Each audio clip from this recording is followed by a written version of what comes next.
This is Audible.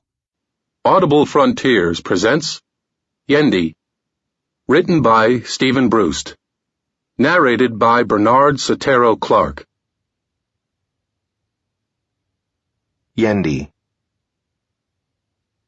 When I was young, I was taught that every citizen of the Dragaran Empire was born into one of the 17 great houses, each named for an animal. I was taught that humans, or Easterners, such as I, were worthless scum. I was taught that the only choices we had, if we wished to amount to anything, were to swear fealty to some lord and become part of the peasant class in the house of the Tekla, or, as my father did, buy orders of nobility in the house of the Jureg. Later, I found a wild Jureg, and trained him, and set about to leave my mark on Dragaran society. When I was older, I learned that most of what I had been taught were lies. 1. Stay out of sight in case they get rude. Cregar says that life is like an onion, but he doesn't mean the same thing by it that I do. He talks about peeling it, and how you can go deeper and deeper until finally you get to the center, and nothing is there. I suppose there's truth in that, but in the years when my father ran a restaurant, I never peeled an onion. I chopped them. Cregar's analogy doesn't do much for me. When I say that life is like an onion, I mean this. If you don't do anything with it, it goes rotten. So far that's no different from other vegetables, but when an onion goes bad, it can do it from either the inside or the outside. So sometimes you get one that looks good, but the core is rotten. Other times, you can see a bad spot on it, but if you cut that out, the rest is fine. Tastes sharp, but that's what you paid for, isn't it? Sir-lords like to fancy themselves as pantry chefs who go around cutting the rotten parts out of onions. Trouble is, they generally can't tell the good from the bad. Dragon lords are good at finding bad spots, but when they find one, they like to throw out the whole barrel full. A hawk lord will find a bad spot every time. He'll watch you cook the thing and eat it, and he'll nod sagaciously when you spit it out again. If you ask why he didn't tell you about it, he'll look startled and say, "You didn't ask." I could go on, but what's the point? In the house Jureg, we don't care Tekla droppings about bad spots. We're just here to sell onions. But sometimes someone will pay me to remove a bad spot. This had earned me 3,200 gold imperials that day, and to let the tension drain out, I visited the more or less permanent party at the keep of the Lord Marolan. I was sort of on his staff, as a security consultant, which gave me a standing invitation. Lady Teldra let me in as I recovered from the teleport, and I made my way to the banquet hall. I studied the mass of humanity, I use the term loosely, from the doorway, looking for familiar faces, and soon spotted the tall form of Marolan himself. Guests who didn't know me watched as I moved toward him. Some made remarks intended for me to overhear. I always attract attention at Marolan's parties, because I'm the only Jureg there, because I'm the only Easterner, read human, there, or because I walk in with my Jureg familiar, Loyosh, riding on my shoulder. "Nice party," I told Marolan. "Where are the trays of dead Tekla, then?" said Loyosh psionically. "Thank you, Vlad. It pleases me that you are here." Marolan always talks like that. I think he can't help it. We wandered over to a table where one of his servants was pouring out small draughts of various wines, commenting on them as he did. I got a glass of red Darlosha and sipped it. Nice and dry, but it would have been better chilled. Dragarans don't understand wine. "Good evening, Vlad. Marolan?" I turned and bowed low to Alira E. Chiron, Marolan's cousin and dragon heir to the throne. Marolan bowed and squeezed her hand. I smiled. "Good evening, Alira. Any duels yet?" "Why, yes," she said. "Did you hear?" As a matter of fact, no. I was being facetious. "You really do have a duel lined up?" "Yes, for tomorrow. Some Tekla of a Lord noticed how I walk and made remarks. I shook my head and tisked, "What's his name?" She shrugged. "I don't know. I'll find out tomorrow. Marolan, have you seen Sethra?" "No. I assume she is at Sir Mountain. Perhaps she will show up later. Is it important?" "Not really. I think I've isolated a new Imanda'ar recessive. It'll wait." "I am interested," said Marolan. "Would you be pleased to tell me of it?" "I'm not sure what it is yet," said Alira. The two of them walked off. Well, Marolan walked. Alira, who was the shortest Dragaran I've ever met, levitated, her long silver-blue dress running along the ground to hide the fact. Alira had golden hair and green eyes, usually. Although she wasn't carrying it now, she also had a sword that was longer than she was. She had taken it from the hand of Chiron the Conqueror, the head of her line, in the Paths of the Dead. There's a story in there, too, but never mind. Anyway, they walked away, and I drew on my link with the Imperial Orb, did a small sorcery spell, and chilled the wine. I sipped it again. Much better. The problem for tonight, Loyosh, is, how am I going to get laid? Boss, sometimes you disgust me. Tell me about it. Aside from that, if you own 4 brothels... I've decided I don't like visiting brothels. Eh? Why not? You wouldn't understand. Try me. All right. Put it this way. Sex with Dragarans feels more than half like bestiality anyway. With whores, it feels like paying the... whatever. Go on, boss. Finish the sentence. Now I'm curious. Oh, shut up. What is it about killing someone that makes you so horny anyway? Got me. You need a wife. Go to Death's Gate. We did that once, remember? Yeah, and I remember how you felt about the giant Jareg there. Don't start on that, boss. And shut up about my sex life. You brought it up. There was nothing to say to that, so I let it drop. I sipped my wine again, and felt that peculiar nagging sensation of there's something I ought to be thinking about that heralds someone trying to reach me psionically. I quickly found a quiet corner and opened up my mind for contact. "How's the party, boss?" "Not bad, Craigar. What's up that can't wait for morning?" "Your bootblack is here. He's going to be made Isola heir to the throne tomorrow, so he's finishing up his calls." "Funny. What is it really?" "A question. Did you open up a new gambling joint in Malak's Circle?" "Of course not. You'd have heard about it long ago." "That's what I thought. Then there's a problem." "I see. Some punk thinking we won't notice? Or is somebody trying to muscle in?" "It looks professional, Vlad. He's got protection there." "How many?" 3, and I know one of them. He's done work." "Oh. What do you think?" "Craigar, you know how a chamber pot gets when it isn't emptied for a few days?" "Yeah." "And you know how when you finally do empty it, there's all that stuff stuck on the bottom?" "Yeah." "Well, that stuff on the bottom is how I feel about this." "Gotcha. I'll be right over." I found Marolan in a corner with Alira and a tall Dragaran who had the facial features of the House of the Athyra, and was dressed all in forest green. She looked down at me, figuratively and literally.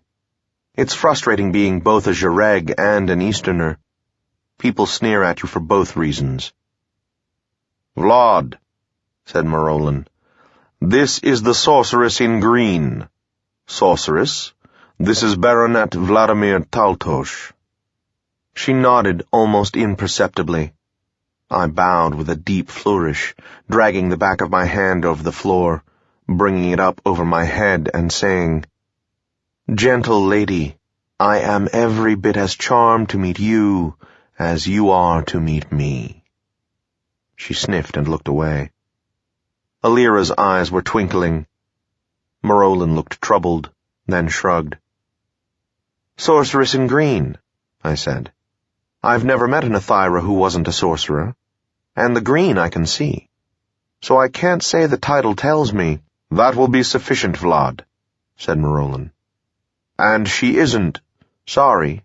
I wanted to tell you that something's come up. I'm afraid I'll have to leave." I turned to the sorceress. "I'm sorry to do this to you, my dear, but try not to let it ruin your evening." She looked back at me and smiled sweetly. "How would you," she said, "like to be a newt?" Loyosh hissed. "I asked you to desist, Vlad," said Morolin sharply. I dropped it. "I'll be leaving then," I said, bowing my head. "Very well. If there's anything I can do, let me know." I nodded. Unfortunately for him, I remembered the remark. Do you know what the single biggest difference between a Dragarin and an Easterner is? It isn't that they are so much taller and stronger than we are. I'm living proof that size and strength aren't that important. It isn't that they live 2,000 or 3,000 years compared to our 50 or 60. In the crowd I hang around with, no one expects to die of old age anyway. It isn't even that they have a natural link with the imperial orb that allows them to use sorcery. Easterners, such as my late unlamented father, can buy titles in the house of the Jareg, or swear fealty to some noble, move out to the countryside and become a Tekla, thereby becoming citizens and getting the link. No, the biggest difference that I've found is this. A Dragarin can teleport without feeling sick to his stomach afterwards. I arrived in the street outside my office about ready to throw up. I took a few deep breaths and waited while my gut settled down. I had had one of Morolin's sorcerers do the actual spell. I can do it myself, but I'm not very good. A rough landing makes things even worse. My offices at this time were on Copper Lane, in back of a small gambling operation, which was in back of a psychedelic herb shop. My offices consisted of 3 rooms. One was a screening room, where Melistov, my receptionist bodyguard, sat. To his right was Kragar's office and the files, and behind Melistov was my actual office. Kragar had a small desk and 1 hard wooden chair. There wasn't room for anything else. The screening room had 4 chairs that were almost comfortable. My desk was a bit bigger than Kragar's, smaller than Melistov's, and had a well-padded swivel chair facing the door. Next to the door were 2 comfortable chairs, one of which would be occupied by Kragar when he showed up. I told Melistov to let Kragar know I was in and sat down at my desk to wait. Boss. Oh. I sighed as I realized that once again, Kragar had sneaked in without my seeing him. He claims that he doesn't do it on purpose, that he's just naturally sneaky. What have you found out, Kragar?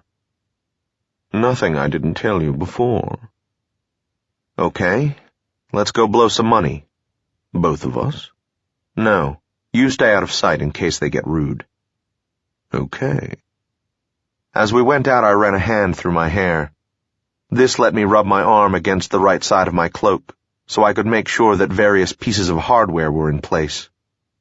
With my left hand, I adjusted the collar, letting me check a few more on that side. Out on the street, I gave a quick look around, then walked the 1.5 blocks up to Malak Circle.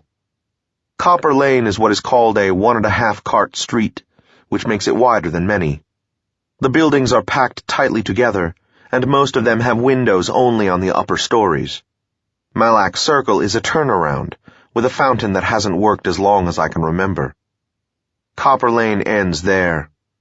Lower Chiron Road enters from the left as you approach from Copper Lane, and leaves again, slightly wider, ahead and to the right.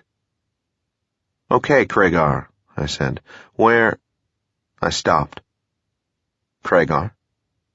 Right in front of you, boss. Oh, where is it? First door to the left of the Fountain Tavern. Inside, up the stairs, and to the right. Okay, stay alert. Check. Loyosh, try to find a window you can look in. If not, just stay in touch. Right, boss. He flew off. I went in, up a narrow stairway with no handrail, and came to the top. I took a deep breath, checked my weapons once more, and clapped. The door opened at once. The guy who stood there was dressed in black and gray for House Jareg, and had a broadsword strapped to his side. He was damn near 7.5 feet tall and broader than is usual for a Dragaran. He looked down at me and said, "Sorry, Whiskers. Humans only," and shut the door. Dragarans often seem confused about who the humans are. Being called Whiskers didn't bother me. I'd deliberately grown a mustache because Dragarans can't. But to be shut out of a game that shouldn't even be here without my permission displeased me immensely. I quickly checked the door and found that it was bound with sorcery. I gave a flick of my right wrist, and Spellbreaker, 2 feet of thin gold chain, came into my hand. I lashed out at the door and felt the spell fail. I put the chain away as the door was flung open again. The guy's eyes narrowed and he started moving toward me. I smiled at him. "I'd like to speak to the proprietor, if I may." "I see," he said, "that you're going to need help getting down the stairs." He moved toward me again. I shook my head. "It's sad that you can't cooperate with a simple request, dead man." He moved in and my right sleeve dagger was in my hand. Then I was past him, ducking under his arms. 6 inches of steel were buried, at an upward angle, between his 4th and 5th ribs, twisted to notch on the sternum. I stepped into the room as I heard vague moaning and coughing noises from behind me, followed by the sound of a falling body. Contrary to popular myth, the guy would probably remain alive for over an hour. But contrary to another popular myth, he would be in shock, and so wouldn't be able to do anything to keep himself alive. The room was small, with only one window. There were 3 tables of Sayang stones in action, one with 5 players, the other 2 with 4. Most of the players seemed to be Tekla, a couple of Jareg, and there was one Salmoth. There were 2 other Jareg there, just as Kragar had told me, who seemed to be working for the place. They were both moving at me quickly. One was drawing his sword. Oh me, oh my. I put a table between myself and one of them, then kicked it over toward him. At that moment the window broke and Loyosh flew straight at the other. I could forget about that guy for a few minutes, anyway. The one I'd kicked the table at, scattering coins and stones and customers, stumbled a bit. I drew my rapier and cut his wrist as his arm was flailing around in front of me. He dropped the blade, and I stepped in and kicked him between the legs. He moaned and doubled over. I brought the pommel of my blade down on his head, and he dropped. I moved to the other one. "Enough, Loyosh. Let him alone and watch my back." "Right, boss." The guy tried to get his blade out as I approached, and Loyosh left him, but mine was already out. I touched his throat with the point and smiled. "I'd like to speak to the manager," I said.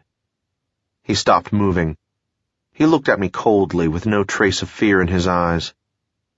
"He's not here." "Tell me who he is and you'll live," I said. "Don't, and you'll die."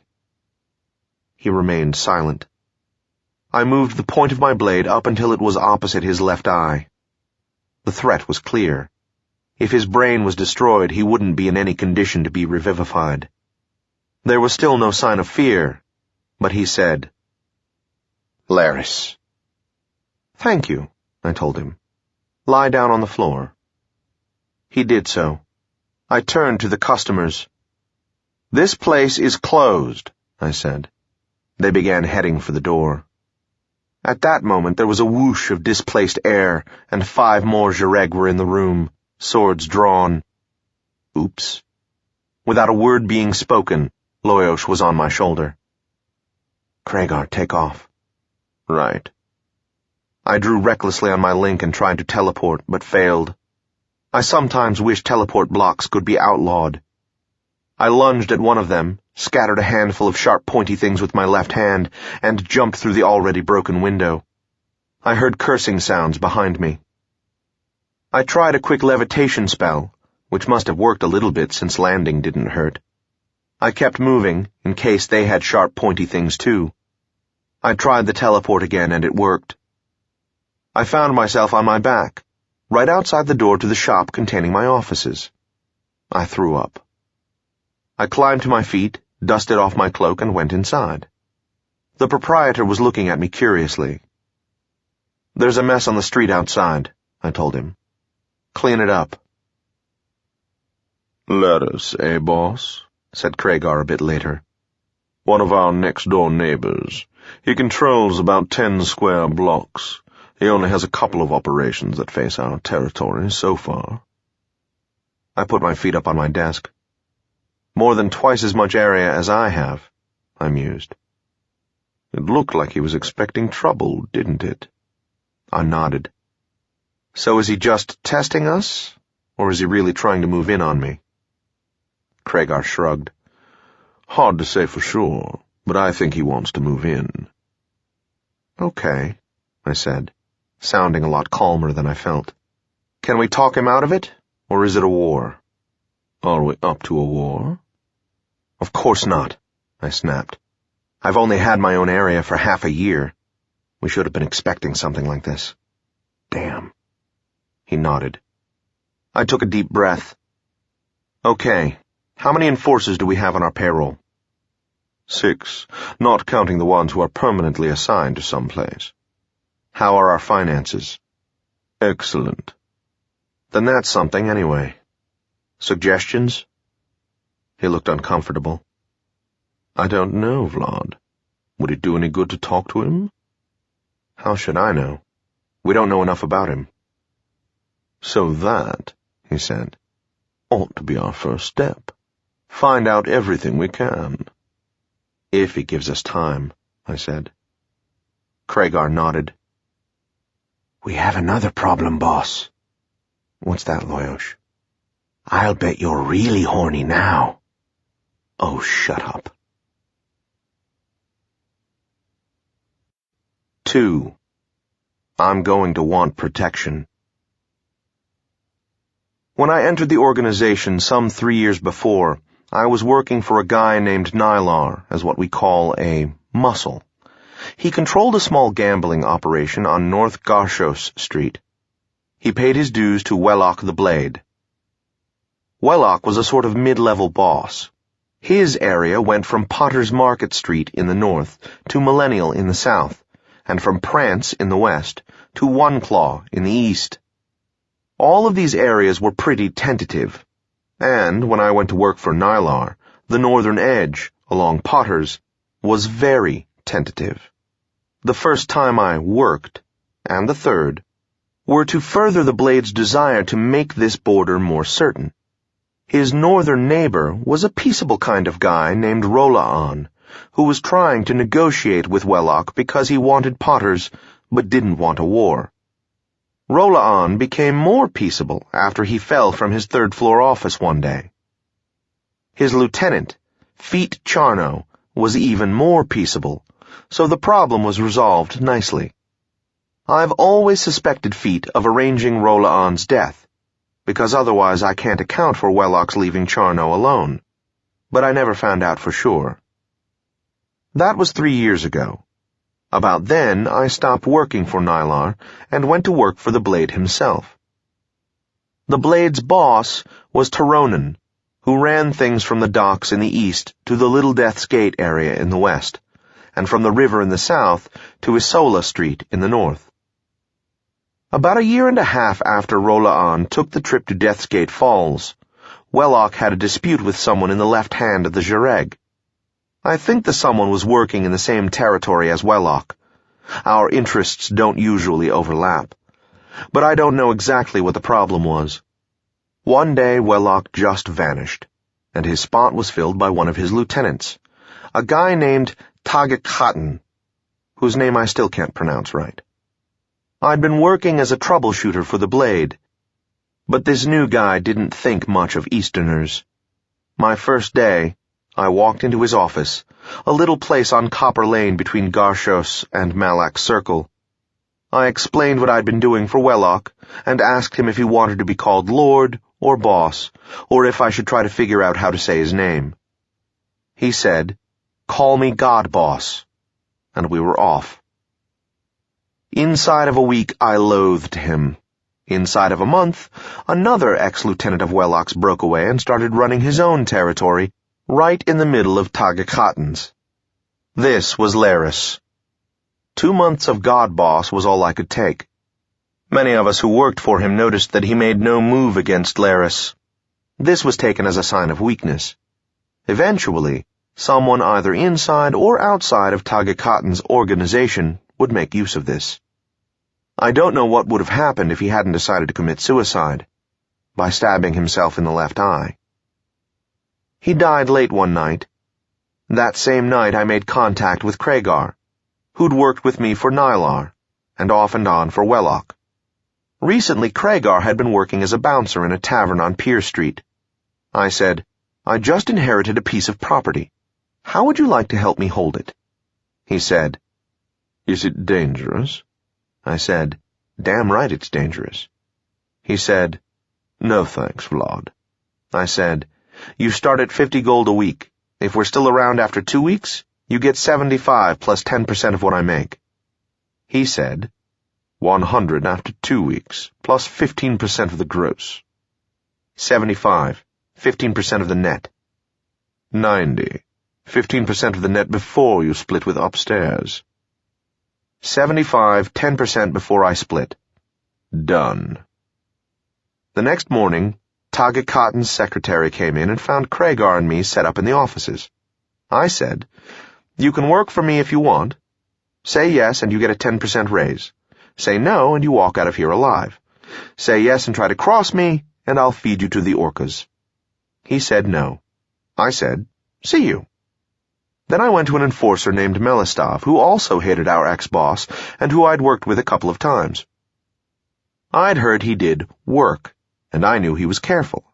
I said, "The boss wants you to be his personal secretary and bodyguard." "The boss is nuts." "I'm the boss." "I'm in." I got a map of the city and drew a box around where the dead man's territory had been. Then I drew another box inside the first one. For some reason, in this area of Adralanka, bosses tended to mark the areas by half-streets. That is, instead of saying, "I have Dayland and you have Nebbit," they'd say, "I have up to the west side of Dayland and you have from the east side of Dayland." So the box I drew went from halfway down Pier Street, where Laris's territory ended, to Dayland. Dayland to Glendon, Glendon to Undontra, Undontra to Salam, Salam to Lower Chiron Road, and Lower Chiron Road to Pier Street. I had Melistov get in touch with the other lieutenant and the 2 button men who'd worked directly for Tagakhatan, and had them meet me a block from Taronan's offices. When they did, I told them to follow me. I didn't explain anything, I just took them to the office. When we got there, I had them wait just outside and I asked to see the boss. They let me in while the others waited outside. Taronan had light hair, cut short and neat. He wore doublet and hose, which isn't usual for a working Jareg, and every stitch of his gray and black outfit was in perfect condition. Also, he was short for a Dragaran, maybe 6 feet 9 inches, and of a small build. All in all, he looked like a Leorn recordsmith. He'd made his reputation with a battle-axe. I said, "My lord, I am Vladimir Taltos." I took out the map and I pointed to the first box. "With your permission, I am now in charge of this area." I pointed to the smaller box within it. "I think I can handle this much. There are gentlemen waiting outside who I'm sure would be happy to divide up the rest any way you see fit. I haven't discussed the matter with them." I bowed. He looked at me, looked at the map, looked at Loyosh, who had been sitting on my shoulder the entire time, and said, "If you can do it, Whiskers, it's yours." I thanked him and got out, leaving him to explain matters to the rest of them. I went back to the office, looked over the books, and discovered that we were almost broke. I had about 500 personally, which can keep a family eating and living comfortably for maybe a year. What I now controlled were 4 brothels, 2 gambling halls, 2 money-lending operations, and 1 cleaner, or fence, or dealer in stolen merchandise. There were no button men. A funny term, that. Sometimes it means full-time enforcer on the payroll, and sometimes it means sub-lieutenant. I usually mean the latter. I did, however, have 6 enforcers working full-time. I also knew several enforcers who worked freelance.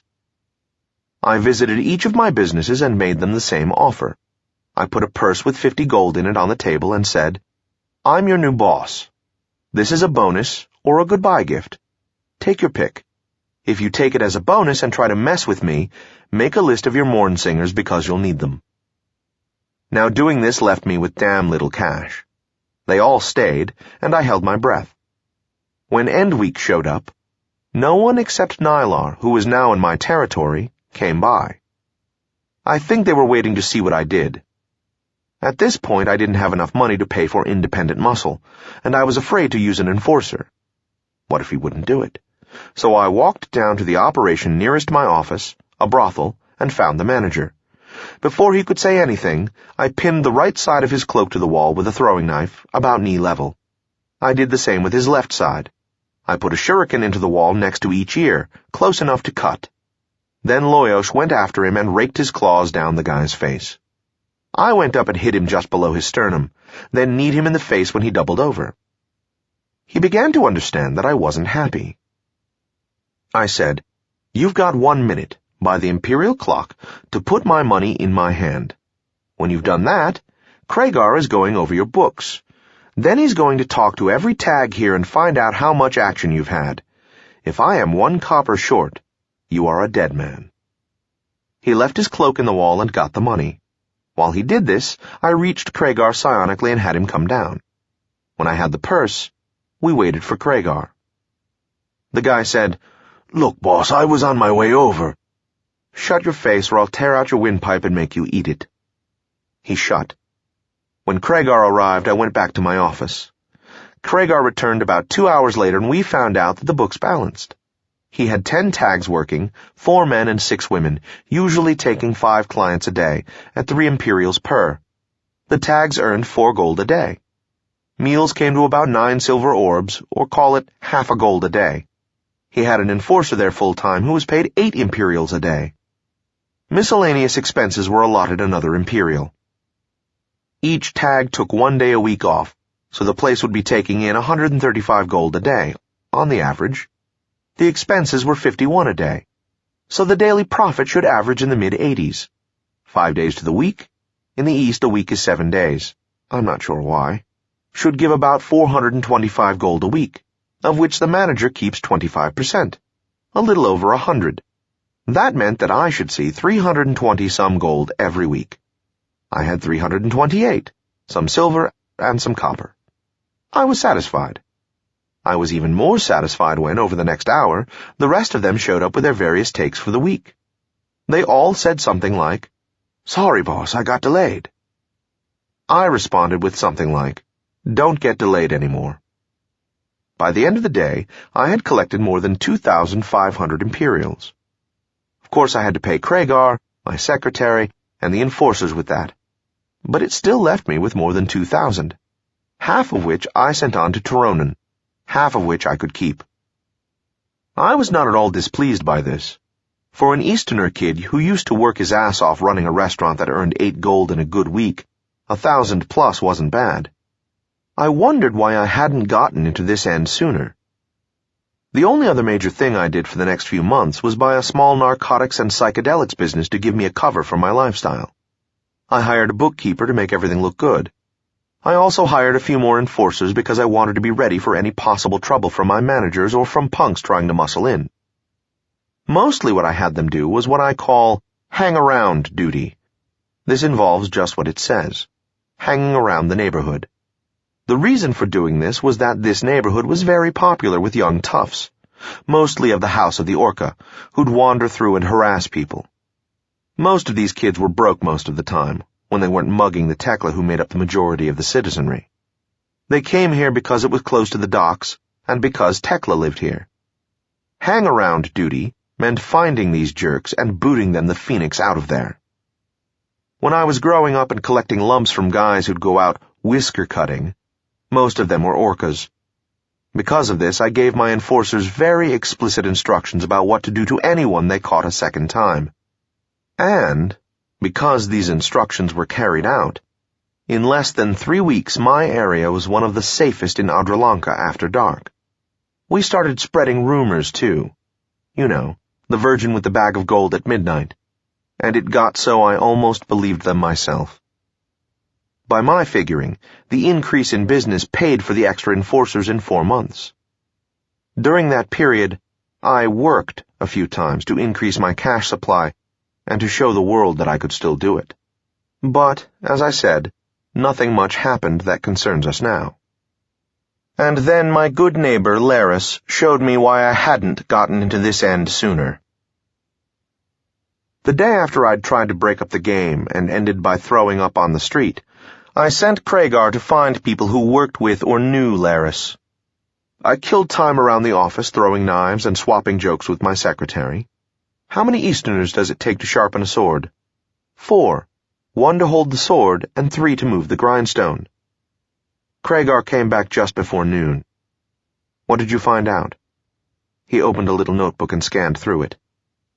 Laris, he said, started out as a collector for a moneylender in Dragara City.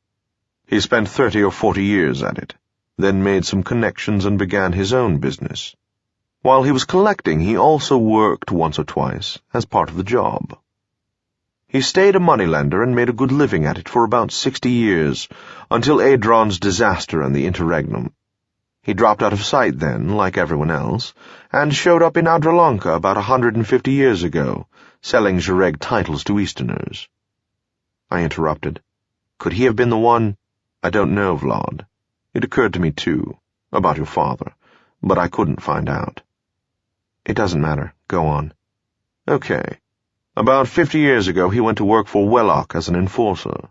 It looks like he worked a few more times, then started running a small area directly under Wellock 20 years ago, when Wellock took over from Katang the Hook. When the blade took the trip, from there I know it. Okay, so now what? I thought this over.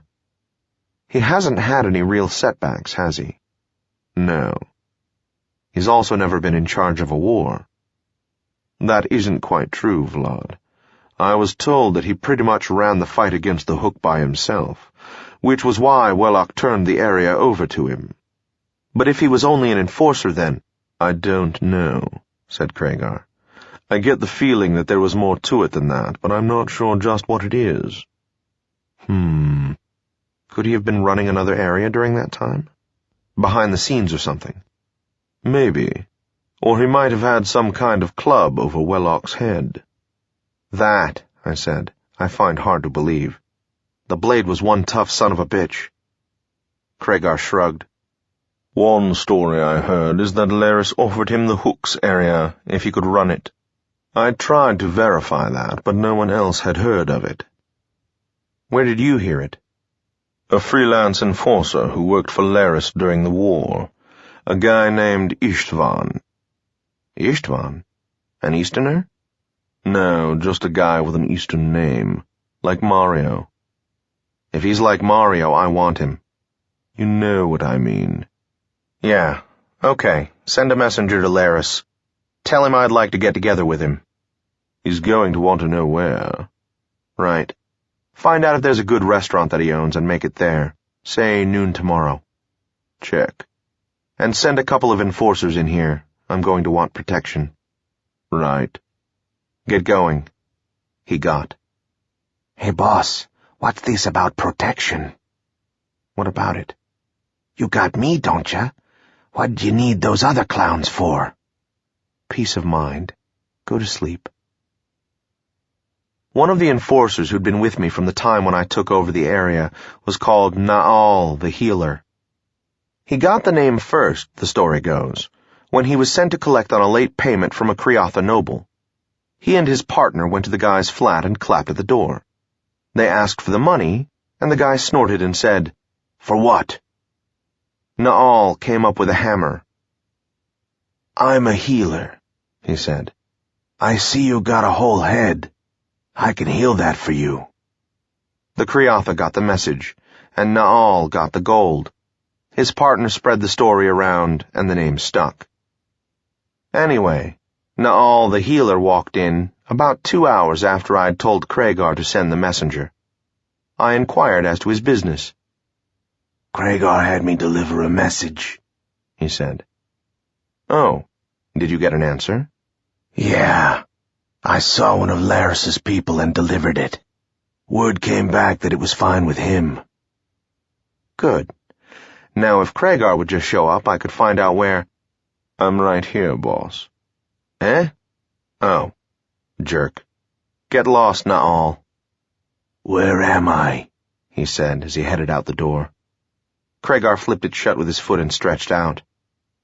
Where is it set up for? I asked him. A place called the Terrace. Good place. You won't get out for less than a gold apiece. I can stand it, I said. They make a mean pepper sausage, boss. Now, how would you know that?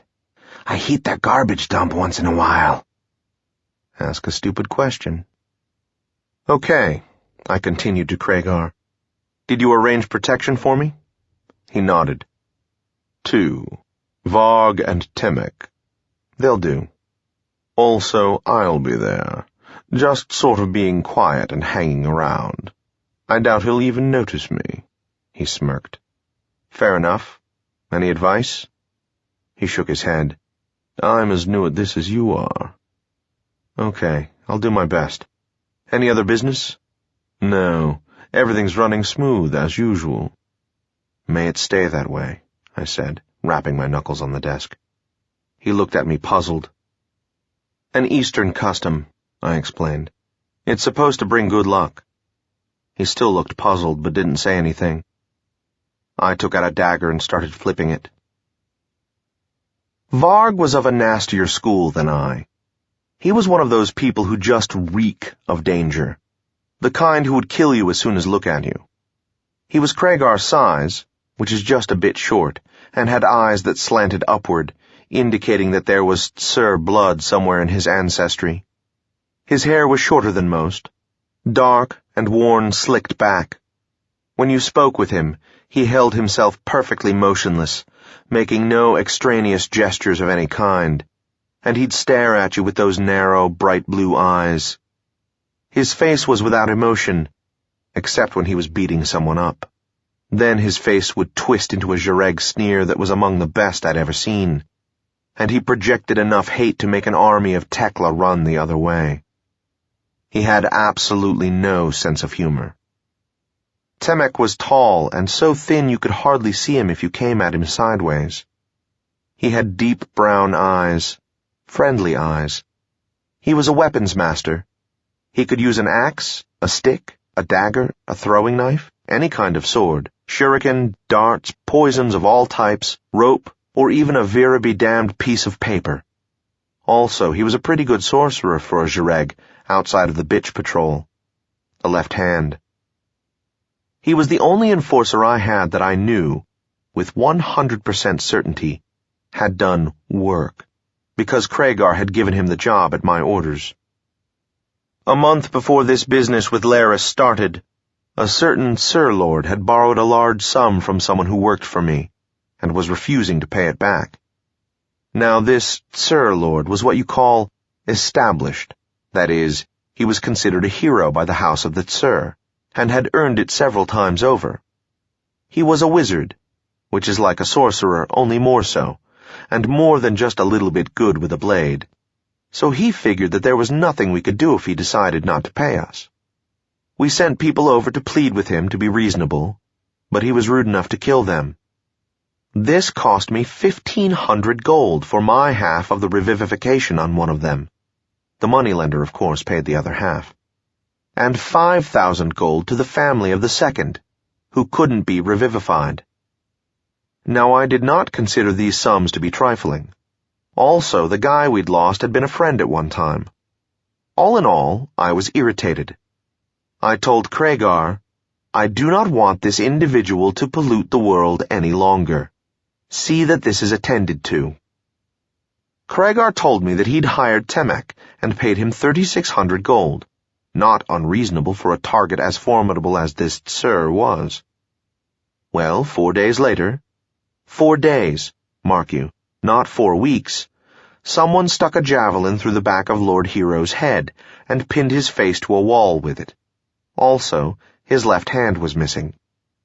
When the Empire investigated, all they learned was that his hand had been blown off by his own wizard staff exploding, which also accounted for the failure of all his defensive spells. The investigators shrugged and said, Mario did it. Temek was never even questioned. So I brought Temek and Varg in the next morning and had them close the door and sit down. "Gentlemen," I explained, "I am going to a restaurant called The Terrace in a few hours. I am going to have a meal with a certain man and speak to him. There is a chance that he will wish to do me bodily harm. You are to prevent this from happening. Clear?" "Yes," said Varg. "No problem, boss," said Temek. "If he tries anything, we'll make pieces out of him." Good. This was the kind of talk I liked. I want an escort there and back, too. "Yes," said Varg. "No extra charge," said Temek. "We leave here 15 minutes before noon." "We'll be here," said Temek. He turned to Varg. "Want to look the place over first?" "Yes," said Varg. Temek turned back to me. "If we aren't back on time, boss, my woman lives above Cabron and Sons, and she's got a thing for Easterners." "That's kind of you," I told him. "Scatter." He left. Varg dropped his eyes to the floor briefly, which is what he used for a bow, and followed him. When the door had closed, I counted to 30, slowly, then went past my secretary and out into the street. I saw their retreating backs. "Follow them, Loyosh. Make sure they do what they said they were going to." "Suspicious, aren't you?" "Not suspicious. Paranoid. Go." He went. I followed his progress for a ways, then went back inside. I sat down in my chair and got out a brace of throwing knives that I keep in my desk. I swiveled left to face the target and started throwing them. Thunk, thunk, thunk. 3. This Laris Tekla is no Tekla. "Hey, boss, let me in." "Coming, Loyosh." I wandered out of the office, into the shop, and opened the door. Loyosh landed on my shoulder. "Well?" "Just like they said, boss. They went in and I watched through the doorway. Varg stood and looked around. Temek got a glass of water. That's all. They didn't talk to anyone, and it didn't look like they were in psionic communication." "Okay, good." By then I was back in the office. I consulted the Imperial clock through my link and found that I still had over an hour. It's the waiting that really gets to you in this business. I leaned back, put my feet up on the desk, and stared at the ceiling. It was made of wooden slats that used to be painted. A preservation spell would have cost about 30 gold, and would have kept the paint fresh for at least 20 years. But God Boss hadn't done it. Now the paint, a sick white, was chipping and falling. Anathyra would probably have taken this as a sign. Fortunately, I wasn't Anathyra. Unfortunately, Easterners have always been superstitious fools. "Boss, Varg and Temek." "Send them in." They entered. "Right on time, boss," said Temek. Varg just looked at me. "Okay," I said. "Let's go." The three of us left the office, went into the shop. I was heading toward the door when... "Hold it a minute, boss." I knew that tone of telepathy, so I stopped. "What is it, Loyosh?" "Me first." Oh, all right." I stepped to the side. I was about to tell Varg to open the door when he came up and did it. I noted that. Loyosh flew out. "All clear, boss." "Okay." I nodded. Varg stepped out first, then I, then Temek. We turned left and strolled up Copper Lane. My grandfather, while teaching me Eastern fencing, had warned me against being distracted by shadows. I told him, "Noishpa, there are no shadows near the Empire. The sky is always—" "I know, Vladimir, I know. Don't be distracted by shadows. Concentrate on the target." "Yes, Noishpa." I don't know why that occurred to me just then. We reached Malak Circle and walked around it to the right, then headed up Lower Chiron Road. I was in enemy territory. It looked just like home. Stipple Road joined Lower Chiron at an angle, coming in from the southwest. Just past this point, on the left, was a low stone building nestled in between a cobbler's shop and an inn. Across the street was a 3-story house, divided into 6 flats. The low building was set back about 40 feet from the street, and there was a terrace with maybe a dozen small tables set up on it. 4 of these were occupied. 3 of them we ignored, because there were women or kids at them. The 4th, close to the door, had one man in the black and gray of House Jareg. He might as well have been wearing a sign saying, "Enforcer." We noted him and continued. Varg walked inside first. While we waited, Temek glanced around openly, looking like a tourist at the Imperial Palace. Varg came out and nodded. Loyosh flew in and perched at the back of an unoccupied booth. "Looks good, boss." I entered and stopped just past the threshold. I wanted to let my eyes adjust to the dim light.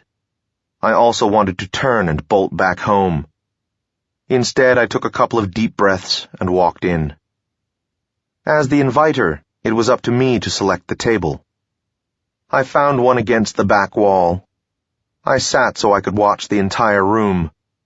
I noticed a couple more of Laris's people in the process, while Varg and Temek took a table about 15 feet away. It had an unobstructed view of mine, yet was politely out of earshot. At precisely noon, a middle-aged, say around 1,000, Jareg walked into the room. He was of medium height, average girth. His face was nondescript. He wore a medium-heavy blade at his side and a full cloak. There were none of the telltale signs of the assassin about him. I saw no bulges where weapons were likely to be hidden. His eyes didn't move as an assassin's would. He didn't hold himself with the constant readiness that I, or any other assassin, would recognize. Yet he had something else. He was one of those rare people who radiates power. His eyes were steady, but cold. His arms were relaxed at his sides, his cloak thrown back. His hands looked perfectly normal, yet I was aware that I feared them. I was an assassin, trying to be a boss. Laris had maybe worked once or twice, but he was a boss. He was made to run Jareg businesses. He would command loyalty, treat his people well, and suck every copper piece possible from everything he had a hand in. If things had worked out differently, I might have gone with Laris instead of Tagikatan, and he and I could have done well together. It was a shame. He slid in across from me, bowing and smiling warmly. "Baronet Taltos," he said. "Thank you for the invitation. I don't get here often enough. It's a good place." I nodded. "It's my pleasure, my lord. I've heard it highly spoken of. I'm told it's very well managed." He smiled at that, knowing that I knew, and bowed his head to acknowledge the compliment. "I'm told you know something of the restaurant business yourself, Baronet." "Call me Vlad. Yes, a little bit. My father—" We were interrupted by the waiter. Laris said, "The pepper sausage is particularly good." "See, boss, Shut up, Loyosh." "So I've heard." I told the waiter, "2, please," and turned back to Laris. "A red wine, I think, my lord." "Laris," he corrected. "Laris. Perhaps a Kaavran." "Excellent." I nodded to the the waiter, who bowed and left. I gave Laris as warm a smile as I could. This would be a nice kind of place to run, I told him. You think so? He said. I nodded. It's quiet, a good steady clientele. That's the important thing, you know, to have regular customers. This place has been here a long time, hasn't it? Since before the interregnum, I'm told. I nodded as if I'd known it all along. Now, some people, I said, would want to expand this place. You know, add an extension or another floor. But why? As it is, it brings in a good living. People like it. I'll bet you that if they expanded it, it would be out of business in 5 years. But some people don't understand that. That's why I admire the owners of this place. Laris sat and listened to my monologue with a small smile playing at his lips, nodding occasionally. He understood what I was saying. Around the time I finished, the waiter showed up with the wine. He gave it to me to open. I poured some for Laris to approve. He nodded solemnly. I filled his glass, then mine. He held the glass up to eye level and looked into it, rotating it by the stem. Kaavan reds are full wines, so I imagine none of the light penetrated. He lowered the glass and looked at me, leaning forward. What can I say, Vlad? Some guy's been working for me a long time. One of the people who helped me organize the area. A good guy. He comes up to me and says, "Hey boss, can I start up a game?" What am I supposed to tell him, Vlad? I can't say no to a guy like that, can I? But if I put him anywhere in my area, I'll be cutting into the business of other people who've been with me a long time. That's not fair to them. So I looked around a bit. You've only got a couple of games going, and there's plenty of business, so I figure, hey, he'll never even notice. I should have checked with you first, I know. I do apologize. I nodded. I'm not sure what I expected, but this wasn't it. When I told him that expanding into my area would be a mistake, he came back by claiming that he wasn't doing any such thing, that it was just a one-time favor for someone. Should I believe this? And if so, should I let him get away with it? I understand, Laris, but if you don't mind my asking, what if it happens again? He nodded as if he'd been expecting the question. When my friend explained to me that you had visited the place and seemed very unhappy about it, I realized what I'd done. I was just trying to word an apology to you when I got your invitation. As for the future, well, Vlad, if it comes up, I promise to speak to you about it before I do anything. I'm sure we'll be able to work something out. I nodded thoughtfully. Goat shit, boss. Eh? What do you mean? This Laris Tekla is no Tekla, boss. He knew what he was doing by moving someone into your area. Yeah? At that point, our pepper sausages showed up. Laris and Loyosh were right. It was very good. They served it with green rice covered with cheese sauce. They had a sprig of parsley on the side, like an Eastern restaurant does, but they had fried it in butter, lemon juice, and some kind of red nut liqueur. A nice effect. The pepper sausage had the meat of lamb, cow, kethna, and, I think, 2 different kinds of game birds. It also had black pepper, red pepper, white pepper, and Eastern red pepper, which I thought showed extraordinarily good taste. The thing was hot as Vera's tongue and quite good. The cheese sauce over the rice was too subtle to match the sausage, but it killed the flames nicely. The wine should probably have been stronger, too. We didn't talk while we ate, so I had more time to consider everything. If I let him have this, what if he wanted more? Go after him then? If I didn't let him have the game, could I stand a war? Maybe I should tell him that I'd go for his idea just to gain time to prepare, and then come after him when he tried to make another move. But wouldn't that give him time to prepare too? No, he was probably already prepared. This last was not a comforting thought. Laris and I pushed our plates away at the same moment. We studied each other. I saw everything that epitomized a Jureg boss. Smart, gutsy, and completely ruthless. He saw an Easterner, short-lived, frail, but also an assassin, and everything that implied. If he wasn't at least a little worried about me, he was a fool. But still. I suddenly realized that no matter what I decided, Laris had committed himself to taking over my business. My choices were to fight or concede. I had no interest in conceding. That settled part of it. But it still didn't tell me what to do. If I allowed that one game to operate, it might give me time to prepare. If I shut it down, I would be showing my own people that I couldn't be played with, that I intended to hold what was mine. Which of those was more important? I would think, I said slowly, that I can stand more wine? Allow me. That I can stand to have your friend in my area. Say 10% of the total income. His eyes widened a bit, then he smiled. 10%, eh? I hadn't thought of that solution. His smile broadened and he slapped the table with his free hand. All right, Vlad. Done. I nodded and raised my glass in salute, then sipped from it. Excellent. If this works out well, there isn't any reason that we couldn't broaden the experiment, eh?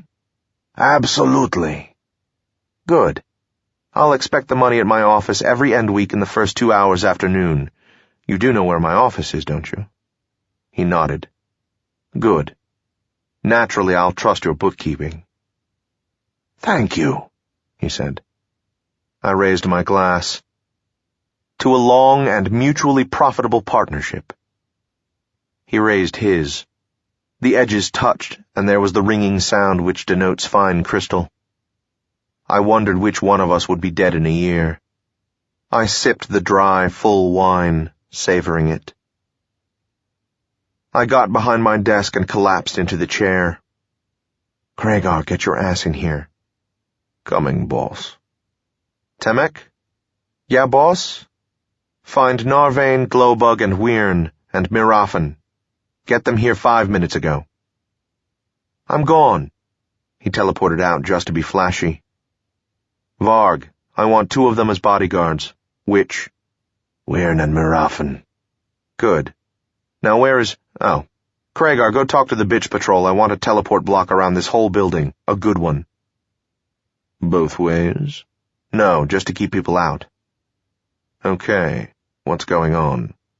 What the hell do you think is going on? Oh. When? We might have until end week. 2 days? Maybe.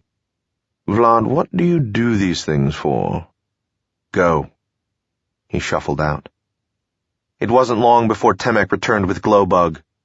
I don't know what Glowbug's real name was, but he had bright, shining blue eyes and a love of the long-handled mace. He was really a pleasant, almost jovial guy, but when he started to come at a customer with that mace, his eyes would light up like some IO-rich fanatics, and the customer would decide that, yeah, he could probably find the money somewhere. It occurs to me that I may be giving you the idea that if you borrow money from me and are 30 seconds late in making a payment, you'll have 65 toughs climbing into your windows. No. If we worked like that, it would cost more in freelance or staff muscle than we'd make, especially with all the potential customers who'd be driven away. Let me give you an example. About a month and a half before this, 8 weeks, I think it was, one of my lenders came in and explained that a guy was into him for 50 gold and wouldn't be able to make his payment. The lender wanted to let it slide, but was that okay with me? What's he paying? 5 and 1, he said, meaning 5 gold a week principal plus 1 gold a week until it was paid off. First payment? No, he's made 4 full and just the interest for 3 weeks. What happened to him? He runs a tailor shop in Hab on Salam. He wanted to try a new line, and it took a quick 50 to get an exclusive. The line, I know, hasn't taken off yet. What's his business worth? Maybe 3 or 4 big. Okay, I told the guy. Give him 6 weeks free. Tell him if he can't start doing at least the interest after that, he's got a new partner until we're paid off. So you see, we aren't all that bad. If somebody is really having trouble and trying to pay, we'll work with him. We want his business again, and we don't make a copper by hurting people. But there are always jokers who think it can't happen to them, or big mouths who want to show how tough they are, or back-alley lawsmiths who talk about going to the Empire. These people kept me in eating money, and then some, for more than 3 years. Narvain, who arrived just a few minutes after Temek and Glowbug, was a specialist. He was one of very few sorcerers who worked for our end of the Zhureg, most Zhureg sorcerers being women and staying with the left hand. He was quiet, indrawn, and had vaguely dragon facial features, thin face and high cheekbones, a long straight nose, and very dark eyes and hair. He was called in when a job required dismantling personal protection spells on someone, or clairvoyance, at which I'd match him up against any Tsur wizard I'd met, and even most Athyras. 3 of them leaned against the wall. Temek had his arms folded while he whistled Hearing About You off-key and stared at the ceiling. Narvain was staring at the floor with his hands clasped in front of him. Glowbug was looking around, as if checking out how defensible the place was. Varg stood away from the wall, not moving, looking like something midway between a statue and a set bomb. Kragar showed up as the silence was becoming uncomfortable. He said, "The first hour after noon, tomorrow." Okay. Wyrn and Marafin came in together. They were already a team when Wellock hired them, and had remained a team when they started for me. As far as I knew, neither of them had ever done work, but they had a very good reputation. Wyrn resembled an Athyra. He had pale blue-gray eyes, and always looked like he was on something mind-altering. When he stood, he swayed a bit from side to side like an old tree, his arms hanging limp like drooping branches. His hair was light and shaggy, and he had a way of looking at you, with his head cocked to the side and a dreamy half-smile at the corners of his mouth, that would send chills up and down your spine. Marafin was huge. He was more than 8 feet tall, making even Marolin look short. Unlike most Dragarans, he had muscles one could actually see. On occasion he would play stupid and get a big silly grin on his face, pick up someone he wanted to intimidate, and tell Wyrn, "Betcha I can throw this one farther than I threw the last one. Want a bet?" And Wyrn would go, "Put him down, big fella. He was only kidding about testifying against our friend, weren't you?" And the guy would agree that yes, it was only a joke, and in poor taste at that, and he was very sorry that he'd bothered the 2 gentlemen. "Melistav, come in here a minute and close the door behind you." He did, and did. I put my feet up on the desk and scanned the bunch of them. "Gentlemen," I said, "we're about to get hit. If we're lucky, we have 2 days to prepare. Starting right now, none of you goes out alone. You're all targets, so get used to it. You'll each be getting orders from me about exactly what you'll be doing, but for now, I just want to let you know that things are starting. You know how it goes. Travel in pairs, stay at home as much as you can, the whole deal. And if any of you gets any offers from the other side, I want to hear about it. That isn't just for me, but if you turn them down, you become even more of a target, and I'll want to take that into account. And, by the way, if you don't turn them down, you become much, much more of a target. Remember that. You do not want to fuck with me, gentlemen. I'll destroy you. Any questions?" There was silence for the moment. Then Temek said, "What does he have?" "That's a good question," I said. "Why don't you and Narvain go find out for me?" "I knew I shouldn't have opened my mouth," he said sadly. "Oh yeah," I said, "another thing. Your salary's just doubled. But to pay you, we need to have income. And to have income, we need to keep places open. Laris might go for you, he might go for me, and he might go for my businesses. I'm betting on all three. Any other questions? There were none. Okay, I said. One last thing. As of this moment, I am offering 5,000 gold for Laris's head. I think you could all use that. I don't expect it'll be easy to collect, and I don't want anybody doing anything stupid and getting himself killed trying for it. But if you see a chance, there's no need to hesitate. Wyrn and Mirafin, stick around the office. The rest of you, that's all. Beat it. They shuffled out, leaving me alone with Craigar. Say, boss. What is it, Craigar? Does that business about doubling salaries apply? No. He sighed. I didn't think so. Anyway, what's the plan? First, find 4 more enforcers. You have until this time tomorrow. Second, we'll see what we learn about what kind of income Laris has and figure out how we can hurt him. Okay. Can we afford the extra enforcers? We can afford it. For a while. If things go on too long, we'll have to figure out something else. Do you think he'll give us the 2 days? I don't know. He might. Melistov was standing at the door. I just got a report, boss. Trouble. Nylar's place. What kind of trouble? I don't know exactly. I got part of a message asking for help, and then the guy got hit. I stood up and headed out of the office, picking up Wyrn and Mirafin on the way. Boss, said Craigar, are you sure you want to go out? That sounds like a... I know. Come along behind me and keep your eyes open. Okay. Loyosh, stay alert. I'm always alert, boss. 4. You expect to be unavailable? The city of Adralanka lies along the southern coast of the Dragaran Empire. It spent most of its existence as a middle-sized port city, and became the imperial capital when Dragara City became a bubbling sea of chaos, on that day 400-some years ago, when Adron almost usurped the throne. Adralanka is as old as the Empire. It had its real beginnings in a spot that recently, in Dragaran terms, became a cornerstone of the new imperial palace. It was there that, thousands of generations ago, Chiron the Conqueror met with the shamans and told them that they could run wherever they wanted to, but that he and his army of all tribes would stand and wait for the eastern devils. From there, he walked alone down a long trail that ended in a high cliff overlooking the sea. It is said by those who make it their business to say things that he stood there, unmoving, for 5 days. Hence the 5-day Dragaran week, awaiting the arrival of the tribe of the Orca, who had promised reinforcements as the Eastern army closed in.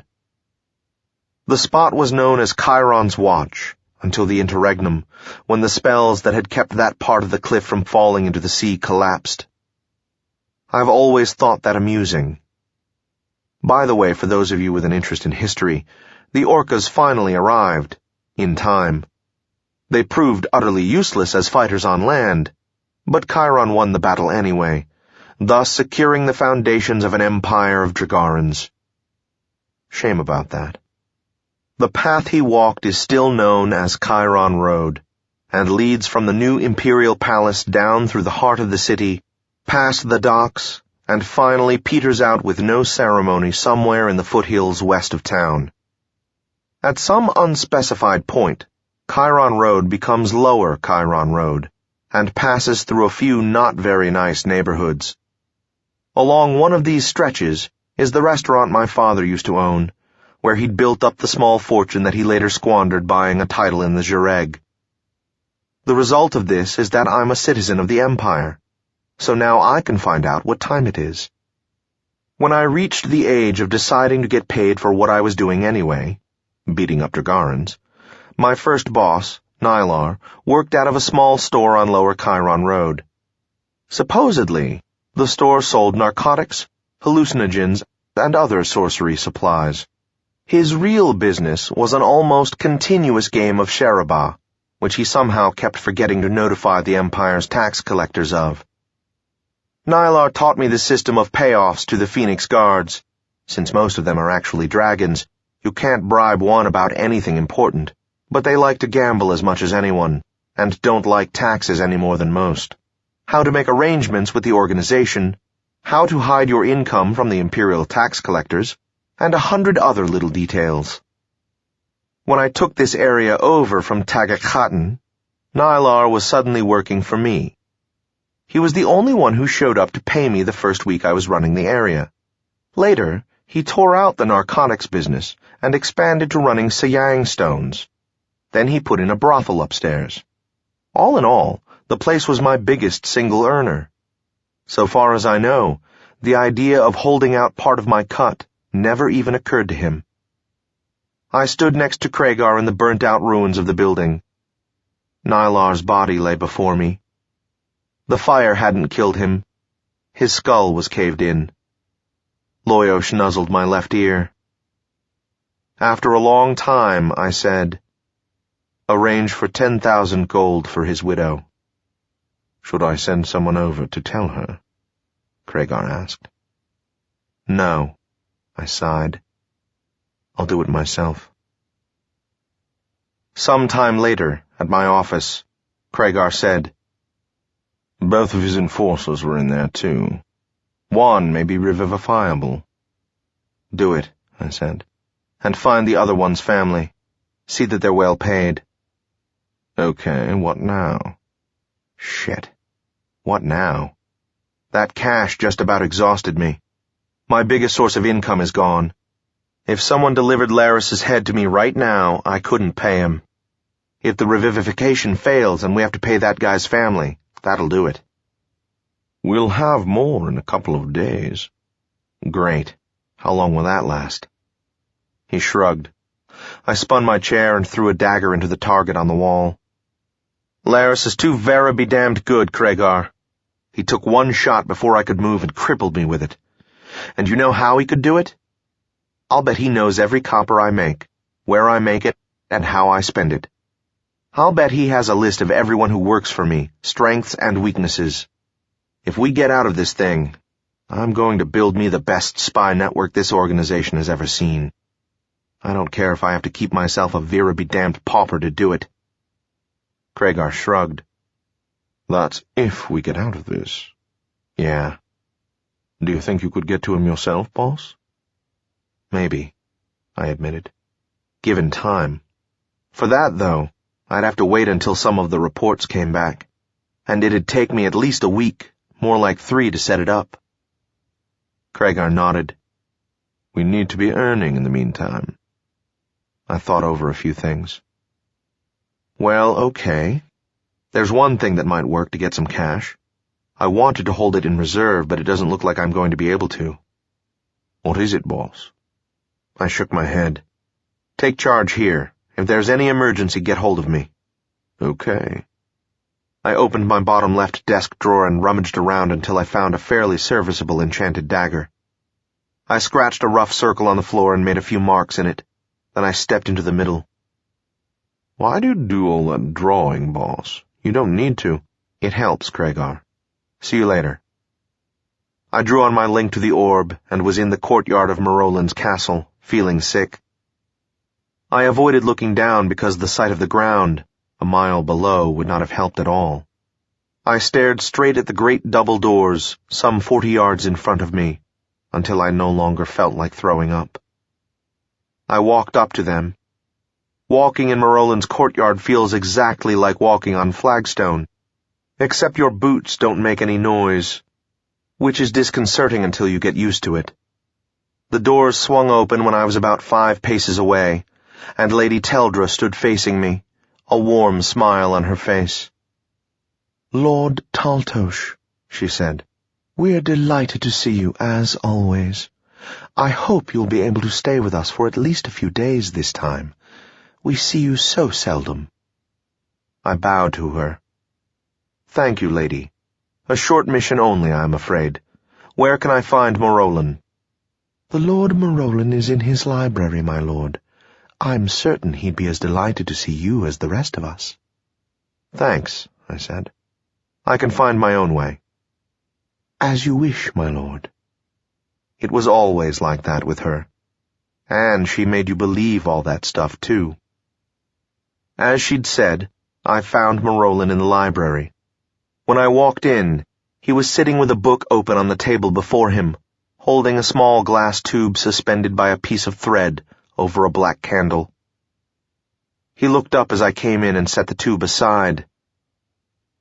"That's witchcraft," I told him. "Cut it out. Easterners do witchcraft. Dragarans do sorcery." I sniffed the air. "Besides, you're using basil. You should be using rosemary." "I was an accomplished witch 300 years before you were born, Vlad." I snorted. "You still should be using rosemary." "The text failed to specify," he said. "It's been rather badly burned." I nodded. "Where were you trying to see?" "Around the corner," he said.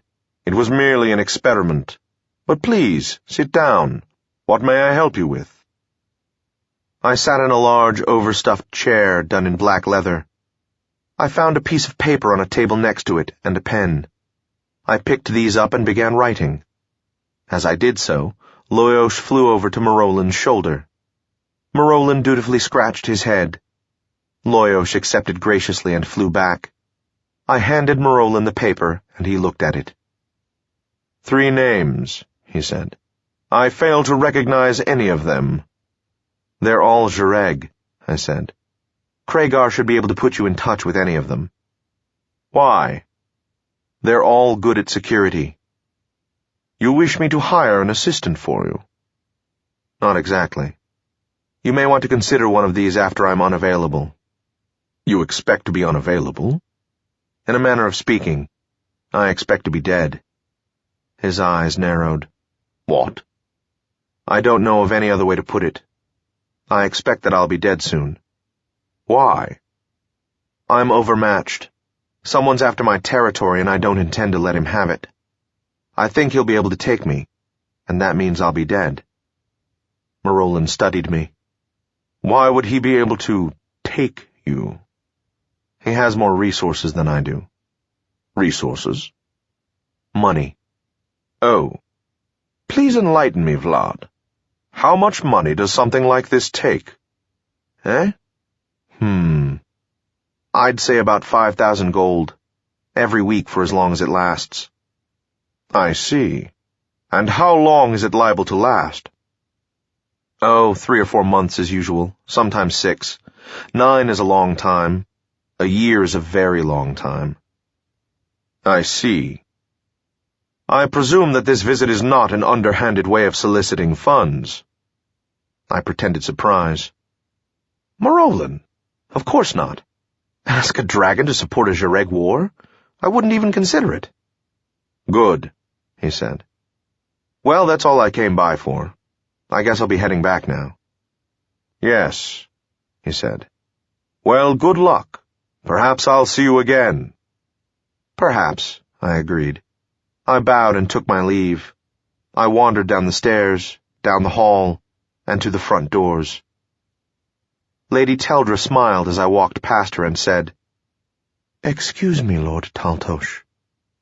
I stopped and turned. "Yes?" "I believe you are forgetting something." She was holding out a large purse. I smiled. "Why, yes, thank you. I wouldn't want to have forgotten that." "I hope we see you again soon, my lord." "I almost think you will, Lady Teldra," I said. I bowed to her and returned to the courtyard to teleport. I arrived on the street outside of the office and hurried in. When I got into the office itself, I yelled for Kragar. Then I dumped the gold onto my desk and quickly counted it. "Sacred shit, Vlad. What did you do? Lighten the dragon treasury?" "Only a part of it, my friend," I said as I finished the counting. "Say about 20,000 worth?" He shook his head. "I don't know how you did it, boss, but I like it. Believe me, I like it." "Good. Help me figure out how to spend it." That evening, Kragar made contact with 7 freelance enforcers and persuaded 5 of them to come to work for me for the duration. While he was doing that, I reached Temek. What is it, boss? We're just getting started. I don't care. What do you have so far? Huh? Not much of anything. Forget the not much. Do you have even one place or one name? Well, there's a real popular brothel on Silversmith and Pier. Where exactly? Northwest corner, above the Jungle Hawk Inn. Does he own the inn too? Don't know. Okay, thanks. Keep at it. When Craigar checked in to report procuring number 2, I said, "Take a break for a while. Get hold of Narvain. Have him stop what he's doing. He's helping Temek, long enough to wipe out the second floor of the Jungle Hawk Inn on Silversmith and Pier. Just the second floor. Got it?" Got it, boss. Looks like we're off. You bet your bonus we're off. Get busy. I took a piece of paper and began scratching out some notes. Let me see. To protect each of my businesses against direct sorceress attack for 2 months would cost... Make it 1 month, then. Yes, that would leave me enough to work with. Good. Now I'd want to... Cut it out, boss. Huh? Cut what out, Loyosh? You're whistling. Sorry. Burning down an enemy's business is not a normal thing for a Jireg war. It's expensive, and it gets noticed, neither of which is good.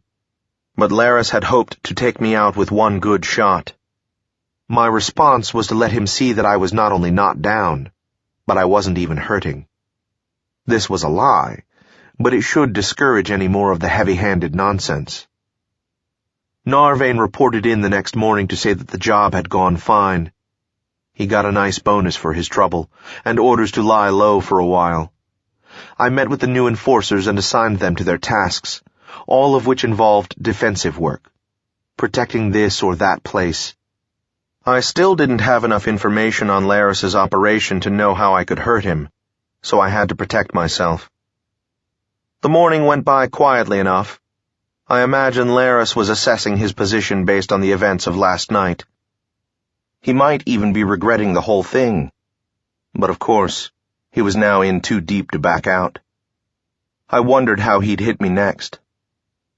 A sorceress arrived promptly an hour after noon. I put 500 gold into her hand. She walked out onto the street, raised her hands, concentrated for a moment, nodded, and left. 500 gold for 5 seconds' work. It was enough to make me regret my profession. Almost. An hour or so later, I went out, with Wyrn and Mirafin as bodyguards, and visited each of my businesses. No one even seemed to notice me. Good. I hoped the quiet would last long enough for Temek to collect a reasonable amount of information. It was frustrating, operating blind like that. The rest of the day passed nervously, but with nothing happening. Ditto for the next day, except that various sorcerers from the bitch patrol came by each of my places and protected them from sorcery. Direct sorcery, I mean. There's no way to protect them from, say, someone levitating a 50-gallon canister of kerosene over a building, lighting it, and then dropping it. But the enforcers I'd hired should be able to spot something like that, maybe even in time to do something about it. To that end, I threw down more gold to keep a sorceress on full-time call. Actually using her would cost extra, but this way I was ready. Reports from Temek indicated that Laris had taken similar measures. Other than that, Temek seemed to be having little luck. Everyone was being very close-mouthed. I had Mirafin bring him a bag with 1,000 Imperials to help open a few of those mouths. The next day, end week, was much like the last, until shortly after noon. I was just hearing the news that the enforcer who'd been killed trying to protect Nylar had been revivified successfully when... Boss. What is it, Temek? Boss, you know the moneylender who works out of North Garshos? Yeah? They got him while he was on his way over to you. Dead. It looks like an axe job. Half of his head is missing. I'm bringing the money in. Shit. Right, boss. I told Craigar, while cursing myself for 6 kinds of a fool.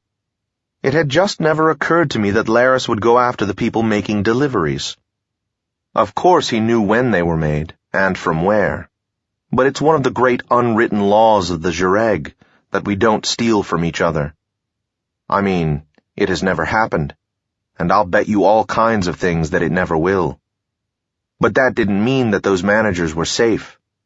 There wasn't any reason in the world why they couldn't be nailed, and the gold simply left on them. I was just getting up a good round of cursing when I realized that there were more productive things to do. I didn't know any of these managers well enough to make contact with them psionically, but... Kragar, Melistov, Wyrn, Marafin, in here quick. I'm going to lock the doors and sit tight. Divide up the businesses, teleport over to them right now, and don't let anyone leave who hasn't yet. Later I'll arrange protection for them. Now go. Boss? What is it, Melistov? I can't teleport. Damn. Okay. Kragar, cover for him, too. Check, boss. There was a rush of displaced air that made my ears pop, and Melistov and I were alone. We looked at each other. I guess I still have a lot to learn about this business, eh? He gave me a faint smile. I guess so, boss. They reached all but one in time. He too was left for dead, but was revivifiable. The gold he was carrying almost paid for his revivification. I wasted no more time. I got in touch with Wyrn and Marafin and told them to return at once. They did so. Sit down. Okay. This bag contains 3,000 gold imperials. I want you two to figure out where they're planning to take out Hanak. He runs the brothel that's just up the street. Find out where the assassin is and get him. I don't know if you two have ever worked before, and I don't care. I think you're up to this. If you don't, tell me. There's probably only one of them. If there's more, just get one. You can use Hanak as a decoy if you want, but you only have about another hour until we're past our usual delivery time. After that, they'll probably be suspicious. Do you want the job? They looked at each other, and, I imagine, spoke about it psionically. Wyrn turned back to me and nodded. I passed the bag over. Go do it then. They stood up and teleported out. About then I noticed that Kragar had come in. Well? I asked. I went ahead and arranged for them to bring in the gold over the next 2 days, except for Tarn, who can teleport. He should be in any time. Okay. We're broke again. What? I explained what I'd done. He looked doubtful, then nodded. I guess you're right. It's the best thing to do. But we're hurting, Vlad. Are you going to be able to get more where we got that? I don't know. He shook his head. We're learning too slow. He's staying ahead of us. We can't keep this up. By Barlin's scales, I know it. But what should we do? He looked away. He didn't have any better idea than I did. Don't sweat it, boss, said Loyosh. You'll think of something. I was pleased someone was feeling optimistic. 5. For an assassin, you're a real sweetheart. Here's a dismal thought for you. It seems that every friend I have almost killed me once. Marolin, for example. I'd hardly been running my area for 3 weeks when he decided to hire me for a job. Now, I don't work for people outside of the organization. I mean, why should I? Are they going to back me up if I get caught? Can I count on them to pay my legal fees, bribe or threaten witnesses, and above all, keep their mouths shut? Not a chance. But Marolin wanted me for something, and he found such a unique way of hiring me that I was filled with admiration. I expressed my admiration in such glowing terms that he nearly took my head off with Blackwand, the infantry battalion disguised as a Morganti sword. But these things pass. Eventually, Marolin and I became good friends. Good enough, in fact, that he, a dragon lord, had given me a loan to carry on a Jireg war. But were we good enough friends that he'd do so twice in 3 days? Probably not. It's been my experience that, just when things look bleakest, they continue to look bleak. I guess this is my day for dismal thoughts, Loyosh. Check, boss. I teleported from my apartment to a spot just outside of the office building and went inside without waiting for my stomach to settle. Wyrn was already standing in the street waiting for me, and Marafin was by the door. How did it go? I asked. Done, said Wyrn. Okay. After this, you two might want to make yourselves scarce for a couple of days. Marafin nodded. Wyrn shrugged. The three of us went into the shop and passed it into the suite of offices. Good morning, Melistav. Is Kragar in yet? I didn't see him, but you know Kragar. Yeah, Kragar. I went into my office and found that there were no messages waiting for me. That meant no new disasters anyway. Boss? What? Good morning, Kragar. Nothing new, I see. Right. Anything from Temek? Narvane is back working with him, that's all. Okay, Boss. Temek, we were just discussing you. You have something? Not exactly, but listen. I was doing some snooping around Potter's Market and Stipple Road and stopped in this little clava hole to listen to the gossip, and this old Tekla comes up to me. Some guy I'd never seen before, right? And he says, "Tell your boss that Kyra has something for him. She'll meet him in the back room of the Blue Flame in 1 hour. Tell him that." He got up and walked out. I followed him, not 10 steps behind, but he was gone when I stepped outside. Anyway, that's it. I think it may be a setup, boss, but... When did it happen? About 2 minutes ago. I looked for the guy, then got in touch with you. Okay, thanks. Get back to work. I folded my hands and thought about it. What was it, Vlad? I related the conversation to him. He said, Kyra. Do you think he meant Kyra the thief? I nodded. It must be a setup, Vlad. Why would... Kyra and I have been friends for a long time, Kragar. He looked startled. I didn't know that. Good. Then chances are Laris doesn't, and that means this is probably straight. I'd be careful, Vlad. I intend to be. Can you get some people over there right now to look it over? And have a teleport block set to keep everyone out? Sure. Where, did you say? The Blue Flame. It's on... I know. You worked there about 1.5 years ago, didn't you? How the hell did you hear about that? He gave me an inscrutable smile. There's something else, he said. Yeah? The owner is into us for 150. I'll bet he's going to be real cooperative if we approach him right. I wonder if Kyra knew that. Could be, boss. She, as they say, gets around. Yeah, okay. We've got about 50 minutes. Get to work. He left. I chewed on my thumb for a moment. Well, Loyosh, what do you think? I think it's straight, boss. Why? Just a feeling. Well, since it's your job to have feelings, I guess I'll go with it. But if you're wrong and they kill me, I'm going to be very disappointed in you. I'll bear that in mind. Marafin stepped outside first, followed by Loyosh, then by Wyrn. I came next with Varg and Glowbug after me. Loyosh flew in high circles, gradually moving ahead of us. All clear, boss. Good.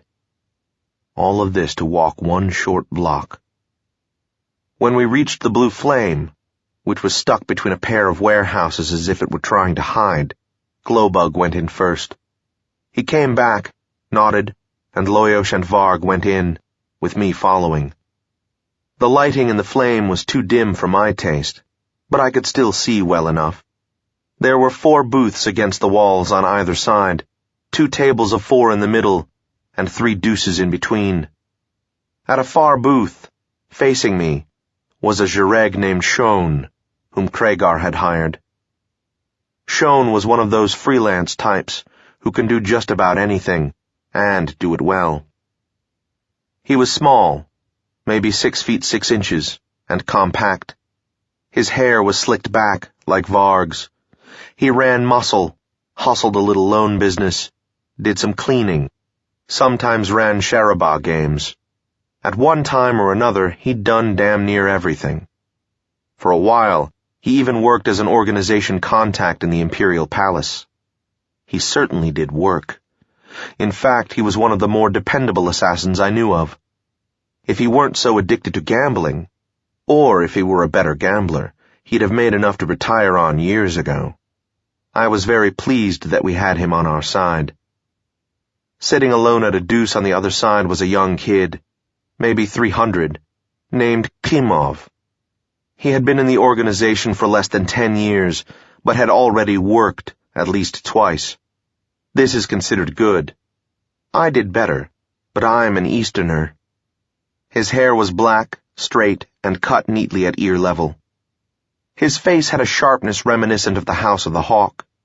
He didn't talk much, which the Jareg considers very good for someone his age. All in all, I felt quite well protected as I sauntered into the back room. Wyrn, Mirafan, and Loyos checked it out in front of me. The room had one large, long table, 10 chairs, and was empty. I said, "Okay, you two, take off." Wyrn nodded. Mirafan looked doubtful. "You sure, boss?" "Yes." They left. I sat down in one of the chairs and waited. The only door into the room was closed, there were no windows, and there was a teleport block around the building. I wondered how Kyra would get in.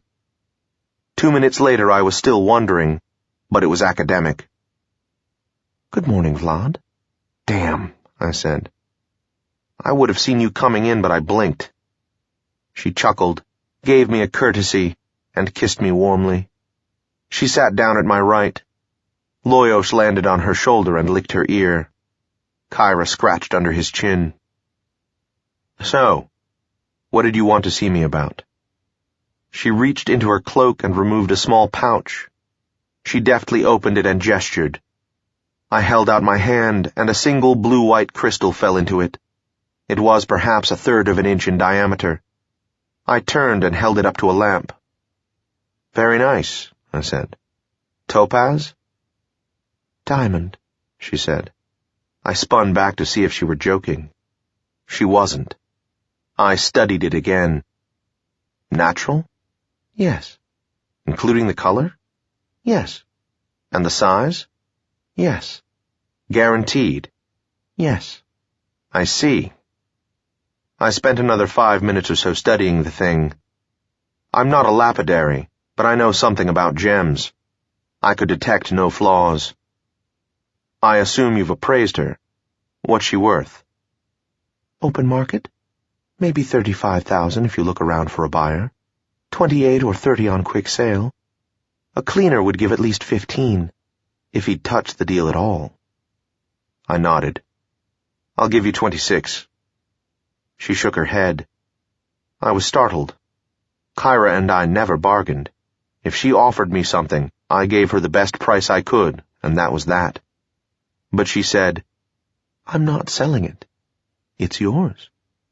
Then, "Close your mouth, Vlad. You're creating a draft." "Kyra, You're welcome." "But why?" "What a question.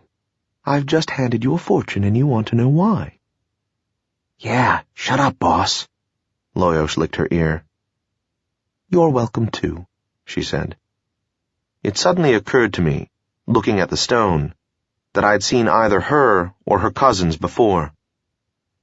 I looked at Kyra. "Where did you get this?" I asked. "Why in the world would you want to know that?" "Tell me, please." She shrugged. "I had occasion to visit Sir Mountain recently." I sighed. That's what I'd thought. I shook my head and held the stone out to her. "I can't. Sethra's a friend of mine." Then Kyra sighed. Vlad, I swear by the demon goddess that you are harder to help than Mario is to sneak up on. I started to speak, but she held up her hand. Your loyalty to your friend does you credit, but give me, and her, some credit too.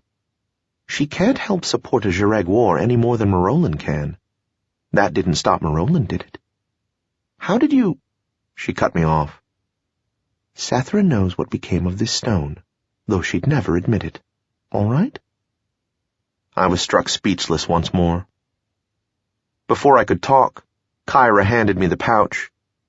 I mechanically put the stone into the pouch into my cloak. Kyra leaned over and kissed me. For an assassin, she said, you're a real sweetheart.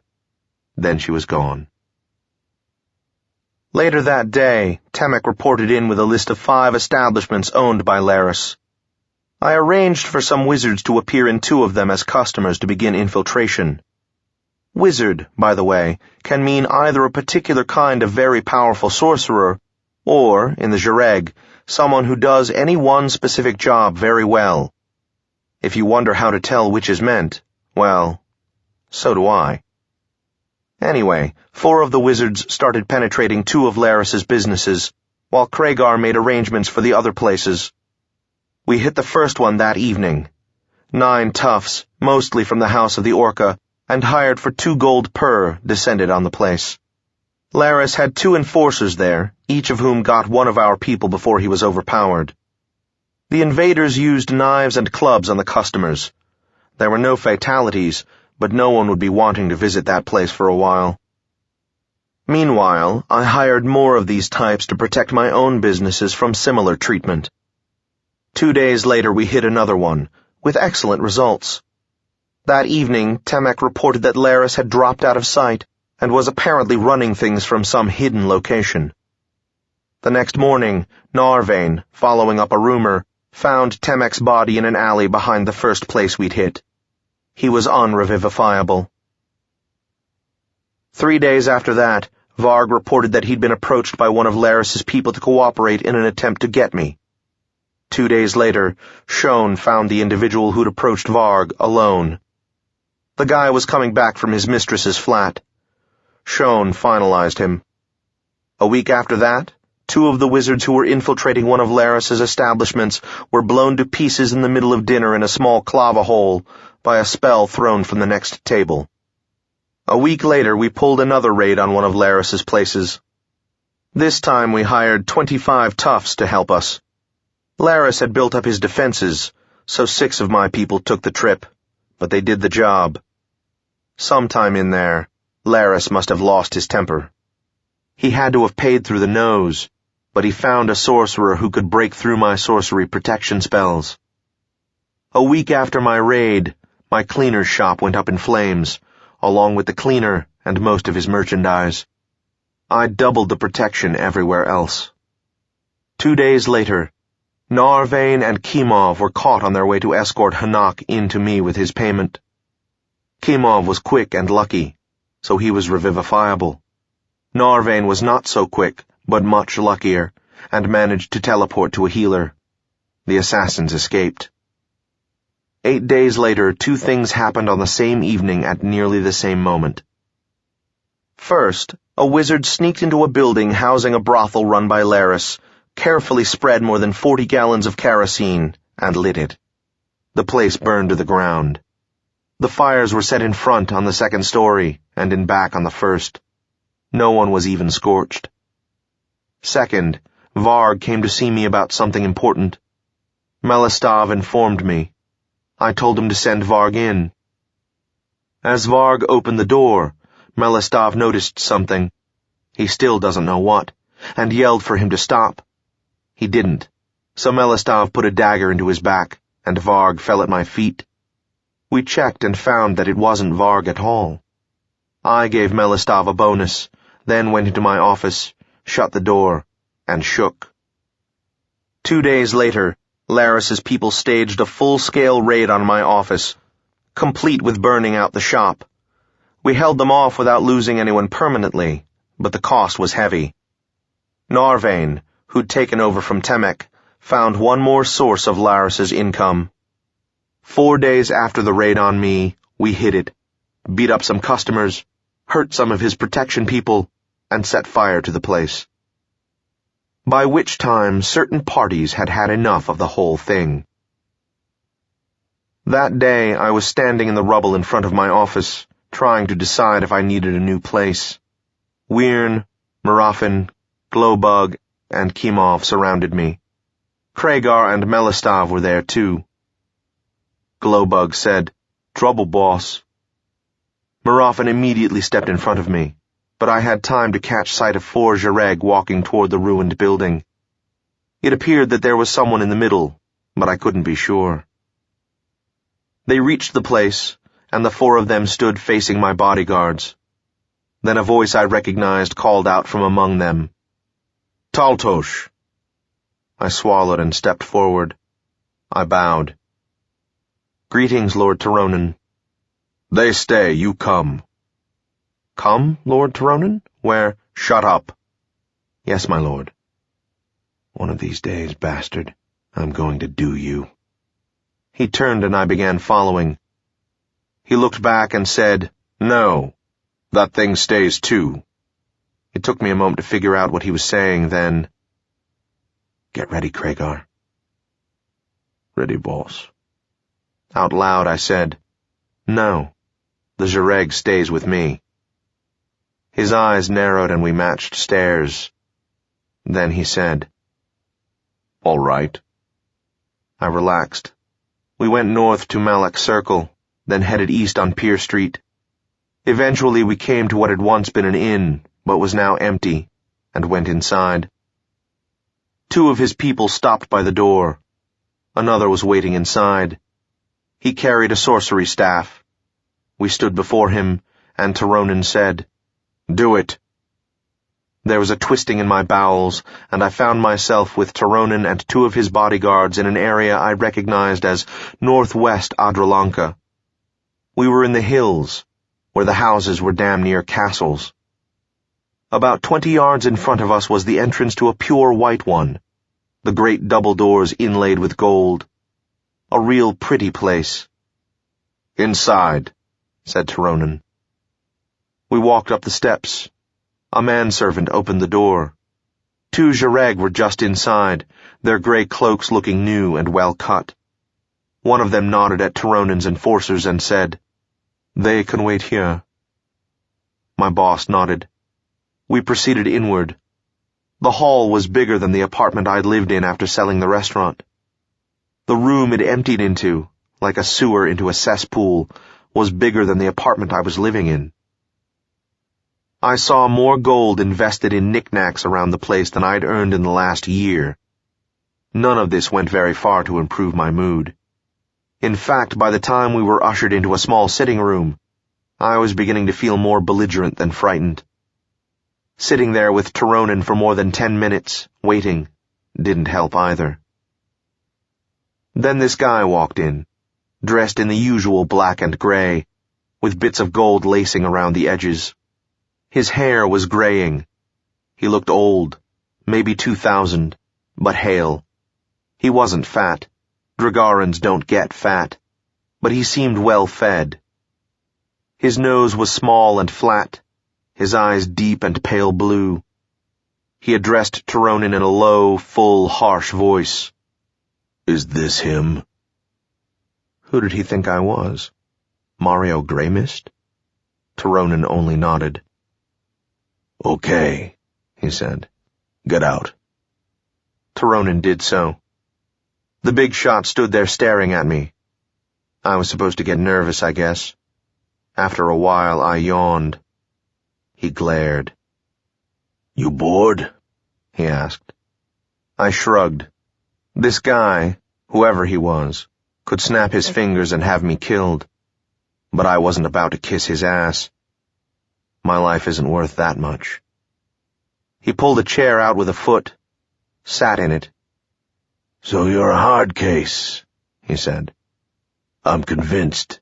You've impressed me. Now, you want to live or not?"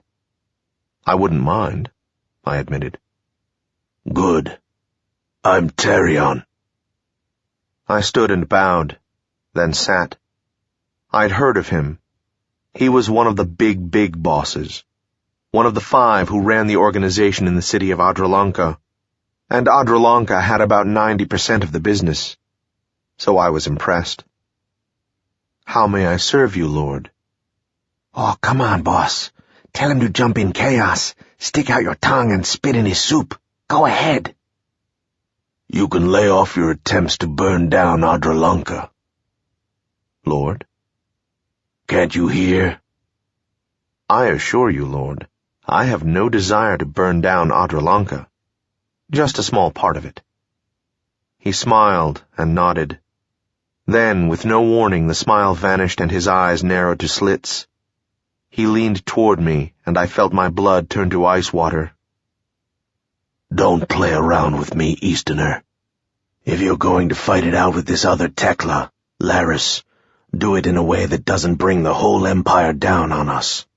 I've told him, now I'm telling you. If you don't, I'll settle it myself. Got that?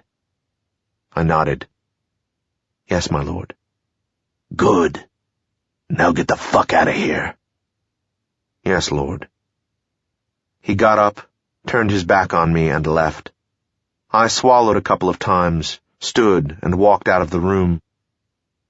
Taronin was gone, with all of his people. Tarion's servant showed me the door. I did my own teleport back to my office.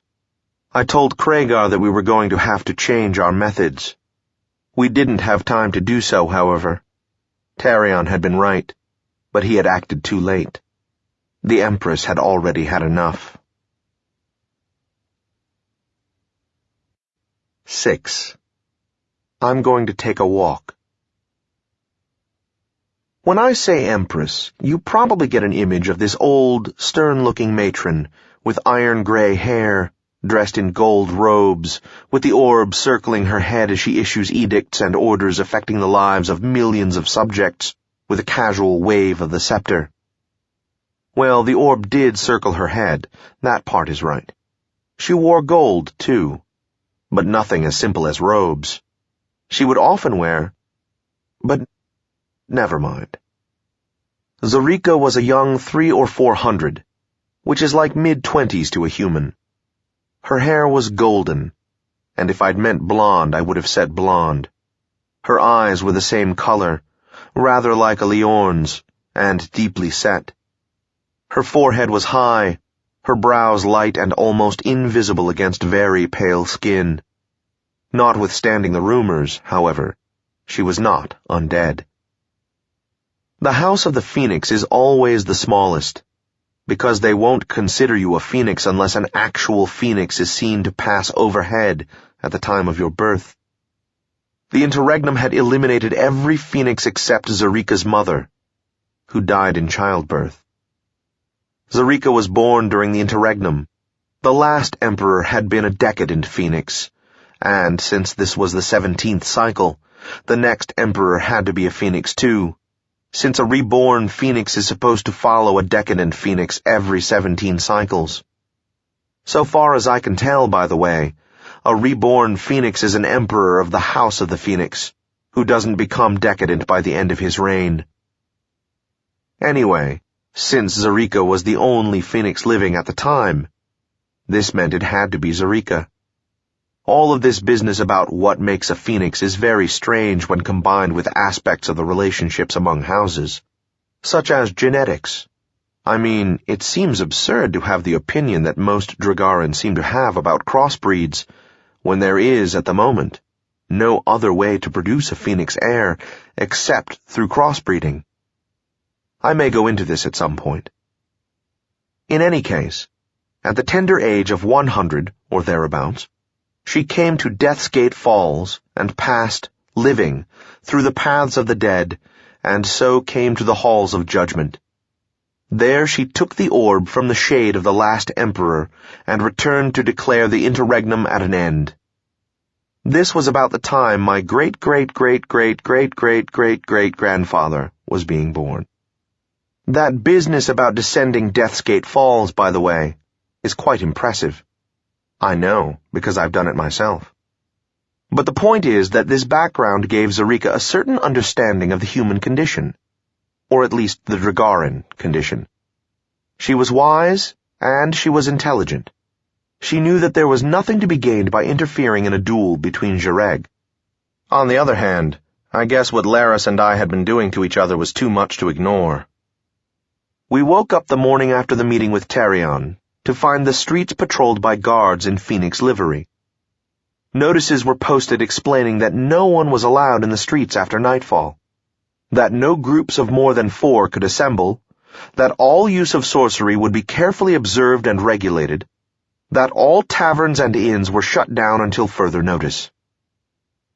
There was also the unspoken statement that no illegal activity of any kind would be tolerated. It was enough to make me want to move to a better neighborhood. Where do we stand, Kragar? We can keep up like this, supporting everything and not earning, for about 7 weeks. Do you think this will last 7 weeks? I don't know. I hope not. Yeah. We can't reduce our forces unless Laris does, and we don't have any way of knowing if Laris will. That's the worst part of it. This would be the perfect time to start infiltrating his organization, but we can't, because he doesn't have anything running either. Kragar shrugged. We'll just have to sit tight. Maybe. Tell you what, why don't we find a few places he's connected to that are legitimate? You know, like restaurants. And make friends with some of the management types. Make friends? Sure. Give them presents. Presents? Gold. Just give it to them? Yeah. Not ask for anything. Have people hand them money and say it comes from me. He looked more puzzled than ever. What will that do? Well, it works with court advisors, doesn't it? I mean, isn't that the kind of thing the connections do? Just maintain good relationships so that if they need something, people will be well disposed toward them. Why not try it here? It can't do any harm. It costs. Screw that. It might work. If they like us, that makes it more likely they'll tell us something. And maybe they can tell us something useful. If not right away, then someday. It's worth a try, he admitted. Start out with 500 and spread it around a bit. You're the boss. Next, we really should get some idea of when we can open something up. Do you have any guesses at all? Days, weeks, months, years? At least days, maybe weeks. Remember, those guards don't like this any more than we do. They'll be fighting it from their end, and all the merchants who aren't involved are going to be fighting it from their end. Also, it goes without saying that all the organization contacts in the palace will be working on it. I don't think it can last more than a month. Will it stop all at once or gradually disappear? Could be either way, Vlad. Well, could we open, say, 1 game in a week? They might let us get away with it, but once you open up a game, what happens the first time a customer runs short of cash?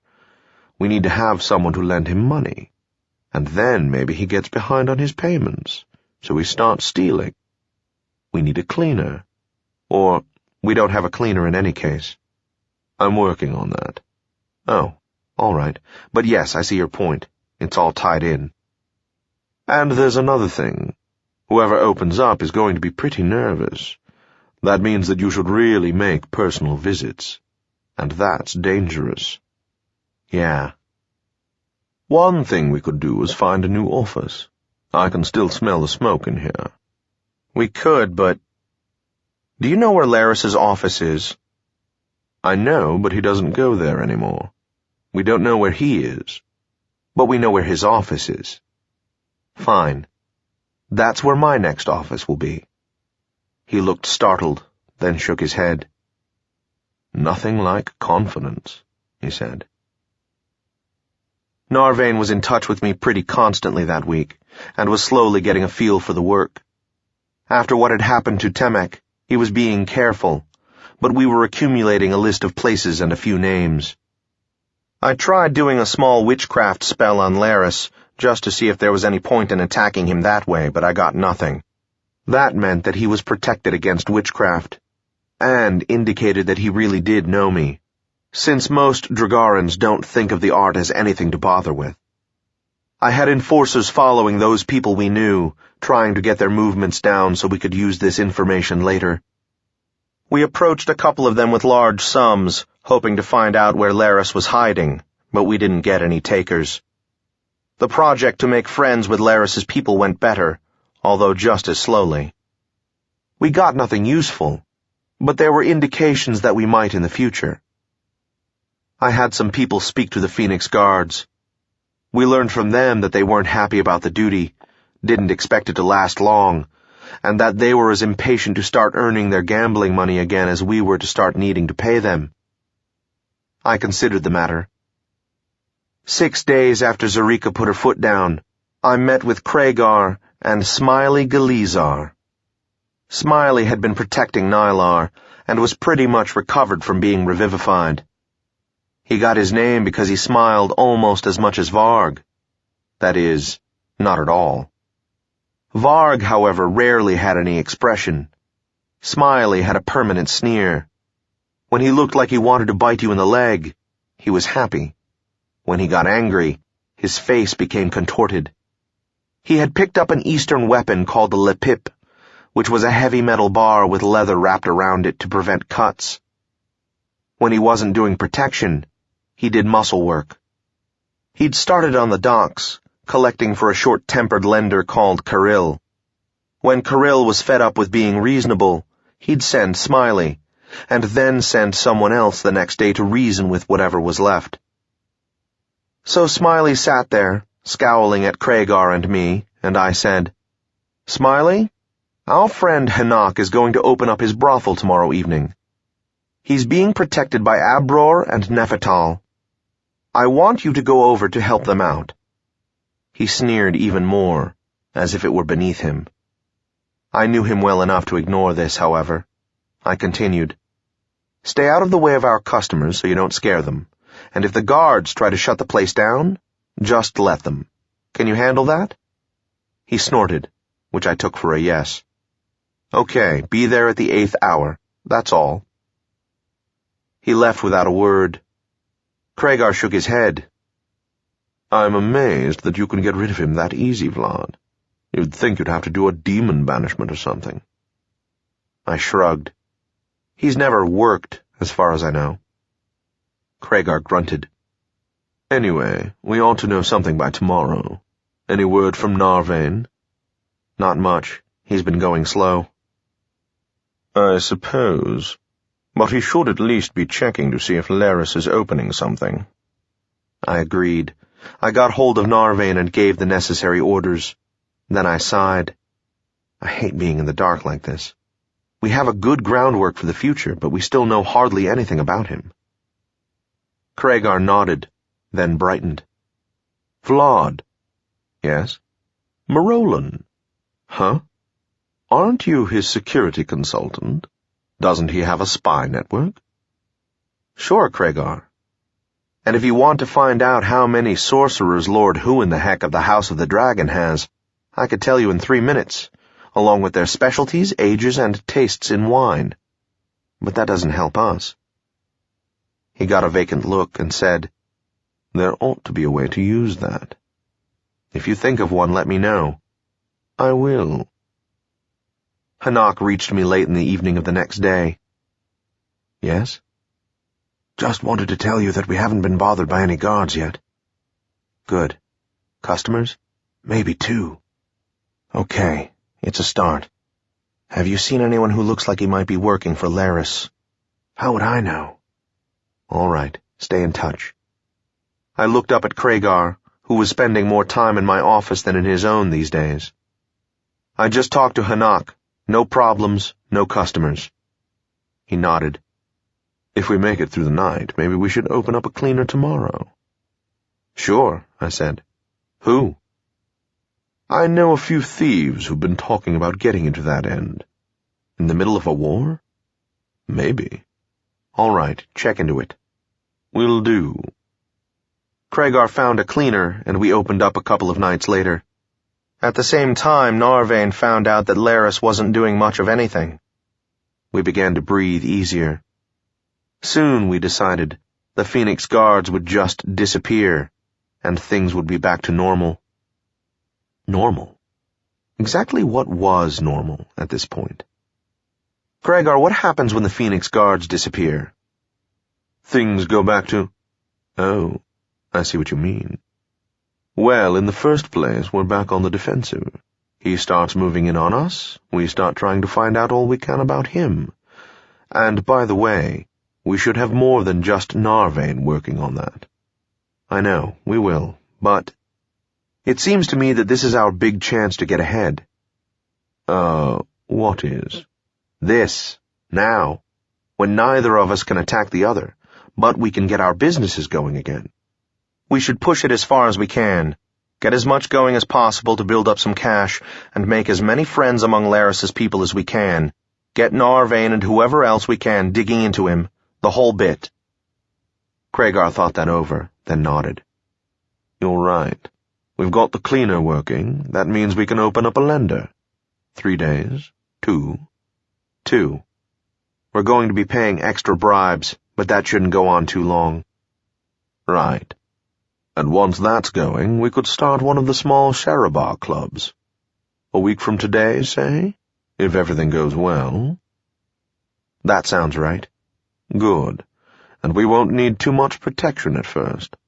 Let's put Wyrn and Mirafan helping Narvain. And maybe Kimov and Glowbug, too. But keep them all on the rotation for bodyguards.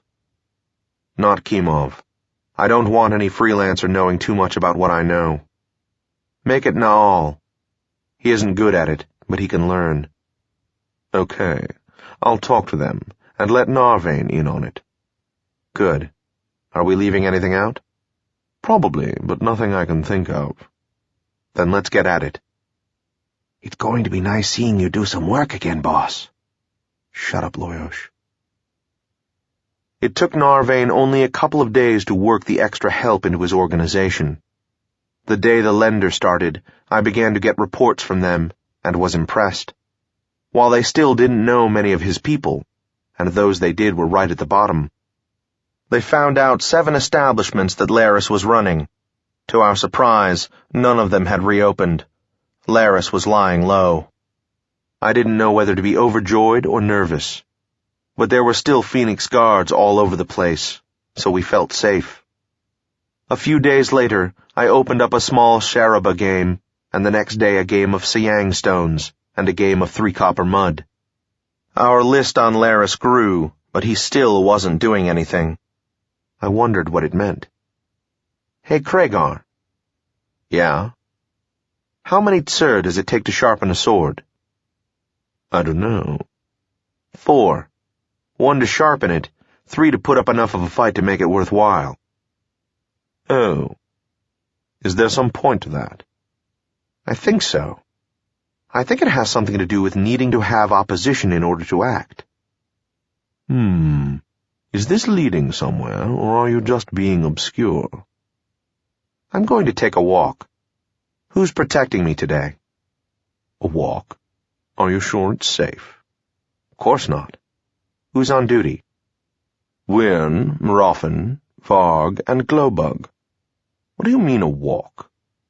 I'm going to visit my businesses. Word will get around that I did so, and that I'm not worried about either Laris or the Empire. Customers will relax, and business will pick up. True or not true? You're going to show that you aren't worried by walking around with 4 bodyguards. True or not true? He sighed. True, I guess. Call them in. He did so. Stay here, I told him, and keep things running. We walked out of the office, past the ruins of the front of the shop. I didn't dare let anyone close enough to me to let them do repairs, and into the street. There were a pair of Phoenix Guards at the northwest corner of Garshos and Copper Lane. We went that way, Loyosh flying ahead, and I could feel their eyes on me. We went east on Garshos to Dayland, and I was surprised that I didn't see any others. We went to the cleaners.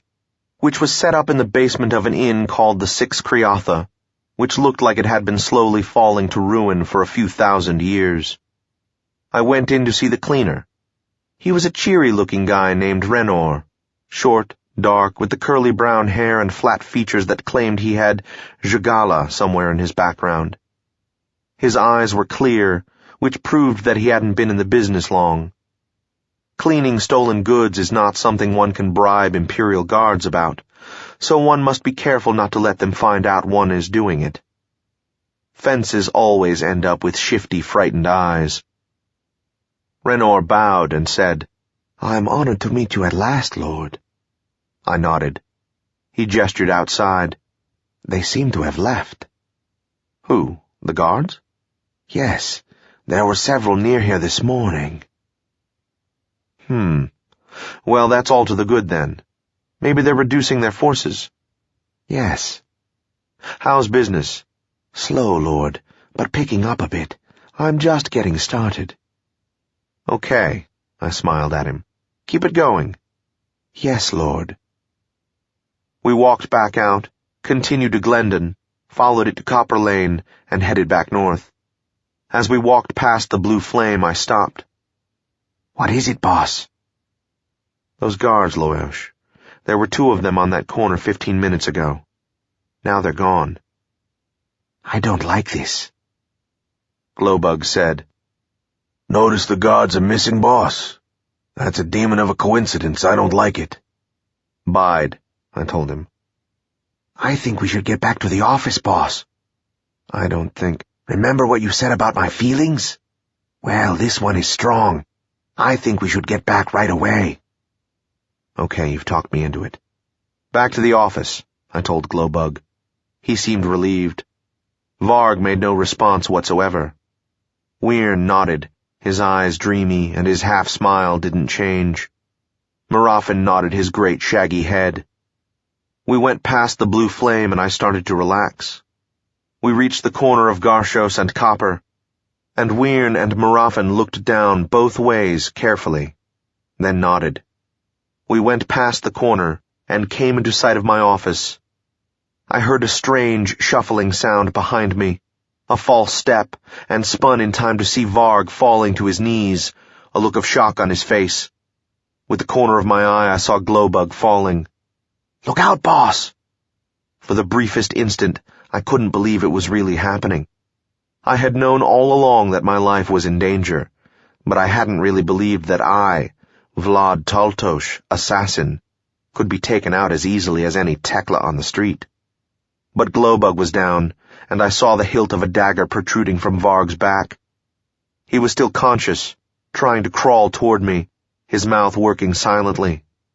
Then my reflexes took over, as I realized that I was still alive, and that Weirn and Marafin would be covering me from behind. I reached for my rapier as I tried to spot the knife thrower and— "Behind you, boss!" I spun and got a glimpse of Weirn and Marafin backing away as a tall Dragarin with— Wait a minute. Backing away? They were. They were watching me closely as they carefully stepped backwards, away from the scene. Meanwhile, a tall Dragarin was coming at me, slowly and steadily with a greatsword in her hands. I changed my mind about the rapier and drew a throwing knife with each hand. I wanted to get at least those 2 bastards who had sold me out. Loyosh left my shoulder, flying into the face of the assassin before me. That gave me the time I needed to take aim and— Something told me to dodge, so I did, to my right, as something sharp scraped along the right side of my back. I spun, both daggers flashing, and— Loyosh screamed psionically as there was a ripping in my left side from behind. I realized that the assassin with the greatsword had gotten past Loyosh. I felt a coldness, and I became aware that there was a piece of steel actually inside of me, among my bones and muscles and organs, and I felt sick. I ignored my desire to turn that way, and found the one who had attacked from behind. She was very short, and held a pair of large fighting knives. She was staring straight at me, dispassionately. The sword was taken from my side with a sudden wrenching, and I found myself on my knees. The assassin in front of me struck full forward, one knife cutting across from my throat, the other thrusting for my chest. I tried to force my arms up to parry, and there was blood flowing from her mouth, and she was falling at my feet. The knife she was slashing with scored a gash across my chest. As she hit the ground, the other blade found a home in my stomach. I heard flapping wings behind me and was pleased that Loyos was alive, as I waited for the sword stroke from behind that would finish me. Instead, I heard a voice that sounded remarkably like Alira's crying, You're a dragon!" and the ringing sound of clashing steel. Somehow I twisted around as I fell, and saw that it was indeed Alira, wielding a greatsword that was taller than she was, and dueling with the assassin. Watching them was Marolin himself, fury on his face, black wand in his hand. Alira's blade swung high as the assassin's cut low, and Loyos said, "Twist!" I did, but not in time to prevent the other one, who was still alive, from planting her dagger to the hilt in my kidney. There was pain such as I had never felt before, and I screamed. A muscle spasm jerked me to my knees and around and down, flat on my stomach, on the blade that was already there, and I only wanted to die quickly and have it over. For an instant before I got my wish, my face was a few inches from the other assassin's, blood still streaming from her mouth, her eyes set in a look of grim determination. I suddenly realized that she was an Easterner. That almost hurt more than the rest of it. But then the pain went away, and me with it. 7. I guess there's just a time for doing dumb things. Lingering trace of a fading green light, but no eyes to see it with. Memory like a well. Awareness like a bucket. But who pulls the rope? It occurred to me that me had occurred. Existence without sensation, and the bucket hadn't yet reached the water. I knew what sight was when it came, and I found myself staring into a pair of bright round things that I eventually realized were eyes. They floated in gray fog and seemed to see me. That must be significant. Brown occurred to me, looking at the eyes, at about the same moment that I saw a face fitting around them. Looking at the face, other terms came to mind. Little girl was one. Cute was another. And somber. I wondered if she were human or Dragaran, and realized that more of me had returned. She studied me. I wondered what she was seeing. Her mouth opened and sound issued forth. I realized that I'd been hearing the sounds for quite some time, and had not been aware of it. The sounds were utterly dead, as if in a room that was completely without echo. "Uncle Vlad?" she said again, but it registered this time. 2 words, Uncle and Vlad. Both had meaning. Vlad meant me, and I was delighted with the discovery. Uncle had something to do with family, but I wasn't sure exactly what. I thought about the words more, deeming them important. As I did so, a wave of green light seemed to come from all around me, bathing me for a moment, then stopping. I realized that this, too, had been going on for some time. Sensations multiplied, and I felt that I had a body again. I blinked and found it delightful. I licked my lips, and that was nice, too. I turned my attention back to the little girl, who was still watching me closely. She seemed relieved now. "Uncle Vlad?" she said, like a litany. "Oh, that's right. Vlad. Me. I was dead. The Easterner. The pain. Loyos. But he'd been alive, so maybe... Uncle Vlad?" I shook my head and tried speaking. "I don't know you," I said, and heard that my voice was strong. She nodded enthusiastically. "I know," she said, "but Mommy's awful worried about you. Won't you please come back?" "Come back?" I said. I don't understand. Mommy's been trying to find you. She sent you to look for me? She shook her head. She doesn't know I'm here, but she's really worried, Uncle Vlad, and so's Uncle Roland. Won't you please come back? Who could refuse a request like that? Where am I, then? She cocked her head to the side, looking puzzled. Her mouth opened and closed a few times. Then she shook her head again. I don't know, but just come back, okay? Sure, honey. But how? Follow me, she said. Okay. She moved away a few feet, stopped, and looked back. I found myself moving toward her, but I didn't seem to be walking. I had no sense of how fast we were traveling or from where to where, but the grayness gradually darkened. Who are you? I asked her as we moved. Devera, she said. I'm pleased to meet you, Devera. She turned back to me and giggled, lighting up her face. We've met before, Uncle Vlad. That triggered some more memories that I couldn't quite place, but... Oh, Uncle Vlad? Yes, Devera? When we get back, don't mention to Mommy that you saw me, okay? Okay. Why not? Aren't you supposed to be here? Well, not exactly. You see, I haven't really been born yet. Wherever we were became completely black, and I felt suddenly isolated. Then, once more, I was bathed in green light, and I remember no more. The Tsur had scored a long scratch in the Zhereg's wing. The Zhereg's jaws were going for the Tsur's neck, but the Tsur nearly had its mouth around the long, snake-like neck of the Zhereg. The Zhereg was of the normal breed, not one of the non-poisonous giant ones that dwelt above Death's Gate Falls, yet it was one of the largest I had ever seen, and should be able to give a good fight to. I blinked. The scene hadn't changed.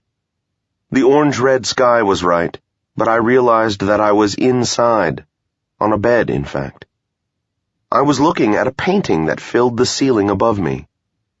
Someone's idea of a joke, no doubt, to have me wake up to that sight. Could I view the painting so that it appeared the Zhereg was winning? I could, and did. It was a nice painting. I took a deep breath and... I was alive. I turned my head and looked around the room. It was spacious as far as I was concerned, 22.5 feet in the direction of the bed, maybe 14 the other way. No windows, but a nice circulation of air. There was a fireplace centered in the wall my feet pointed to, with a cozy little fire crackling away in it and sending occasional sparks into the room.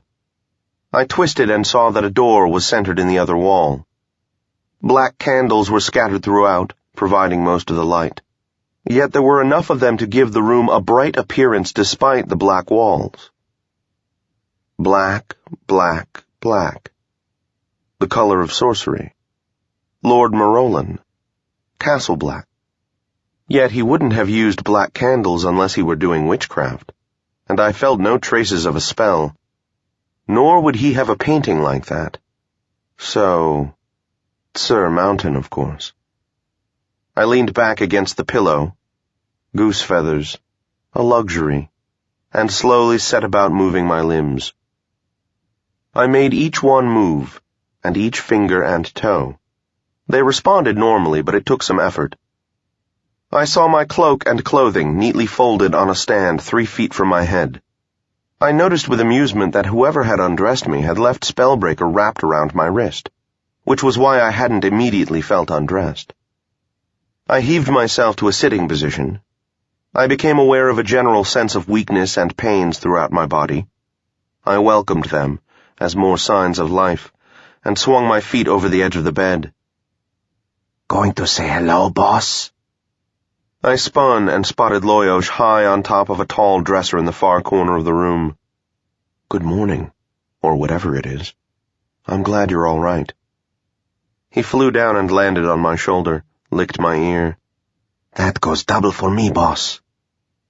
There was a chamber pot in one corner of the room, which I made a much-needed use of. I dressed slowly, finding several of my more obvious weapons neatly laid out beneath the cloak. Most of the contents of the cloak itself hadn't been disturbed. Dressing was painful. Enough said. There was a soft clap at the door about the time I finished. "Come in." Alira entered. "Good morning, Vlad. How are you feeling?" "Well enough, all things considered." Marolin was standing in the doorway behind her. We exchanged nods. "We would have been here sooner," he said, "but we had to visit another of our patients." "Oh? Who?" "The lady who attacked you," said Alira. "She's alive?" I swallowed involuntarily. Being killed attempting to do a job is one of the very few things that terminates the agreement between assassin and employer. I'd been hoping that they'd both taken the trip. "Both of them are," she said. "We revivified them." I see. That was different. They had the option of resuming the agreement now or not. I hoped they chose not to. "Which reminds me," said Marolin. "Vlad, I apologize to you. The Easterner should not have been able to attack you. I caused ruptures in several of her internal organs, which should have sent her into shock at once. It did not occur to me to continue watching her." I nodded. "She's probably a witch," I said. "Witchcraft is good for that." He knew that, of course. I was just needling him. But it ended up all right. "How did things go with the other one?" "She is a very good fighter," said Alira. "Remarkably good. We fought for more than a minute, and she wounded me twice." It was nicely ironic that Alira, who specialized in sorcery, had dueled blade to blade with the one, while Marolin, one of the finest blades in the Empire, had used sorcery. But both were far, far above the norm at either, so it really didn't matter. I nodded. "When was it?" Alira said, "We performed the revivification as soon as we had you back. You've slept for 2 days." "I don't know how to thank you." "Or was it Setaro, for revivifying me?" "It was I," said Alira, "and no thanks are necessary." "How hard was it?" She shook her head. "The most difficult I've ever tried. I thought we'd lost you. It was quite a task to repair your body, even before the revivification. Then I made 4 tries before it worked. I slept for half a day afterwards." It was only then that I remembered the dream I'd had. I started to mention it, but Alira was continuing. "I think you should be resting now. Try to stay on your back for at least a day. Also, don't—" This reminded me of something else, so I interrupted. "Excuse me, Alira, but how did you and Marolin happen to be there?" "Marolin dragged me along. Ask him." I turned and let my eyebrows do so.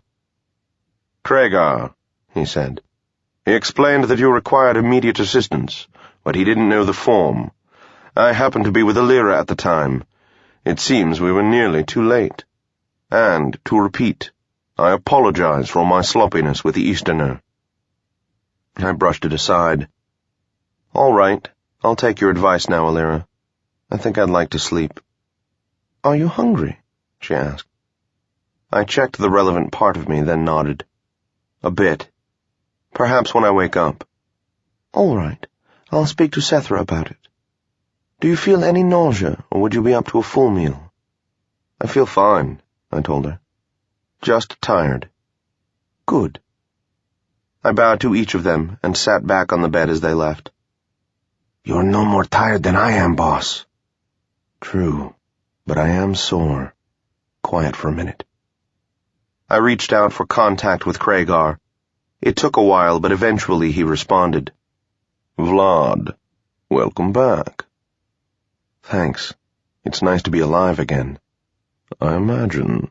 Alira told me you'd taken the trip, but they'd brought you back. I was beginning to worry, though. It's been 3 days. "I know. How are Varg and Glowbug?" "Glowbug is okay. The dagger caught his kidney, but we got to him in time." He paused. "Varg didn't make it. The revivification failed." I cursed, then asked, "How's our income?" "A trickle." How about standing funds? "Around 9,000 left." Okay. 3,500 each for anyone who brings me Wyrn and Mirafen. "Boss, they're going to be protected. You'll never—" Fine, then I won't have to pay anything. But put the word out. Mental shrug. "Okay," he said. "Anything else?" Yes, tighten up. I mean everybody. No action until I'm back, but I don't want anybody out alone, ever. Got that? "Got it." And blow another 1,000 on bumping up the protection on every place we have. I don't want any more surprises. "Check. Anything else?" Yeah. Thanks. "You're welcome." What tipped you off? "I got a message from one of those people we've been trying to cultivate as friends. It seems that the thing was arranged in an upstairs room of his tavern, and he decided to help us out." Well, I'll be. Give him 200. "I gave him 150 already." Good.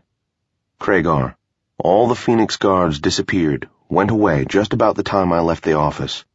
I can't believe that's a coincidence, and I can't believe they have the Empress helping them out, or the commander of the Phoenix Guards for that matter. Do you know anything about it? "Our contact said he heard it would be taken care of." I see. Check up on it, all right? "I'll try." Good. And do you know who those two were? The ones who got me? They were damn good. They did half the job anyway, even after Marolin and Alira showed up. There was a pause. "Boss, you don't know?" What are you talking about? How could I know? "Think about it, boss. 2 assassins, female, 1 Dragaran, 1 Easterner, 1 with a greatsword, 1 with daggers. How many teams like that are there?" Oh, I'll be talking to you later, Kragar. "Sure, Vlad." And the contact was broken. When you talk about assassins, good ones, the name Mario Greymist has a place by itself. He is the best there is, ever has been, or, as far as I'm concerned, ever could be. But after Mario, there are several names that come to mind, among those few who know such things. The ones who are good, dependable, command high rates, and are feared by anyone thinking of making a powerful enemy within the organization. Most assassins work alone. I mean, murder is a very private thing. But there are a few teams. One of these teams is on the list I mentioned above. I'd heard of them, and their names have been linked to a score of jobs in the last 5 years. None of these tales is certain, and most are probably wrong, but still. This team involved a Dragaran using a greatsword with all the skill of a dragon lord, and an Easterner using a dagger. Both were women, and the right hand of the Zhireg has very few women. There's Kyra the thief, and maybe a few others, but they are a rarity. This pair of assassins called themselves the Sword of the Zhireg and the Dagger of the Zhireg, and no one knew anything about where they'd come from. It was very hard to get hold of them. Usually, if you wanted them, you just put the word out on the streets and hoped they'd hear and be interested. It should be pointed out that the most I've ever been offered for an assassination is 6,000 gold, and these two won't even talk to you for less than 8 or 9. It had never occurred to me to send them after Laris, because they'd have wanted at least 20,000, and there was no way I could raise that kind of cash without committing everything to the one shot. A stupid thing to do since anyone can fail. I haven't yet, but I've been lucky. I wondered how much I was worth and where Laris had found the funds. I discovered that I was shaking, which was stupid since the threat was over. Unless they decided to complete the job. I continued shaking. "You okay, boss?" Not really. Let's take a walk. I stepped out of the room into the cold black stone halls of Tsur Mountain. I knew where I was at once. To my right would be the sitting room, where I'd first met Sethra. To my left would be more bedrooms. On impulse, I turned to the left. There were doors on either side of the hall. The hall continued past them. I stopped. Could the assassins be in one of these? Or one in each? I decided to keep walking. There was nothing to be gained by seeing them. I mean, as an assassin, I never had anything to say to my targets. As a target, what was I going to say to my assassins? Plead for my life? Sure. No, there was no point in... I discovered that I hadn't moved. I sighed. I guess there's just a time for doing dumb things, Loyosh. I opened the door as quietly as I could and looked inside. She was awake and looking at me.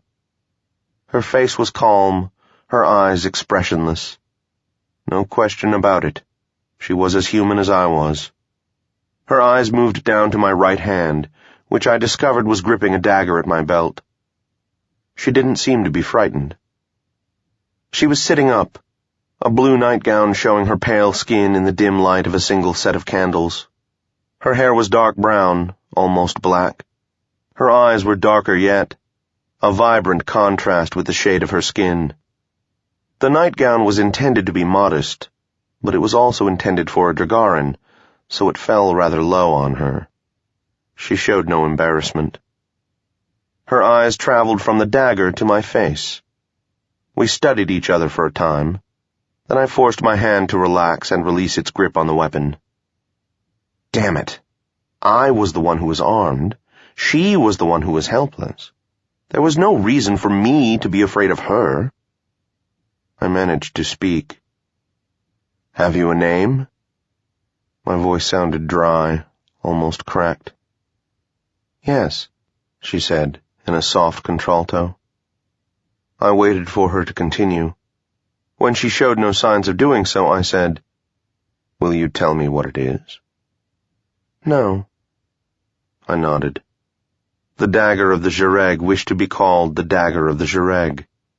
So be it. How did your partner evade Loyosh? I asked. She didn't. I gave her some herbs so she wouldn't be affected by the poison, and she just ignored him. I waited for Loyosh to make some remark about that. When he didn't, I said, How much was my head worth to you? You'd be flattered. She continued looking at me. The candles flickered and did things to her hair, and face, and neck, and the shadows of her breasts against the back wall. I swallowed. Then she said, We've returned the payment. I felt a sense of relief, as if the Imperial executioner had been handed a stay just as he raised his staff. I felt it show on my face and cursed my weakness. Her eyes came to rest on Loyosh. Then she held out her hand.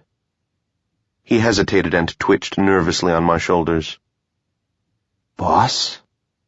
Up to you, chum. He flew over to her and wrapped his talons around her wrist.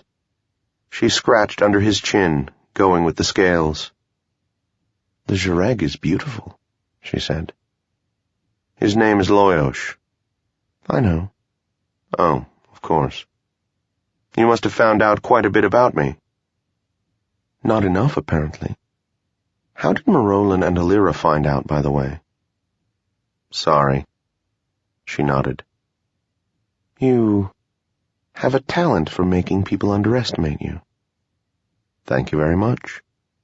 I walked into the room and let the door swing shut behind me.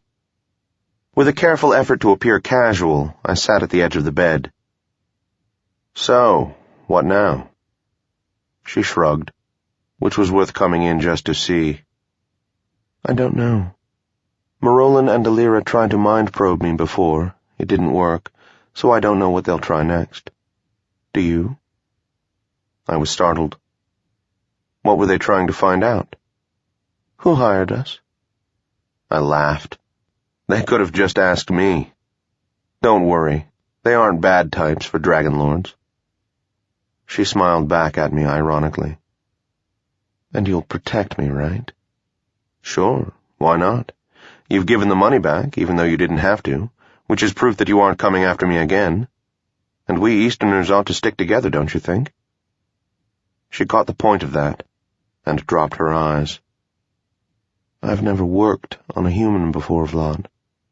I almost didn't take it, but She shrugged again. I wondered how I could make her keep doing that. I'm glad Alira is good at revivification, I said. I suppose so. For both our sakes, I added, because I meant it.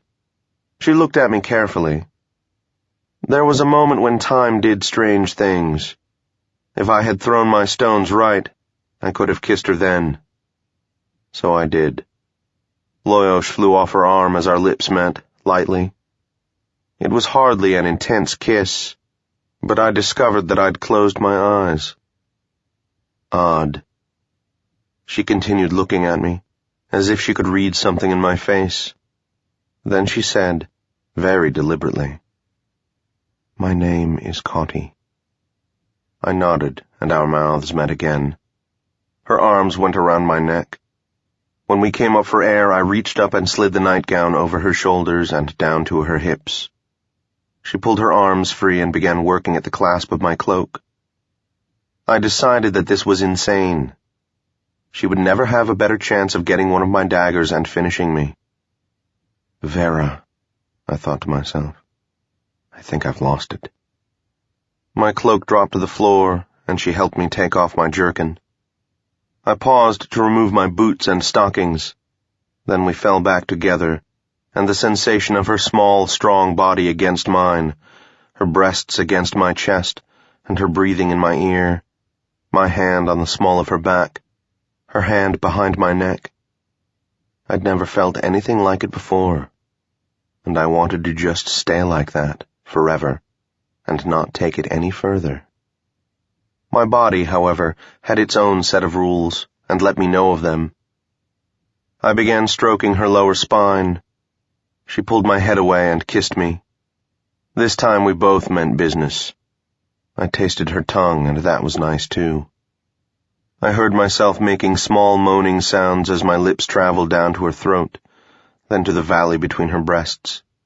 I kissed each one carefully, and went back to her lips. She started fumbling for the catch to my breeches, but I interfered by finding her buttocks with my right hand and crushing her to me again.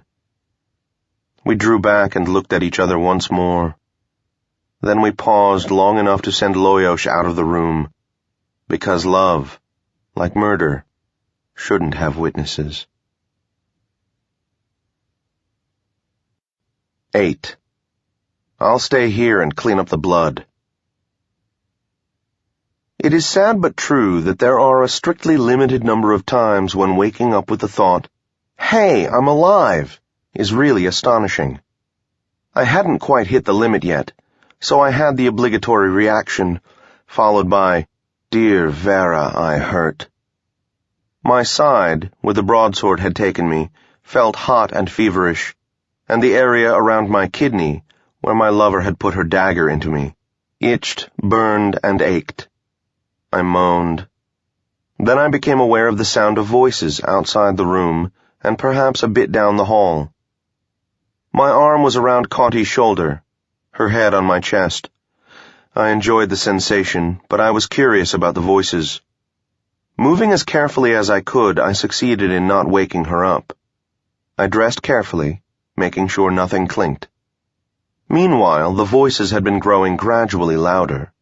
As soon as I felt dangerous again, I opened the door and identified Alira's voice, although I still couldn't distinguish the words. The dark stone walls of the hallway greeted me. The air was cold and dank, the hallway high and wide. I thought back to my first visit to Sur Mountain and shuddered. I turned toward the voices. I identified the other voice as Marolan's. As I approached, he was speaking. "You say may be true, but that hardly makes it any of our affair." "Any of our affair? Whose is it then? There, you see, you've woken up one of my patients."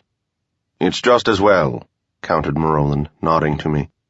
"You have exhausted all of my patience."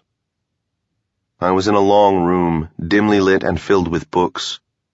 There were several chairs nearby, all done in black leather, but they were empty. Marolan and Alira stood facing each other. Marolan's arms were crossed on his chest. Alira's hands were on her hips. As she turned to me, I saw that her eyes, normally green, had turned blue. This is as much of a danger sign as the stiffening of a dragon's neck tentacles. I found a chair and sat down to ease the pain a bit. This looked like it was going to be a good one. Alira snorted at his comment and turned back. "Ha! It's your own fault if you can't see the obvious. What's the matter? Isn't it subtle enough for you?" "If there was anything to see," he parried, "I would doubtless have seen it long before you." Alira pressed the attack. "If you had the sense of honor of a Tekla, you'd see it as clearly as I do." "And had you the eyesight of a Tekla, you would be able to see what does and does not concern us." This forced Alira into a parry. "How could it not concern us? A dragon is a dragon is a dragon. Only this one happens to be a Zhireg. I want to find out why, and so should you." Morolin gestured toward me with his head. "Have you met Vlad's assistant, Kregar? He's as much of a dragon," she snorted again. "That snake? He was thrown out of the house, as you well know." "Perhaps so was—" "If so," she stop-thrust, "we'll find out and then why." "Why don't you simply ask her?" "She'd never tell me, you know that. She won't even admit that she is a dragon, much less—" Morolin snorted and tried a fancy maneuver, saying, "You know quite well that your only interest in this is to find someone else to be heir." "So what? What have my motives to do with—" "Alira," said Morolin suddenly, "perhaps we should ask Setaro." She stopped and cocked her head to the side. "Yes, an excellent idea. Why don't we? Perhaps she can talk some sense into your head." He sidestepped that. "Let's go see her then." He turned to me. "We'll be back shortly." "Fine," I said. "I'll stay here and clean up the blood." "What?" "Never mind." They vanished. I stood up painfully and made my way back to the dag, to Cauty's room. Cauty. I let the name roll around in my head. Cauty. Cauty. Cauty. A good Eastern name. I started to open the door, stopped and clapped softly. "Who is it?" came from inside. "Your victim," I said. "Which one?" Funny. "Come in," she said, "at your own risk." I slipped inside. "Good morning." "It occurs to me that you didn't kill me last night." "Oh, but I did," she said. 6 times. But I lost count and revivified you 7 times. I sat down on the bed next to her. She still hadn't dressed. I ignored the dryness in my mouth. "Oh, I must have forgotten. You could have killed me too, you know." Her voice was suddenly serious. "Yes," I said slowly. "But you knew I wouldn't. I had no such knowledge of you." "I'll take your word for that," she laughed lightly. I put her laugh, with her shrug, on the list of things I wanted to make her do more often. The candle sputtered, so I rummaged around until I found a few more and lit them all with the remaining stub. I returned to the bed and tapped her side lightly. She moved closer to the wall and I lay down. She rested her head on my arm. There were a few pleasant minutes of silence, then I said, "I overheard an interesting conversation just now." "Oh? Concerning your partner?" She tensed. "What about her?" I described the conversation. She pulled away from me, leaning on her arm to watch me as I spoke. Her brows were drawn together as she listened. She looked very beautiful that way, too. I finished the tale and said, "Is she a Dragon Lord?" Cauty shook her head. "That isn't my secret to tell." "Okay. You look worried." She smiled a little and put her head back on my chest. For an assassin, you're quite sensitive, Lord Taltos. In the first place, I'm not an assassin. You've been listening to too many rumors about me. In the second, the same goes for you, doubled. And in the third, isn't Lord Taltos a bit out of place, all things considered? She chuckled. As you wish, Vlad. Vladimir. She repeated it slowly. Vladimir. Vladimir. Vladimir. Vladimir. I like it. A good Eastern name. Shit, I said. Help me off with this damn jerkin, will you? And careful not to stab yourself. Some time later, while engaged in serious snuggling, I said, Marolin and Delira are liable to check up on your partner, you know. They won't find anything. Don't be too sure, Caughty. They've surprised me before. She tisked. Shouldn't let yourself be surprised, Vladimir. I snorted and withheld a few remarks. I'm serious. They're bound to find out something. You don't have to tell me what it is, but you ought to think about it. Have you been in touch with her? Of course. Then warn her, why do you care? Huh? I don't know. Jireg are Jireg, I guess. You aren't a threat to me anymore, and I don't see why they should be meddling. Or Alira, rather. Marolin doesn't see why either. I shrugged, causing her head to bounce on my chest. She giggled, which amazed and delighted me no end. Have you ever met an assassin who giggled? The absurdity of the whole situation was... I decided that I had to get out of there. I sat up, dislodging her. I'm going to check on our hosts and see what they're doing now. Like hell you are, my love. What's really bothering you? What did you call me? She sat up too, the bedclothes falling to her waist. She glared. Don't start getting mushy with me, you murdering Easterner.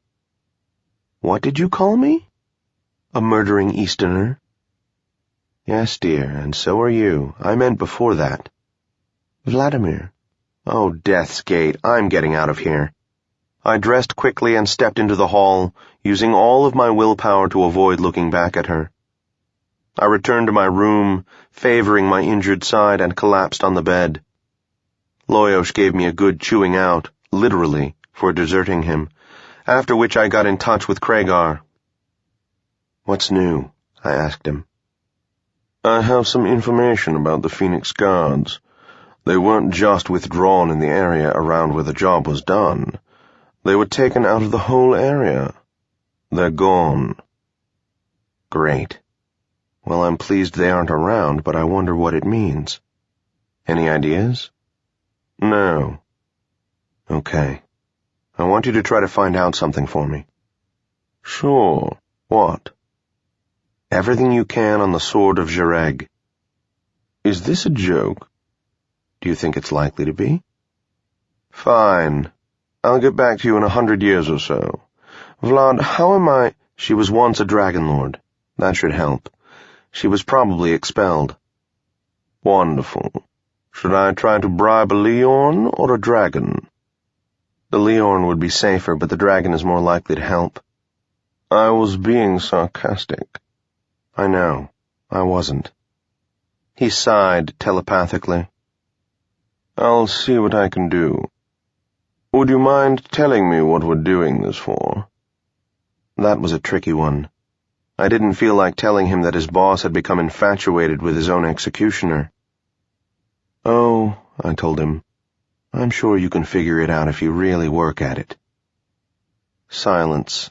Then, you want to find out if there was anything shady in her expulsion, so you can clear her and have her owe you a favor, and then turn her back on Laris, right? Not bad. Not bad at all. Clever, I told him. It was clever. I'd have to give him a bonus if it worked out. Now get on it. I broke the contact. I stretched out on the bed. After all of this, I really did need to sleep. I also needed to get my emotions under control. The first thing I noticed when I woke up was that my side and back didn't hurt so much. Also, I actually felt refreshed. I lay there for a few minutes, just breathing and enjoying it, then forced myself to get up. In addition to feeling refreshed, I also felt filthy from sleeping in my clothes. I stripped and found a tub of water in the corner, did a quick spell to heat it, and washed. As I did this, I managed to put Cauty out of my mind, at least for a little while, and concentrate on my real problem. Laris. The idea Craigar had wasn't bad at all, but it depended on too many things that were outside of my control. Still, it was worth checking into. Also worth checking into was the question of why the Phoenix Guards had chosen that moment to leave. How could he have arranged that? Where had the orders come from? I snapped my fingers, getting soapy water in my eye. That question, at least, I could get answered. I concentrated on a certain Salmoth, who worked for Morolin and reported directly to me. "Who is it?" said Fentor. "Vlad." "Oh, yes, my lord?" "We need some information." I explained what I was after, and he agreed to check into it. I broke the contact and chatted with Loyosh while I finished up my bath. I looked disgustedly at my filthy clothes, shrugged, and started to put them on again. "Check the dressing table, boss."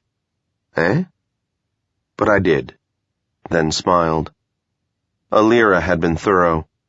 I donned the change of clothes happily, then stepped out into the hall with Loyosh riding on my right shoulder. It seemed as if I were beginning to get things done. Good.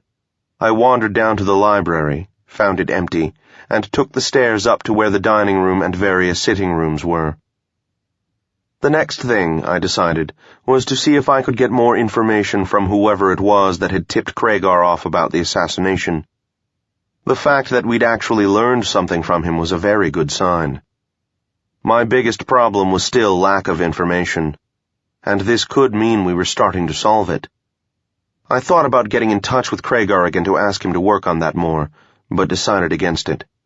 As they say, if you have someone stand for you, don't jog his sword arm while he does. I found Morolin and Alira in the first sitting room I came to, along with Sethra. Sethra Lavode, tall, pale, undead, and faintly vampiric. I'd heard her age placed at anything from 10 to 20,000 years, which is a significant portion of the age of the Empire itself. She dressed in and surrounded herself with black, the color of sorcery. She lived in Sur Mountain. Maybe she was Sur Mountain, for there are no records of a time when she or someone of her family didn't live there. Sur Mountain was its own mystery, and not subject to being understood by one such as me. The same may be said of Sethra. Physically, though, she had the high, thin features of the House of the Dragon. The upward slant of her eyes and the unusually extreme point to her ears made one think of Tsur lords. There had been rumors that she was half Tsur herself, but I doubted them. To Sethra, even more than to most Dragarans, an Easterner's lifetime was a blink of an eye. Maybe that's why she was so tolerant of me. Morolin's tolerance was due to having lived among Easterners for many years of his youth, during the interregnum. Alira's tolerance I've never understood. I suspect she was just being polite to Morolin. Most Dragarans had heard of Sethra Lavode, but few had met her. She was periodically considered a hero, and had been warlord of the Empire, while she was still living, and captain of the Lavodes, when there were still Lavodes. At other times, such as the present, she was considered an evil enchantress and Sir Lord Bait. Periodically, some fledgling hero would go up the mountain to destroy her. She turned them into Jagala or Yendi and sent them back. I'd told her that this wasn't going to help, but she just smiled. At her side was the dagger called Ice Flame, which was sort of Tsur Mountain in hand, or something. I don't know enough about it to say more, and thinking about it makes me nervous. I bowed to each of them and said, "Thank you for the sanctuary, Sethra." "It's no trouble, Vlad," she responded. "I enjoy your company. I'm pleased to see that you're recovering." So am I. I sat down, then asked, "What can you fine specimens of dragonhood tell me about the Phoenix Guard?" Marolin arched an eyebrow. What did you wish to know? Is it your desire to join? Could I? I am afraid, he said, that your species is against you there. But not my house. He looked startled and glanced at Alira. She said, "A Zhireg could join if he wanted to. There have been some, I think. None who are actually a part of the business end, I suppose. But some who've bought Zhireg titles instead of being houseless." I nodded. "So it isn't all dragons, eh? That's what I was wondering about." "Oh no," said Alira. "It's mostly dragons, because all dragons must serve periodically. But there are others from every house in the Guards, except Athyra, who are never interested, and Phoenix, because there aren't enough of them." Suppose some colonel of some army of dragon lords is serving. Would he be a colonel in the Guards? "No," said Sethra. "Rank among the Guards has nothing to do with any other rank. Officers in private armies often serve under their own blademen." I see. Does this ever cause problems? "No," said Alira. "Why the interest?" asked Sethra. "I'm bothered by the fact that the guards who were enforcing the Imperial Edict left just at the right time for our friends to nail me. I can't believe it was coincidence." They looked at each other. "I can't think of any way," said Sethra. "Whose decision would it have been? The Empress's? Or whoever leads the guards?" "The Empress sent them. She would have had to order their withdrawal," said Alira. Marolin nodded. "All right," I said. "I don't think she would have been involved in this on purpose, would she?" 3 heads shook. "Then is there anyone who could have made the suggestion to her that now would be a good time, and be confident that she'd act on it at once?" Sethra and Alira looked at Marolin, who was at court more often than they. He drummed his fingers on the arm of his chair. "Her lover," he said, "is said to be an Easterner. I've never met him, but he might have such influence. Then there are her advisers, but, to be candid, she hardly listens to most of them. I believe that she listens seriously to me, but I could be deluding myself. And in any case, I made no such request of her. She pays attention to Sethra the Younger, but Sethra has no interest in anything save invasion plans for the East." Sethra Lavode nodded. "It's good to have an ambition," she said. "Sethra the Younger is the only apprentice I've ever had who's never tried to kill me." I turned back to Marolin. "You can't think of anyone else?" "Not at present." "All right, then. What else? A faked message, maybe. 'Do this right now, signed so-and-so'?" "Who," said Marolin, "would write a message rather than reach her psionically?" "Well, someone she doesn't speak with often. It must be hard to reach her directly, so—" "No, it isn't," said Alira, looking at me as if puzzled. "It isn't? Of course not. Any citizen can reach Zarika through his link. Didn't you know that?" "No. But she must get thousands of people—" "Not really," she said. "If she doesn't consider it worth her time, she destroys the person. This keeps the amount of contact down quite a bit." "Oh. My father never saw fit to mention that. I guess he was afraid I might do it. In any case, I still don't see who could and would have convinced her to withdraw the troops. Marolin, you're well respected around court. Will you try to find out for me?" "No," said Marolin. "As I have explained to you, I will have nothing to do with any Zhireg war, directly or indirectly." "Yeah, okay." I was pleased to see Alira shoot him a brief look of disgust. It occurred to me then that the easiest thing to do would be to create something real that would make the Empress want to pull the troops out. What could it be? Civil disturbance? Threat of an invasion of some sort? Craigar. Yes, Vlad? See if there was anything going on in the city that would have called for Phoenix guards to handle. Good idea, boss. That's what I pay myself for. Then I reached Fentor and had him check into any possible external threats. With any luck, I'd know within a day or two. I turned my attention back to the others. Alira and Sethra were deep into another discussion. Certainly, Sethra was saying, and as far as I'm concerned, let her. Alira frowned. We're just getting on our feet, Sethra. We can't afford to go off east with tens of thousands of troops until we're sure the Empire is stable. What's this about? I asked. You set off another argument, Vlad, Marolan explained. Alira is opposed to Sethra the Younger's conquering the east until the Empire is stable. Sethra the Younger thinks that will make it stable. And our own Sethra, he indicated her with his head, feels, as I do, that since Sethra, the other one, wants to do it, why not? What harm is there? They'll throw us out again in a few hundred or 1,000 years. That was why Chiron the Conqueror left them there in the first place, so we'd have someone to fight and wouldn't tear ourselves apart. I could have said many things about this, but I let it go. That isn't the point, said Alira. If we drain off enough resources, what happens if a real enemy shows up? The Easterners are no threat to us now. What real enemy? Said Sethra. There isn't. I stood and left them to their argument. It couldn't have anything to do with me in any case. 9.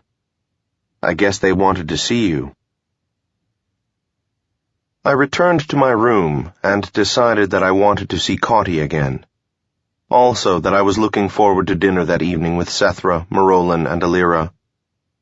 I realized that I could become very comfortable at Sur Mountain, while Craigar kept things going at the office. In other words, while everything I'd built up went over Death's Gate Falls. Not that Craigar was incompetent, but there are certain things one must do oneself. And I'd been gone 4 days already. Alira? After a pause, a response came. Yes, Vlad. Something has come up. I'm going to have to return to the office right away. Please convey my apologies to Sethra and Marolan. As you wish, but don't exert yourself.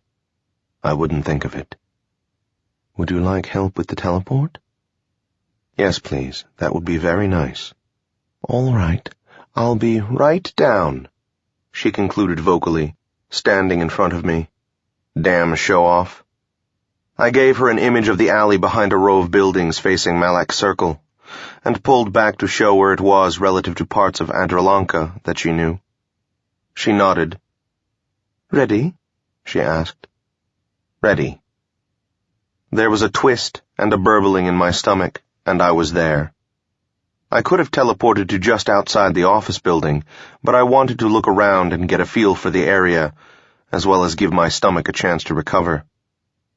Walking through the streets wasn't as risky as it may sound. Though I didn't have any bodyguards, no one even knew that I was around. The only way Laris could really get me was to have an assassin standing around next to my office, hoping I'd walk back in.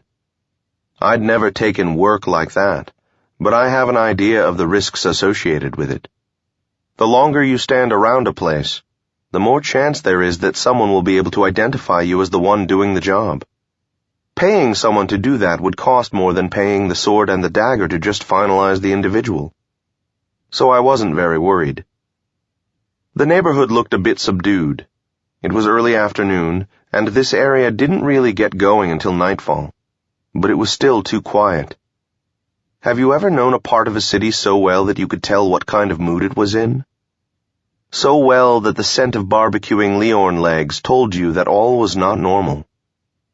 so you could hear that the street hawkers were just a little bit more quiet than usual.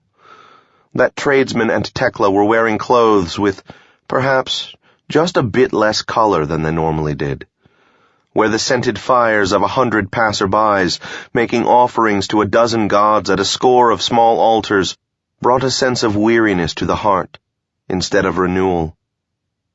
I knew this part of Adralanka that well, and that was the kind of mood it was in. I didn't need to talk to Craigar to know that business hadn't recovered. I thought about this, and, as I approached the office itself, I discovered something very important. Laris wasn't worried about money. "Look out, boss!" Not again, by the teeth of Sur Mountain. I hit the ground, rolled to my right, came up to my knees, and spotted two Jareg that I didn't recognize moving at me from either side. 2 of them, for the love of Vera. They both held daggers. Loyos was in front of one, buffeting his face and trying to sink his teeth into him. The other one suddenly stumbled and fell to his knees a few feet away from me, with 3 shurikens sticking out of him. I realized then that I'd thrown them. Not bad, Vlad. I scrambled to my feet and spun, looking for more. I didn't spot them, so I turned back in time to see the other assassin fall to the ground. As he fell, I saw Naal behind him, holding a large fighting knife with fresh blood on it. Next to him was Kimov, also holding a knife, looking around anxiously. "Boss," said Naal. "No," I snapped. "I'm Chiron the Conqueror. What's going on around here? Why do we have Vera-be-damned assassins standing outside the Vera-be-damned office in the middle of the Vera-be-damned afternoon?" Kimov just shrugged. Naal said, "I guess they were looking for you, boss." Some days everyone and his sibling is a Vera-be-damned jongler. I brushed past them and stormed into the office. Melistov jumped when I came in, but relaxed when he saw it was me. Craigar was in my office, sitting in my Vera-be-damned chair. He greeted me warmly. "Oh, it's you," he said. 1, 2, 3, 4. "Craigar, may I please have my chair back?" "Oh, sure, boss. Sorry. What's the matter? Hard day dodging assassins? I assumed you wanted some excitement. Or why did you go walking into the middle of them without letting anyone know you were coming? I mean, it would have been easy. You're pushing it." He got up. "Whatever you say, Vlad." "Craigar, just what is going on around here?" "Going on?" I gestured toward the outside. "Oh, nothing." "Nothing? You mean no business?" "Almost none." "But what about those assassins?" "I didn't know they were there, Vlad. Do you think I'd have just left them there?" "But they must be costing Laris a fortune." He nodded. I was interrupted by contact with Melistov. "Yeah?" "Naal is here." "Send him in." He came in. "Boss, Just a minute. 3 things. First, good work taking out the one. Second, next time I'll expect you to spot them before they spot me. 3, next time I'm almost nailed like that, if you're around, keep your bleeding wise-ass remarks to yourself, or I'll cut your bleeding throat for you. Got it?" "Yeah, boss. Sorry." "Okay. What do you want?" "I thought you'd want these." He tossed my shuriken, complete with bloodstains, on my desk. "I remember hearing that you don't like them left around, and—" I stood up, walked around my desk, and slipped a dagger out from my cloak. Before Naal could react, I put it in him, between the 4th and 5th ribs, angled up. A look of shock came into his face as I stepped out of the way. Then he fell. I turned to Craigar, still gripped by fear and icy rage. Also my back and side hurt like the great sea of chaos. "Craigar, you are a very fine administrative assistant. But if you ever want to run an area, make it as far from me as possible, or else learn how to keep discipline. That guy's no fool. He should know better than to walk in here with a murder weapon, with the corpse's blood still on it. In the 4 days I've been gone, you've managed to convince everyone around here that they don't have to think anymore, and as a result, I almost got butchered out there. You son of a bitch, this is my life we're talking about. Take it easy, boss. Don't— Shut up, Loyosh. Now, I continued, see if you can get him revivified. Out of your pocket. If not, you may have the honor of giving his next of kin the bonus. Understand? Craigar nodded, looking genuinely crestfallen. I'm sorry, Vlad, he said, and seemed to be looking for something else to say. I went back to my desk, sat down, leaned back, and shook my head. Craigar wasn't incompetent at most things. I really didn't want to lose him. After this, I should probably do something to show I trusted him. I sighed. Okay, let's forget it. I'm back now. There's something I want you to do. Yeah. Naal was not completely wrong. I should not have left the shuriken in the body, but he should not have brought them back to me.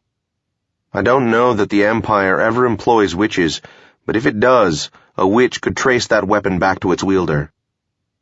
Craigar listened silently. He knew nothing about witchcraft. It has to do with body aura, I explained. Anything that's been around me for any length of time is going to pick up a sort of psychic scent that a witch can identify. So, what do you do about it? You can't count on always taking the weapon with you. I know. So what I'm going to do is to start changing weapons every couple of days or so that nothing is on me long enough to pick up my aura. I'm going to make a list of all my weapons. I want you to go around and get ones to match. I'll put the ones I'm done with in a box, and you can use them for trade next time, which should cut down on the cost a bit. Okay? He looked startled. Well, I wasn't surprised. I was putting a lot of trust in him to tell him what weapons I had concealed about me, even if, as he would suspect, I were keeping a few back. But he nodded. Good, I said. Come back in an hour and I'll have the list made up. Memorize and destroy it. Check, boss. Good. Now go away. Boss. Sorry I snapped at you, Loyosh. And good work with that assassin. Thanks, boss. And don't worry about it. I understand. Loyosh had always been understanding, I decided. It was only then, as I began writing, that it really hit me just how close I'd come once again. I reached the trash bucket just before my stomach emptied itself. I got a glass of water and rinsed out my mouth, then had Melistov empty and clean the bucket. I sat there shaking for some time before I got to work on the list for Craigar. I gave Craigar the list, and he took off to fill it. Shortly after that, I got a message from Melistov. Boss, there are some people here to see you. Who? People in uniform. Oh, shit. Well, I shouldn't be surprised. I made sure there was nothing incriminating on my desk. Okay, send them in. How bad do you suppose this is going to be, Loyosh? You can always claim self-defense, boss. The door opened, and the two Dragarins dressed in the golden uniforms of the House of Phoenix came marching in. One looked around the office contemptuously, as if to say, "So this is how the scum live." The other looked at me with a similar expression, as if to say, "So this is the scum." "Greetings, my lords," I said. "How may I serve the Empire?" The one who was looking at me said, "You are Baronet Vlad of Taltos?" He pronounced it Taltos instead of Taltos, so he must have had written orders, for whatever that was worth. "Baronet Taltos will do," I said. "I am at your service, lords." The other one turned his glance to me, snorted, and said, "I'll bet," The first one asked me, "What do you know about it?" "About what, my lord?" He shot a glance at the other, who closed the door of my office.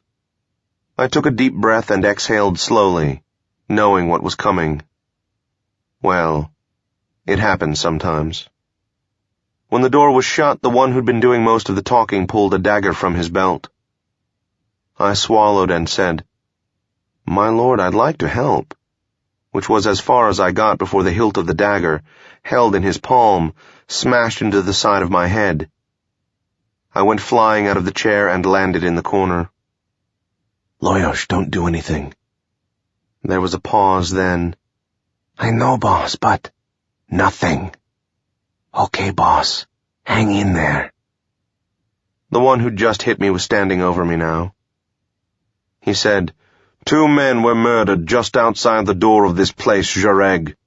He made it sound like a curse. "What do you know about it?" "Lord," I said, "I don't know," as his foot took me in the stomach. I had seen it just in time to move forward, so he missed my solar plexus. The other one came up then. "Did you hear him, Menthar?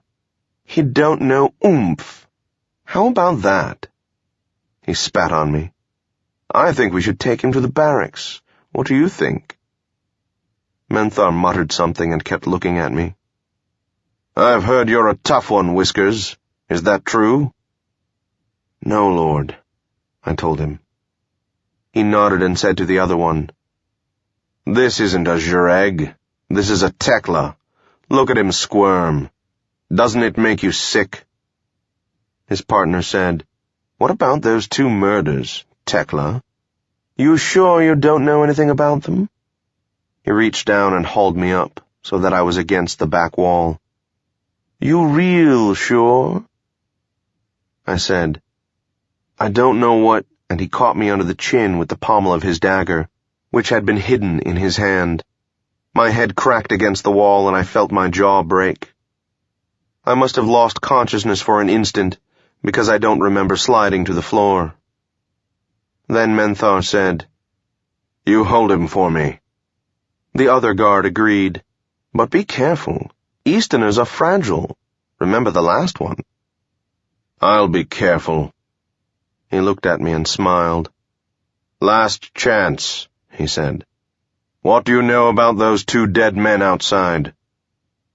I shook my head, which hurt like blazes, but I knew trying to talk would hurt more. He hefted his dagger, hilt up, and swung his arm back for a good wind-up. I don't know how long the whole thing lasted. It was certainly one of the worst I'd been through, but if they'd chosen to take me back to their barracks, it would have been worse. Phoenix Guards are never ordered to beat up Jareg, or Easterners, or anyone else. But some of them don't like us. This beating was peculiar. I'd been bashed around before. It was one of the prices I paid for living according to my own rules instead of the Empire's. But why this time? The 2 dead men were Jareg, and the usual attitude of Imperial Guards to such things is, let 'em kill each other off, for all we care. It could have been just another excuse to beat up an Easterner or a Jareg, but they'd seemed genuinely angry about something. These thoughts came to me through a thick haze of pain as I was lying on my office floor. I was concentrating as hard as I could on figuring out the reason behind the beating, so that I could avoid thinking about how every inch of me hurt. I could tell there were people around me, but I couldn't open my eyes to see who they were, and they were talking in whispers. After a time, I heard Melistov say, "Here she is, move back," followed by the sound of a long garment dragging across the floor. This was followed by a gasp. I decided I must be quite a sight. The newcomer said, "Get away from him." I recognized, with surprise and some relief, Alira's voice. I tried to force my eyes to open, but they wouldn't. I heard Kragar say, "How bad is he, Alira?" But she chose not to answer him. That didn't necessarily mean that I was in bad shape. Alira so utterly despised Kragar that she preferred not to speak to him whenever possible. Kragar. Are you all right, Vlad? No, but never mind that. They seemed mad about something in particular. Any idea what? Yeah. While they were here, I got Damar to do a mind probe. Kragar, you know I don't like Damar to know. Never mind. What did he find out? We were interrupted by Alira saying, "Sleep, Vlad." I was going to argue, but I discovered that she wasn't just making a suggestion. I saw a pale green light, and I slept. Alira was there when I woke up again, as was the picture of the Tsur and the Zhireg. This led to the realization that I could see again. I took stock of my various body parts and found that, while I still hurt, it was mostly dull aches instead of flaming agony. Alira is a very good healer. "I might as well move in here," I said. "I heard what happened, Vlad," said Alira. "On behalf of the House of the Dragon, I apologize." I grunted. "The one who beat you. His name is Menthar? He is off duty in 4 months." I felt my eyes trying to widen. I studied her. Her lips were pressed tightly together and her eyes were gray. Her hands were in fists at her sides. 4 months, she repeated, and then he's fair game.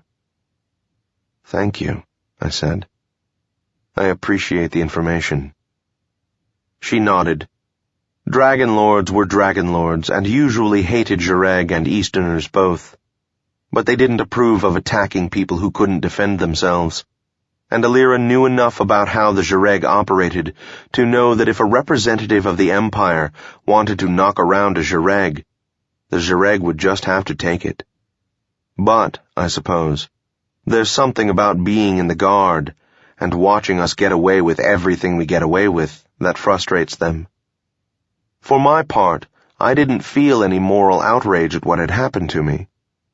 I just wanted to tear that guy's arms off. 4 months. "Thank you," I said again. "I think I want to sleep now." "Good," she said. "I'll be back in a while." She left and I got in touch with Kragar. "You were saying?" "Vlad, how are you?" "About how you'd expect. Now, what did Damar find out?" "These guards were pulled out the other day because they were needed somewhere else. There was a riot in the Easterners' quarter. That may explain why those two took it out on you. I suppose they aren't happy with any Easterners now. There have been other beatings of Easterners in the last few days. A few have been beaten to death." "I see. It can't have been very big or we'd have heard about it." "No, it was small, short, and pretty bloody, from what Damar could tell. I'm checking into it, just on general principles." "Okay, so that mystery is solved. Now, who set off the riot? Laris, I suppose. We need to find out how he has influence around there. That's quite a bit farther south than anything else he has."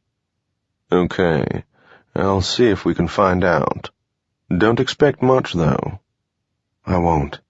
Anything yet on that other business?" "A bit, but not enough to help, I don't think. Her name is Norathar, and she's of the Elanya line. I found references to her being expelled from the house, but no details. Yet." "Good. Keep working on it. Next point. How can Laris afford to keep assassins sitting outside the office?" "Well, didn't you say the sword and the dagger had returned their payment?" "Yeah, but that begs the question. How could he afford to hire them? Plus pay whatever it must have cost to start trouble in the Easterners' quarter." I don't know. I guess he has more cash than we thought." "Right, but how did he get it?" "Maybe the same way you did." "That's just what I was thinking. Maybe he's being supported by someone who's rich." "It could be, Vlad." "So, let's look into it." "Sure. How do we do that? I don't know. Think about it. Check. And Vlad? Yeah?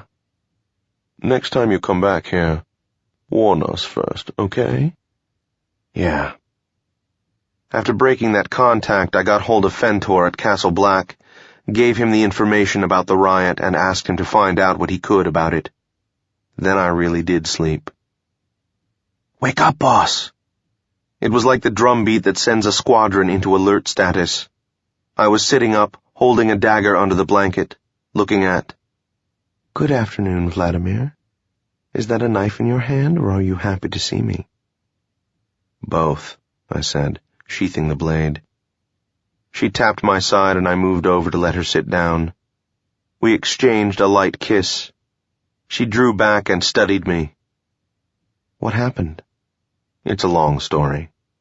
I've got nothing but time. I told her what had happened. She shook her head and, when I was finished, held me. Wow. What now? She asked. I said, Do you and your partner ever give friends a bargain? Do you? I didn't think so. She held me a little tighter. Would you two rather I left, boss? Maybe in a bit. Humph. I was being snide if you didn't notice. I noticed. Shut up. By the way, Vladimir, Setaro is giving a banquet. Really? In honor of what? In honor of all of us being alive. They'll probably be trying to pump you and Norathar for information. I expect they... How did you find out her name? I did a smug chuckle. I guess, she said, I'll just have to torture the information out of you. I guess so, I said. Okay, Loyosh, you can leave now. Jerk. Yeah. 10. I dislike killing my guests. It is possible to break meals down into types. There is the formal dinner, with elegant settings, carefully selected wines, and orchestrated conversation. Then there are Jareg business meetings, where you ignore the food half the time, because to miss a remark, or even a glance, can be deadly. There is the quiet, informal get-together with a certain person, where neither food nor conversation is as important as being there. We also have the grab something and run, where the idea is to get food inside of you without taking time for either conversation or enjoyment. Next, we have the good dinner, where the food is the whole reason for being there, and conversation is merely to help wash it down. And there is one other type of dinner. Sitting around a fine, elegant table, deep under Tsur Mountain, with an undead hostess, a pair of dragon lords, and a team of Jareg assassins, one of whom was once a dragon herself, the other of whom is an Easterner. The conversation at a dinner of this type is unpredictable. For most of the meal, Marolin entertained us with a few notes on sorcery that aren't usually included in tomes, and probably shouldn't be. I enjoyed this, mostly because I was sitting next to Cauty. By chance? With Alira around? Ha! And we generally concentrated on rubbing our legs together under the table. Loyosh made a few remarks about this that I won't dignify by repeating. Then, while I was distracted, the conversation changed. Suddenly, Alira was engaging the lady known as the Sword of the Jareg in a bantering exchange comparing dragon customs to Jareg customs, and I was instantly alert. Alira didn't do anything by accident. You see, Alira was saying, we only kill people who deserve it. You kill anyone you're paid to kill. Norathar pretended surprise. But you're paid too, aren't you? It's merely a different coin. A Jareg assassin would be paid in gold, or so I assume. I've never actually met one.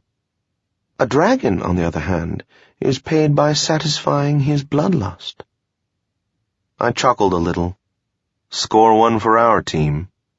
Alira also smiled and raised her glass. I looked at her closely. Yes, I decided. She wasn't doing any idle jareg baiting. She was searching for something.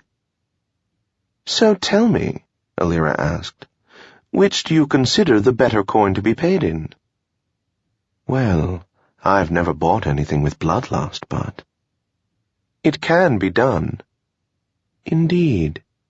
What can you buy, pray tell? Empires, said Alira e Chiron. Empires. Norathar Elanya raised her eyebrow. Empires, my lady? What would I do with one? Alira shrugged. I'm sure you could think of something. I glanced around the room. Sethra, at the head of the table and to my right, was watching Alira intently. Marolin, to her right, was doing the same. Norathar was next to him, and she was also studying Alira, who was at the other end of the table. Cauty, next to her and to my left, was looking at Norathar. I wondered what was going on behind her mask. I always wonder what's going on behind people's masks. I sometimes wonder what's going on behind my mask. What would you do with one? Asked Norathar. Ask me when the cycle changes. Eh? I, she said, am currently the dragon heir to the throne. Marolin used to be before I arrived. I remembered being told about Alira's arrival, hurled out of Adron's disaster, the explosion that brought down the Empire over 400 years ago, through time, to land in the middle of some Tekla's wheat field. I was later told that Sethra had had a hand in the thing, which made it more believable than it would be otherwise. Norathar seemed faintly curious. Her eyes went to the dragon head pendant around Alira's neck. All dragon lords wear a dragon head somewhere visible. The one Alira wore had a blue gem for one eye, a green gem for the other. E Chiron, I see, said Norathar. Alira nodded, as if something had been explained. I asked, What am I missing? The lady, said Alira, was no doubt curious about my lineage, and why I am now the heir. I would guess that she has remembered that Adron had a daughter. I said, Oh. It had never occurred to me to wonder how Alira came to be the heir so quickly, although I'd known she was since I was introduced to her. But sitting at the same table with the daughter of the man who had turned an entire city into a seething pool of raw chaos was a bit disconcerting. I decided it was going to take me a while to get used to it. Alira continued her explanations to Norathar. The Dragon Council informed me of the decision when they checked my bloodlines. That is how I became interested in genetics. I am hoping that I can prove there is a flaw in me somewhere, so I won't have to be Empress when the cycle changes. You mean you don't want to be Empress? I asked. Dear Barlin, no. I can't imagine anything more dull. I've been looking for a way out of it since I've been back. Oh. Your conversation is really gifted today, boss. Shut up, Loyosh. I worked all of this over in my mind. Alira, I said at last, I have a question. If you're the dragon heir, does that mean your father was the heir before you? And if he was the heir, why did he try the coup in the first place? 2 reasons, she said. First, because it was the reign of a decadent phoenix, and the emperor refused to step down when the cycle changed. Second, Daddy wasn't really the heir. Oh? The heir died during the interregnum? Around then, yes. There was a war, and he was killed. There was talk of his child not being a dragon.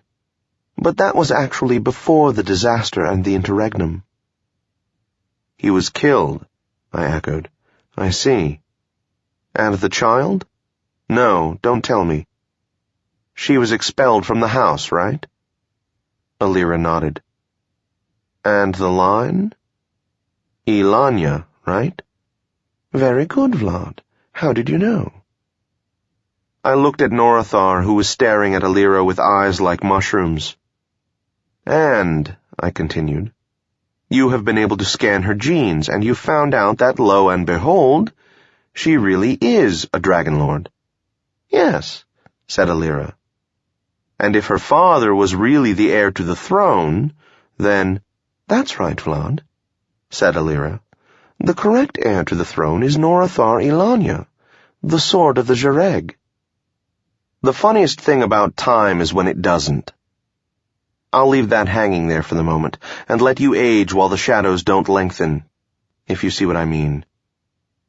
I looked first at Caughty, who was looking at Norathar, who was looking at Alira. Sethra and Marolin were also looking at Alira, who wasn't focusing on anything we could see. Her eyes, bright green now, glittered with reflected candlelight, and looked upon something we weren't entitled to see. Now, while the cycle doesn't turn, and the year doesn't fail, and the day gets neither brighter nor darker, and even the candles don't flicker, we begin to see things with a new perspective. I looked first at my lover, who had recently killed me, who was looking at her partner, who should be the dragon heir to the orb, next in the cycle. This Dragon Lord Assassin Princess whatever matched stares with Alira e Chiron, wielder of Chiron's sword, traveler from the past, daughter of Adron, and current heir to the orb, and so on. The funniest thing about time is when it doesn't. In those moments when it loses itself and becomes, as perhaps all things must, its opposite. It becomes a thing of even greater power than when it is in its old standard tear-down-the-mountains mood. It even has the power to break down the masks behind which hide dragons turned Jareg. For an instant then, I looked at Norathar and saw her clearly, she who had once been a dragon lord. I saw pride, hate, grim resignation, dashed hopes, loyalty and courage. I turned away, though, because, odd as it may seem to you who have listened to me so patiently and so well, I really don't like pain. What do you mean?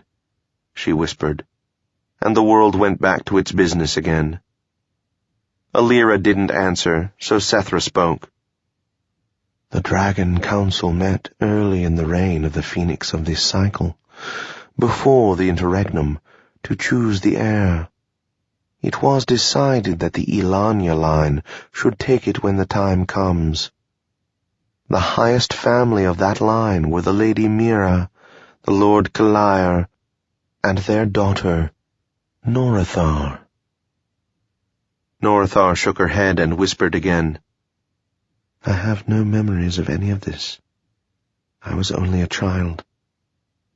There was an accusation made, said Sethra, and Lord Kalair, your father, challenged his accuser.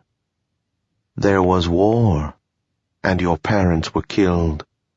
You were judged by sorcerers, and your bloodlines were found to be impure. But then Alira scanned you, and the sorcerers who made the first judgment were wrong. I broke in, saying, How hard is it to make a mistake of that kind? Alira snapped back to the present and said, Impossible. I see, I said. I see, said Norathar. We sat there, each of us looking down, or around the room, waiting for someone to ask the obvious questions. Finally, Norathar did. Who did the scan and who made the challenge? The first scan, said Sethra, was done by my apprentice, Sethra the Younger. Who's she? I asked. As I said, my apprentice, one of many. She served her apprenticeship. Let me see. About 1,200 years ago now. When I'd taught her all I could, she did me the honor of taking my name. Dragon Lord? Of course. Okay. Sorry to interrupt. You were talking about the scan? Yes. She brought the results to me, and I brought them to the Dragon Council. The council had a committee of 3 do another one, and Lord Barrett was one. Marolin, Alira, and I exchanged glances here. We'd met his shade in the Paths of the Dead, and had 3 completely different impressions of the old gentleman. Sethra continued. Another was of the House of the Athyra as the expert, and someone from the House of the Leon to make sure everything was right and proper. The committee confirmed it, and the council acted as it had to. Northar asked. Who made the accusation? I did, said Sethra Lavode. Norathar rose to her feet, her eyes burning into Sethra's. I could almost feel the energy flowing between them.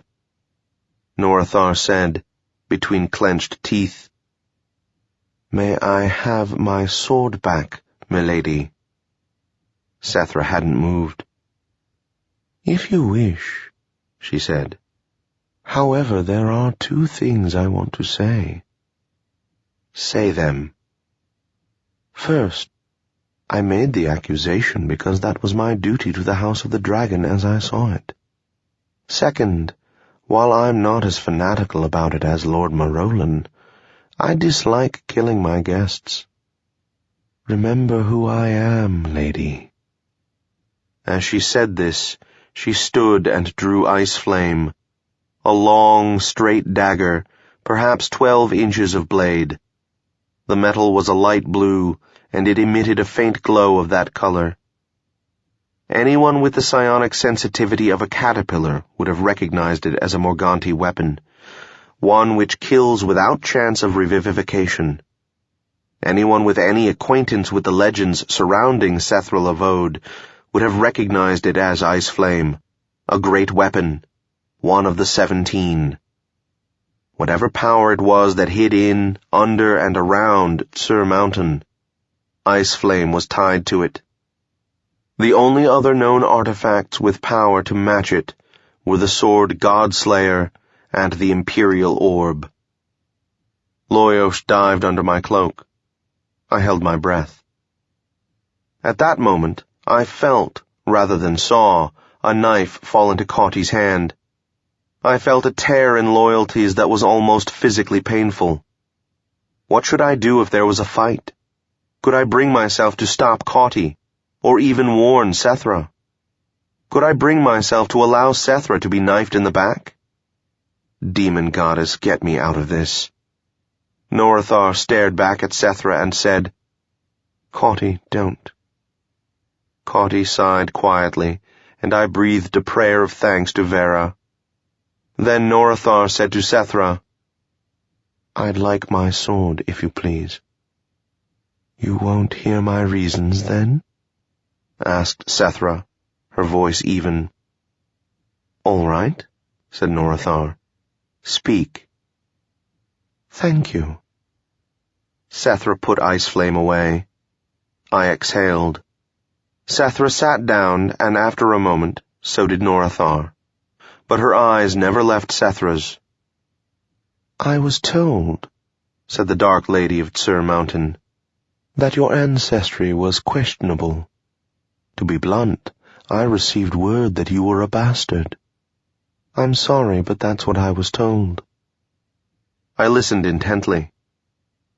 Bastardy among Dragarans is far more rare than among Easterners, because a Dragaran can't conceive accidentally, or so I've been told.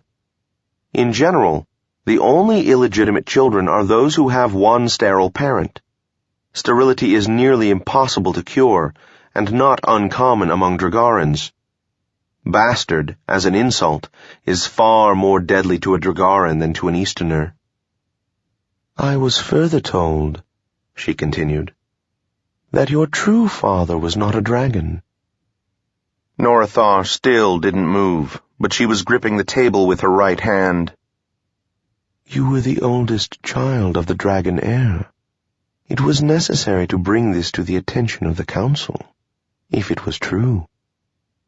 I could, she went on, have sneaked into your parents' home with my apprentice, who is skilled in genetic scanning. Alira gave a barely audible sniff here.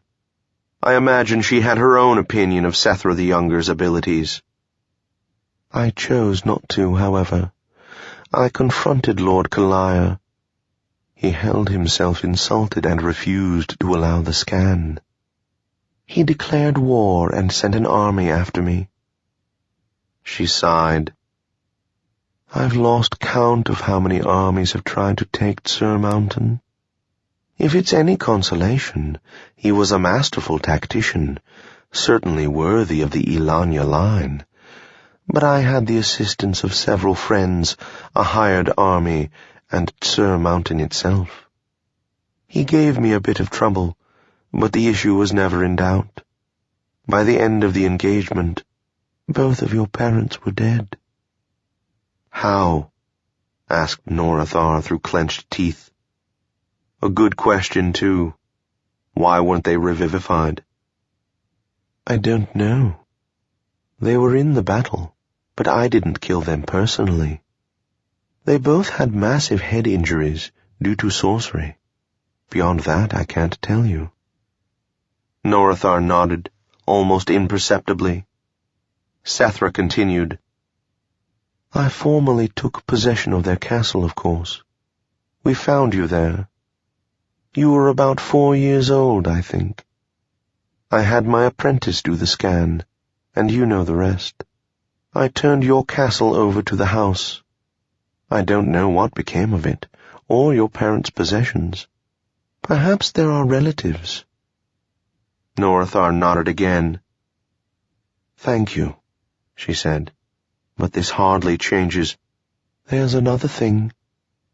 If my apprentice made a mistake, it reflects on me. Further, it is obvious that my actions were the immediate cause of all this.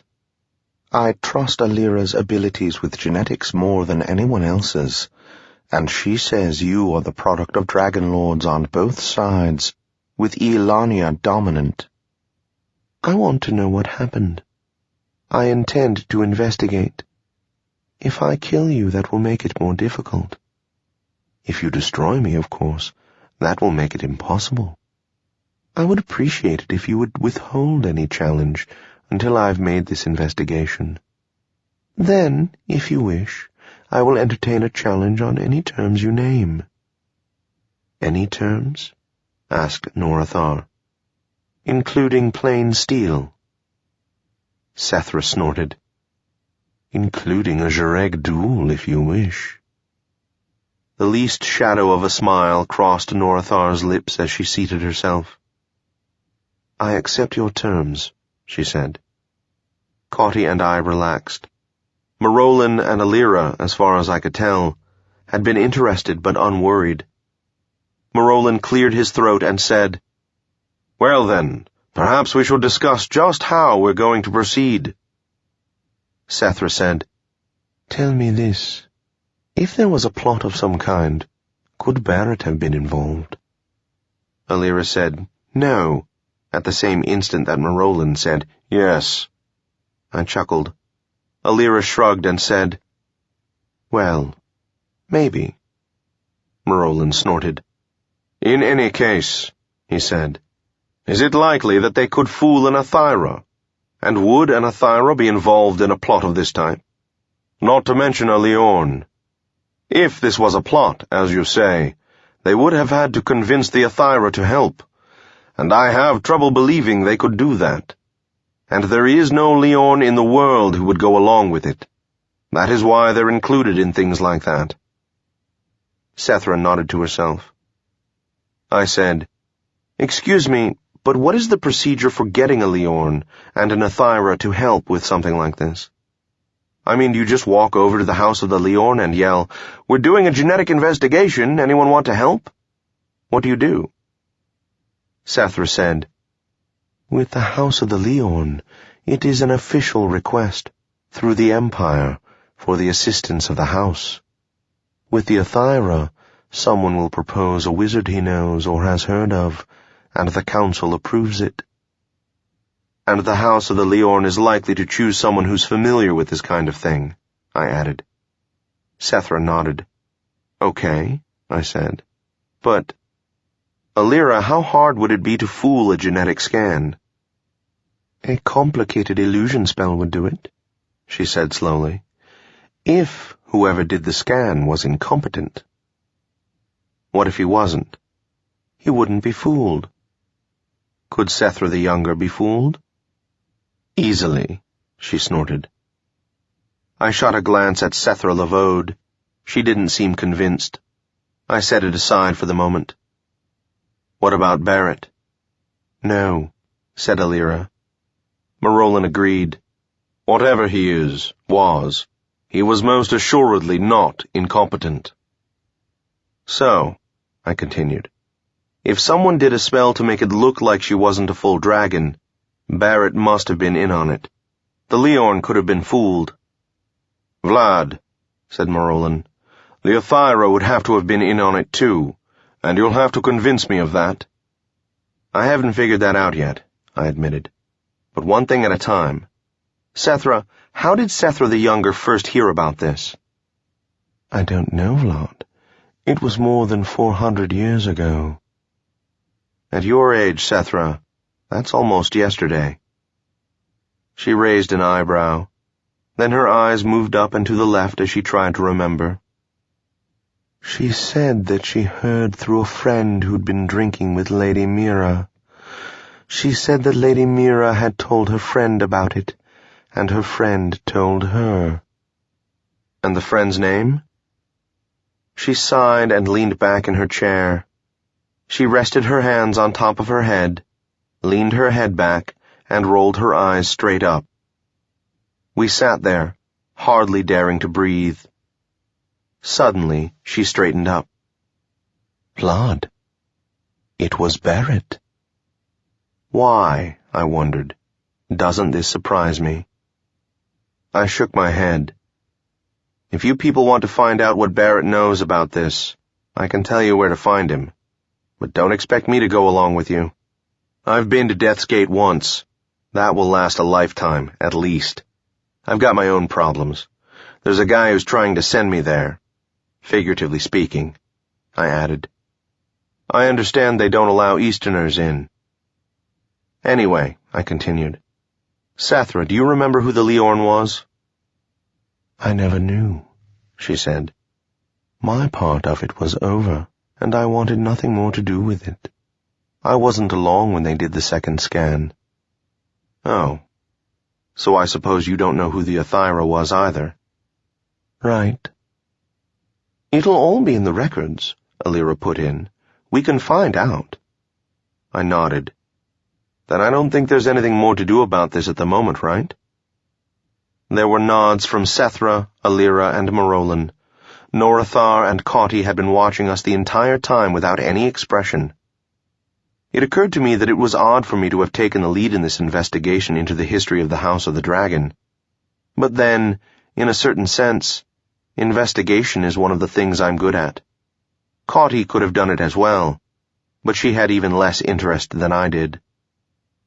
The next question, said Marolan, is how we're going to present this to the Dragon Council.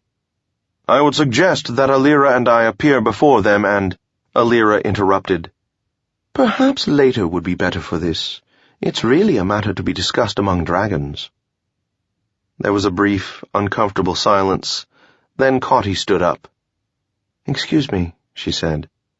I believe that I'd like to retire now. Sethra stood and bowed in acknowledgement as Cauty left. Then Sethra sat down again, and Marolan said, I wonder what troubles her. Typical. The end of a partnership, Norathar said, and it seemed that there were new lines of pain around her eyes and jaw. But then, she was a dragon lord now, so she could show her feelings. She stood, bowed, and followed Cauty out of the room. I followed them with my eyes, then glanced at the table. The food was cold and the wine was warm. If there had been an onion, it would have been rotten clear through. 11. A quick game, boss? They left me alone at the table, so I thought about onions for a while. I was still thinking about them when I felt someone reaching for me psionically. Who is it? Fentor, at Castle Black, my lord. I have the information you wanted. On the riot? Good. Let's have it. It was confined to 3 blocks near... I know where it was. Go on. Yes, my lord. It was a row of flats, all owned by the same person. He'd started raising rents about 4 weeks before and letting things deteriorate, and then began beating Easterners who were slow in paying. I see. Who owned the flats? A Zereg lord. His name is... Laris? Yes, my lord. I sighed. Had he owned the property for long? There was a pause. It didn't occur to me to check, lord. Do so, and find out who he bought it from. Yes, my lord. Is there anything more? Not yet, my lord, but we're still working on it. Good. Another thing, too. I suspect someone triggered the riot deliberately. Try to find out. Yes, my lord. We broke the contact. The conversation made me realize, among other things, that I'd been neglecting my own affairs again. I got in touch with Kragar and told him to expect me in 2 minutes. Then I made contact with Setaro, explained that I had to leave, and would she be good enough to teleport me back to my office? She would, and did. I didn't have to tell her where it was, either. Sometimes I wonder about her. Kragar was waiting for me, along with Glowbug and someone I didn't recognize. We went into the still unrepaired building, and I told Kragar to come into the office with me. I shut the door, looked around, and didn't see him. I opened up the door again and said, Kragar, I said to... Boss. I turned and saw him this time. Damn it, Kragar, stop doing that. Doing what, Vlad? Never mind. Cut it out, Loyosh. I didn't say a thing, boss. You were laughing up your wing. I sat down and put my feet up on the desk. Who's the new guy? An enforcer. We need another one, and we can almost afford it. He knows he's staying on subject to your approval. What's his name? Stadol. Never heard of him. He's called Styx. Oh, so that's Styx. I yelled, Melistov, send Styx in. The door opened and he walked in. Sit, I told him. He did. Styx might have gotten his name because he looked like one, but that can be said of almost all Dragarans. Still, he was taller and thinner than most, and carried himself as if every bone in his body were jelly. His arms swung easily when he walked, and his knees sagged a bit. He had sandy hair, straight, and worn to his ears. One lock dangled over his forehead and looked like it would get in his eyes. He periodically threw his head to the side to clear it, but it flopped down almost right away. In fact, the nickname came from his preference for using 2 3-foot clubs. He beat people up with them. I said, I'm Vlad Taltos. He nodded. You want to work for me? Sure, he said. The money's good. That's because things are hot right now. You know about that? He nodded again. You ever work? No. No future in it. That's debatable. I've heard of you doing some muscle a few years back. What have you been doing since? He shrugged. I have some connections with a few minstrels, and with some taverns. I help introduce them, and they give me a percentage. It's a living. Then why leave it? No future in it. Okay, you're in. Thanks. That's it for now. He made a slow climb to his feet and ambled out. I turned back to Kragar. It took me a moment to find him. Then I asked him, Anything new? No. I'm working on the patron angle, but I haven't come up with anything. Keep on it. Right. Get Narvane and Shone here. Right. He got hold of them and we sat back to wait. While we were waiting... My lord? Yes, Fentor. You were right. There was someone who provoked the riot. It looks deliberate. Pick him up and hold him. I'm going to want to. We can't, my lord. Dead? Yes, my lord, in the riot. I see. Chance, or was someone after him? I can't tell, my lord. All right. What about the previous landlord? The Jireg Laris has owned those flats for about 9 weeks, my lord. We don't know who he bought them from. The records are confused, and there seems to have been some false names used. Untangle it? Yes, my lord. What was that? Asked Craigar when I broke the contact. I shook my head and didn't answer. He stood, went to my closet, and came back with a box. You asked for these? The box contained a rather large selection of cutlery of various sorts. Seeing them gathered together like that, I was a little amazed that I could fit it all around my person. I mean, there were... No, I don't think I want to give the specifics. I thought about sending Craigar out while I changed weapons, then decided against it. I picked up the first thing I came to, a small throwing knife, tested its edge and balance, and put it into my cloak in place of the one like it that I had there. It was surprising how long it took to go through all the weapons I carried and replace them. When I'd finally finished the chore, Narvain and Shone were waiting.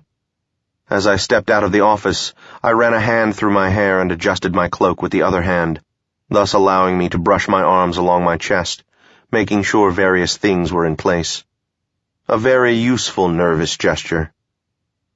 Narvain acknowledged me with a flicker of the eyes. Shone nodded brusquely.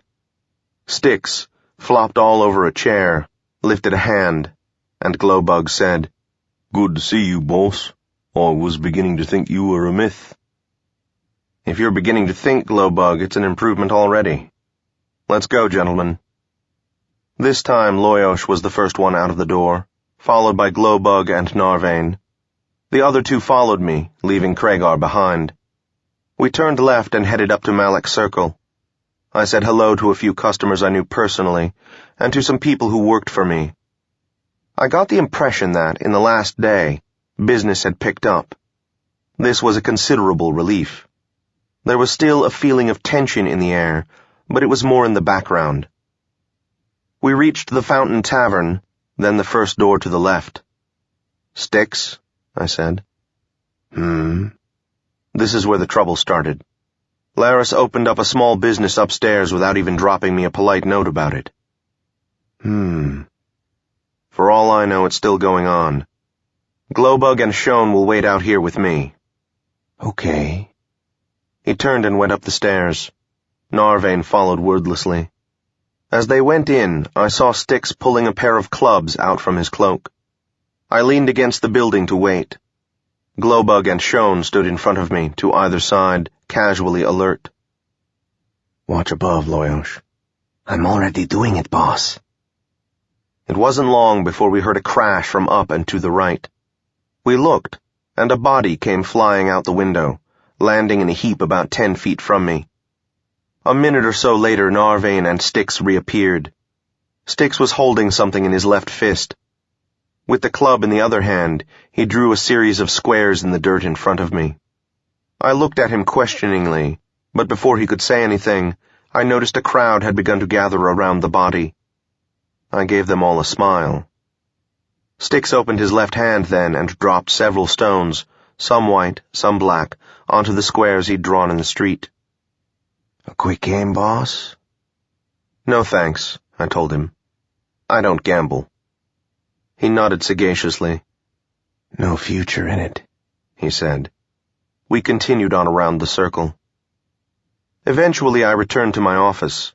I was pleased to be able to tell Craigar to expect an increase in our take this week. He grunted. Do something for me, Craigar. What? Go visit that guy who told us about the setup. Find out if he knows anything more. Visit him? Personally? Yeah, face to face and all that. Why? I don't know. Maybe to find out if he's unusual, so we can guess if we're going to get any other takers? He shrugged. All right, but won't that be putting him in danger? Not if no one notices you. He grunted again. All right. When? Now we'll be fine." He sighed, which was a welcome relief from the grunts, and left. Now what, Loyosh? Got me, boss. Find Laris? I'd love to. How?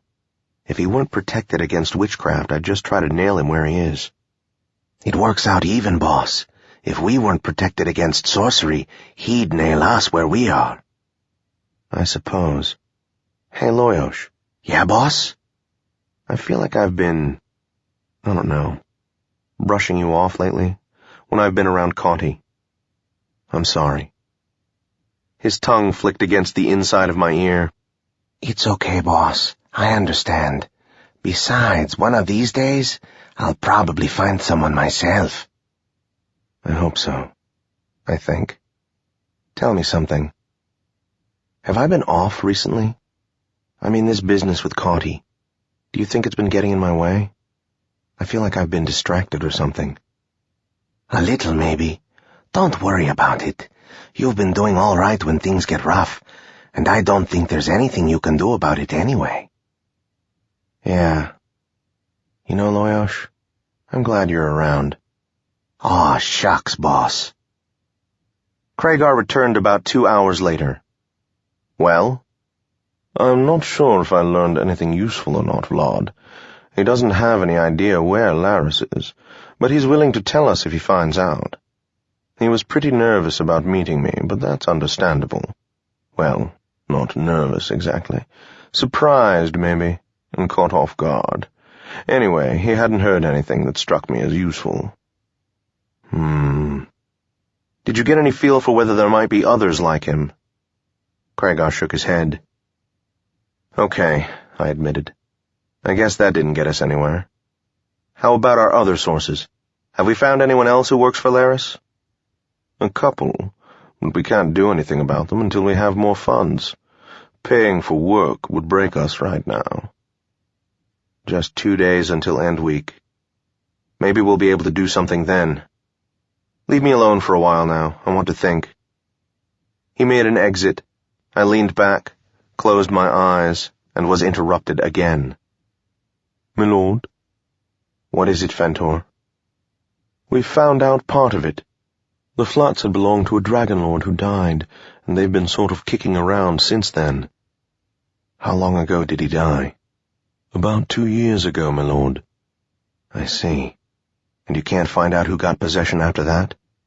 Not yet, my lord. Keep working on it. Who was the dragon, by the way? A powerful sorcerer, lord. He was called Barrett. Well now, by all the lords of judgment, how was I going to fit this into my thinking?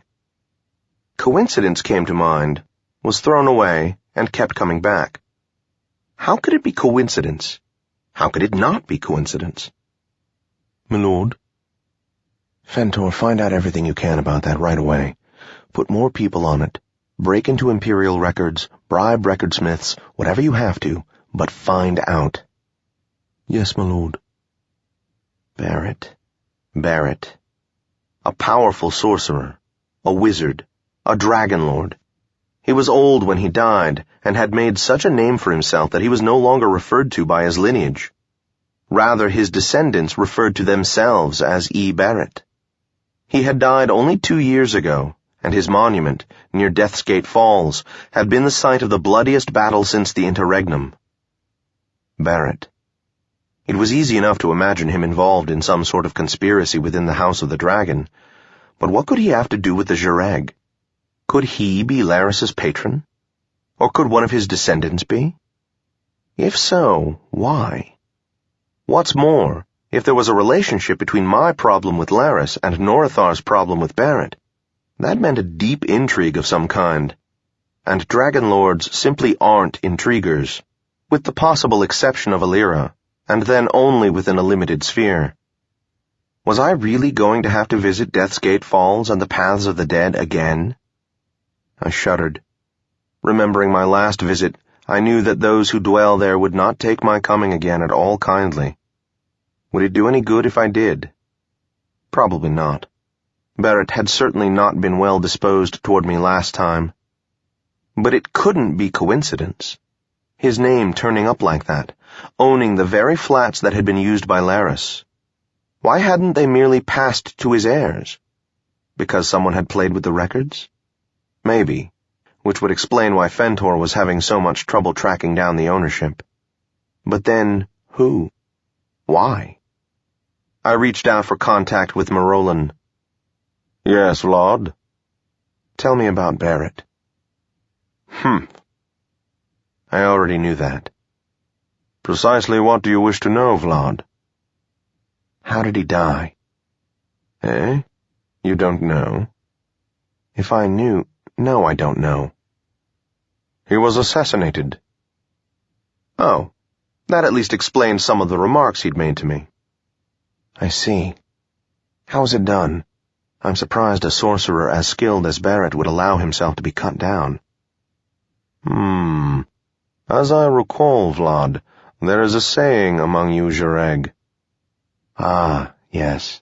No matter how subtle the wizard, a knife between the shoulder blades will seriously cramp his style. Yes. So it was a Zhireg. What other assassins do you know of? There are plenty of amateurs who will knife anyone for 5 gold. A Zhireg will hardly ever work on anyone who isn't in the house. There usually isn't any need to. Unless someone is threatening to go to the Empire about something, or... I stopped dead. Marolin said, Yes, Vlad? Or? I let him hang there. Or, I had been about to say, unless it's done as a special favor, set up by a Zhireg for a friend from another house. Which meant that maybe it hadn't been Barrett behind the whole thing after all. Maybe he'd been working with whoever it was, and this other person then needed Barrett taken out. And this other person was Laris's patron. And since Laris had helped out with Barrett, his patron was ready to help Laris get rid of me. A simple exchange of favors. Vlad? Sorry, Marolin. I'm trying to figure something out. Bide a moment, please. Very well. So Laris's patron was someone who had been working with Barrett about 2 years ago. Yes. Who would know? Marolin, who would be likely to know someone who was working with Barrett shortly before his death? I'm not sure, Vlad. I don't know myself. We never had much to do with each other while he was alive. Perhaps you should show up at Castle Black and ask around. Yes. Perhaps I'll do that. Well, thank you. I'll talk to you later. Certainly, Vlad. Well.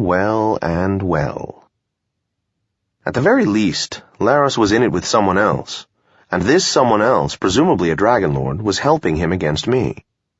If I could find out who he was, I might be able to nullify him simply by threatening to expose him. Dragons don't think highly of their own kind helping out Zhireg. Finding him involved discovering who had owned those flats. I reached out for Fentor. Yes, my lord. Make a list of every currently living descendant of Barrett. Have it ready in an hour. An hour, my lord? Yes. But... Yes, my lord. I broke the link and opened another one. Who is it? Hello, Setaro. Oh, Vlad.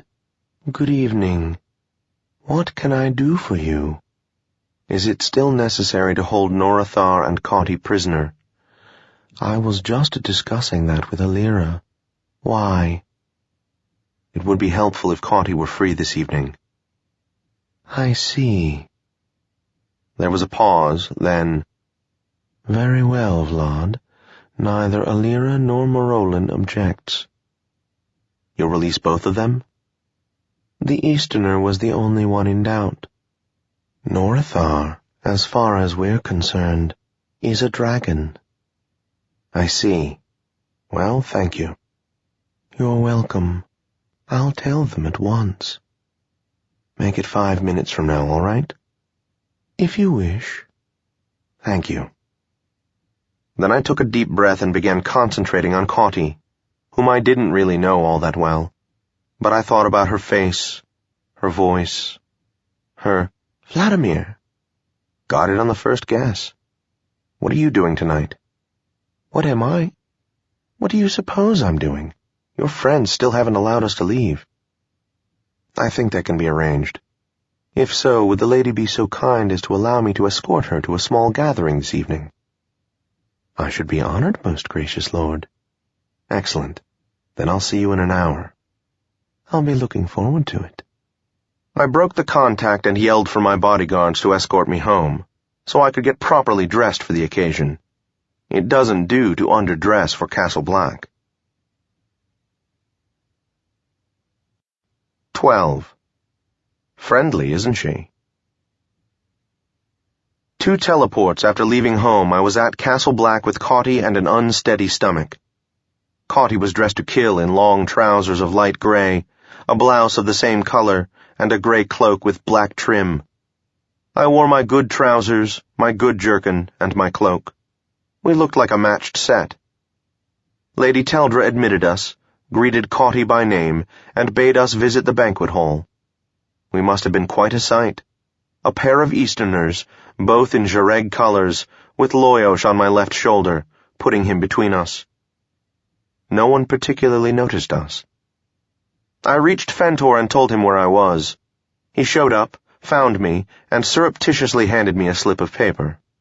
After he left, Cauty and I wandered around for a bit, seeing people and studying Marolin's dining room, and being casually insulted by passers-by. After a while, I introduced her to the necromancer. Cauty bowed from the neck, which is subtly different than bowing the head. The necromancer seemed uninterested, but returned the bow. The necromancer didn't care whether you were a Dragarin or an Easterner, a Jareg or a dragon. To her, you were either living or dead, and she got along better with you if you were dead. I asked her, "Did you know Barrett?" She nodded absently. "Do you know if he was working with anyone shortly before his death?" She shook her head, just as absently. "Well, thanks," I said, and moved on. "Vladimir," said Cauty, "what's this business with Barrett all about?" "I think someone is backing up Laris. Someone big, probably in the House of the Dragon. I think whoever it is was working with Barrett at some point. I'm trying to find out who." I took her to a corner and pulled out the list Fentor had handed me. There were 7 names on it. None of them meant anything to me. Recognize any of the names? No. Should I? Descendants of Barrett. I'm going to have to check them out, I think. Why?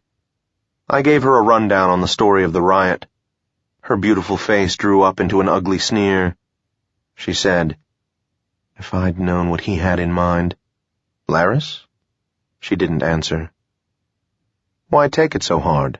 I asked her. She stared at me. "Why take it so hard?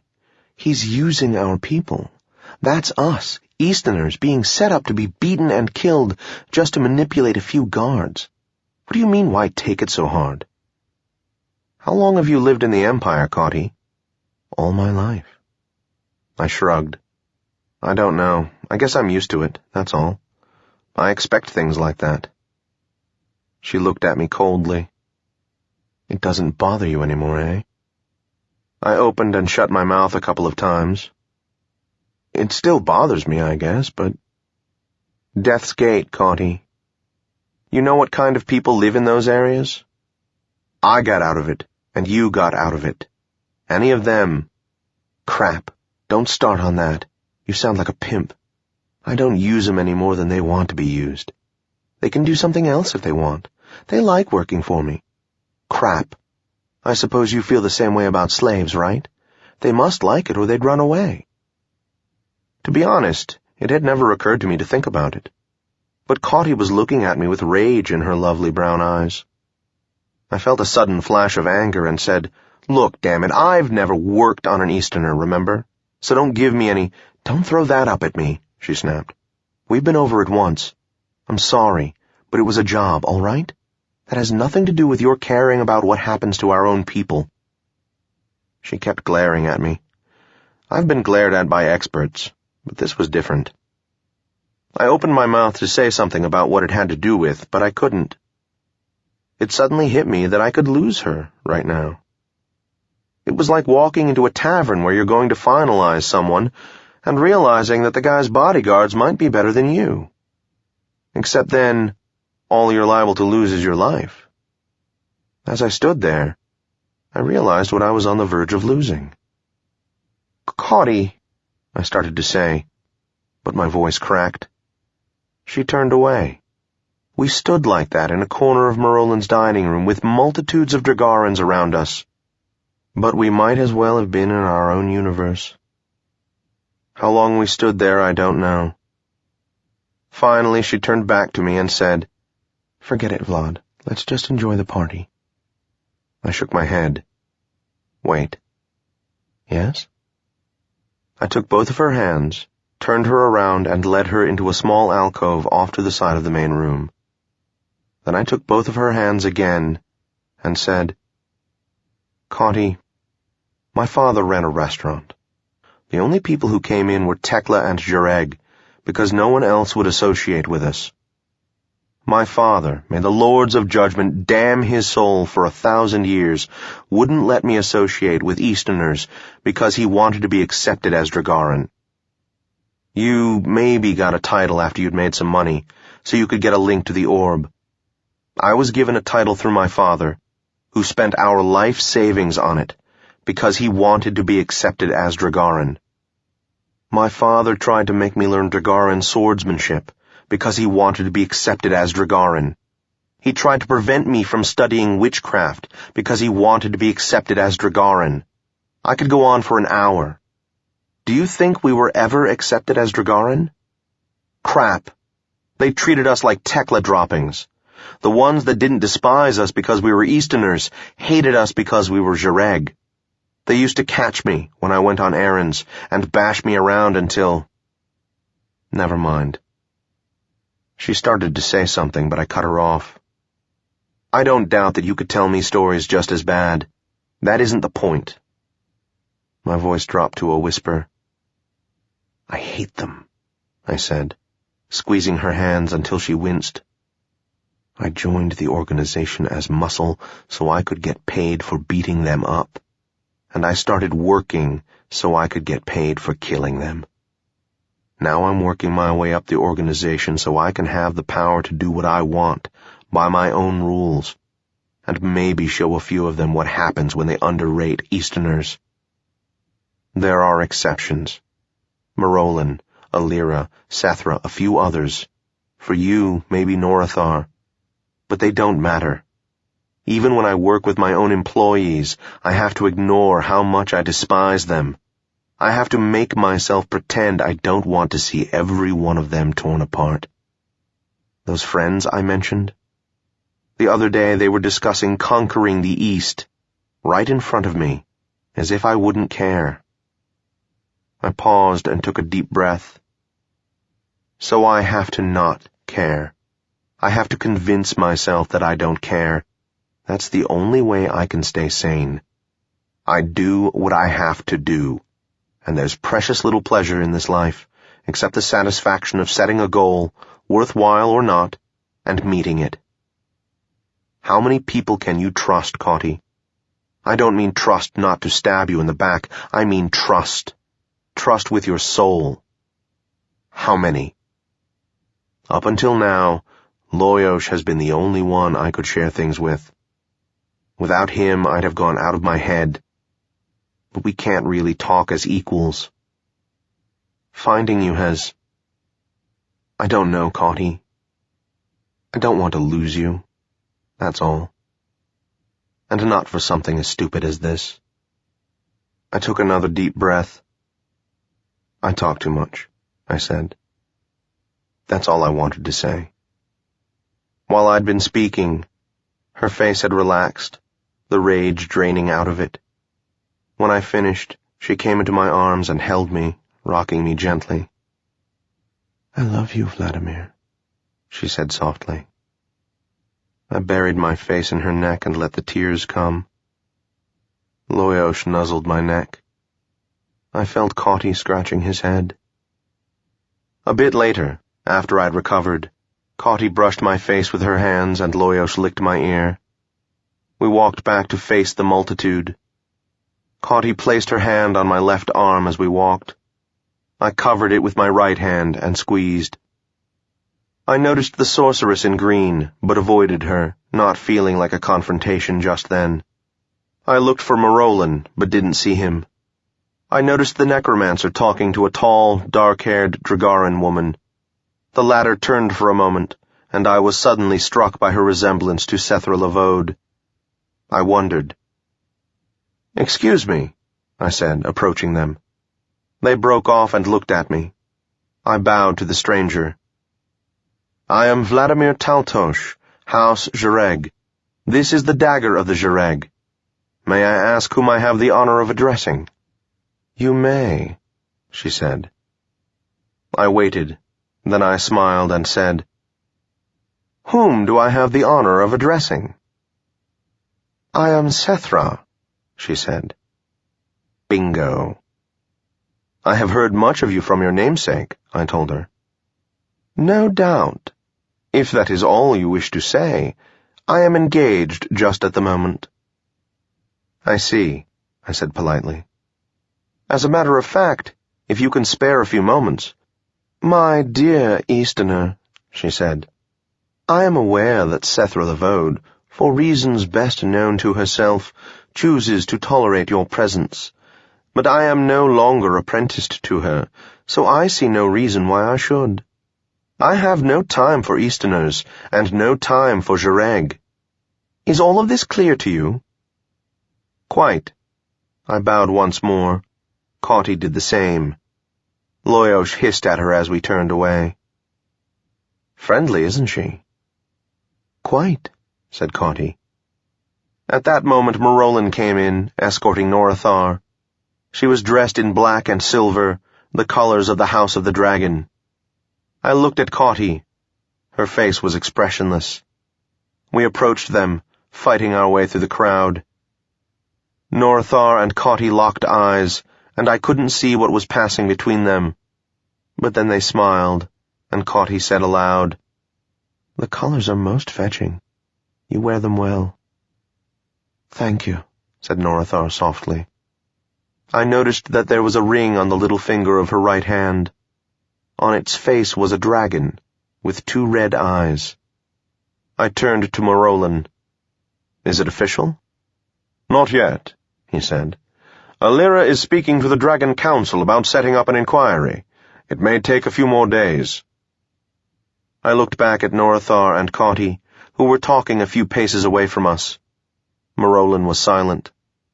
It is a very rare skill in a man, and far more rare in an aristocrat, to know when to be still. But Marolin had it. I shook my head as I watched Cauty. First, I'd become angry with her. Then I had poured out my problems at her feet. When all the time her partner of, how long? At least 5 years, was on the verge of becoming a dragon lord. By the demon goddess, what Cauty must have gone through as a child would have been very much like what I went through, or worse. Her friendship with Norathar must have been like my relationship with Loyosh, and she was watching it end. Gods, but I can be an insensitive ass when I try. I looked at Cauty then, from behind and to the side. I'd never really looked at her before. As any man with the least amount of experience can tell you, looks mean absolutely nothing as far as betting is concerned. But Cauty would have been attractive by the standards of any human. Her ears were round, not the least bit pointed, and she had no trace of facial hair. Contrary to some Dragarans' belief, only male Easterners have whiskers. I don't know why. She was smaller than I, but she had long legs that made her seem taller than she was.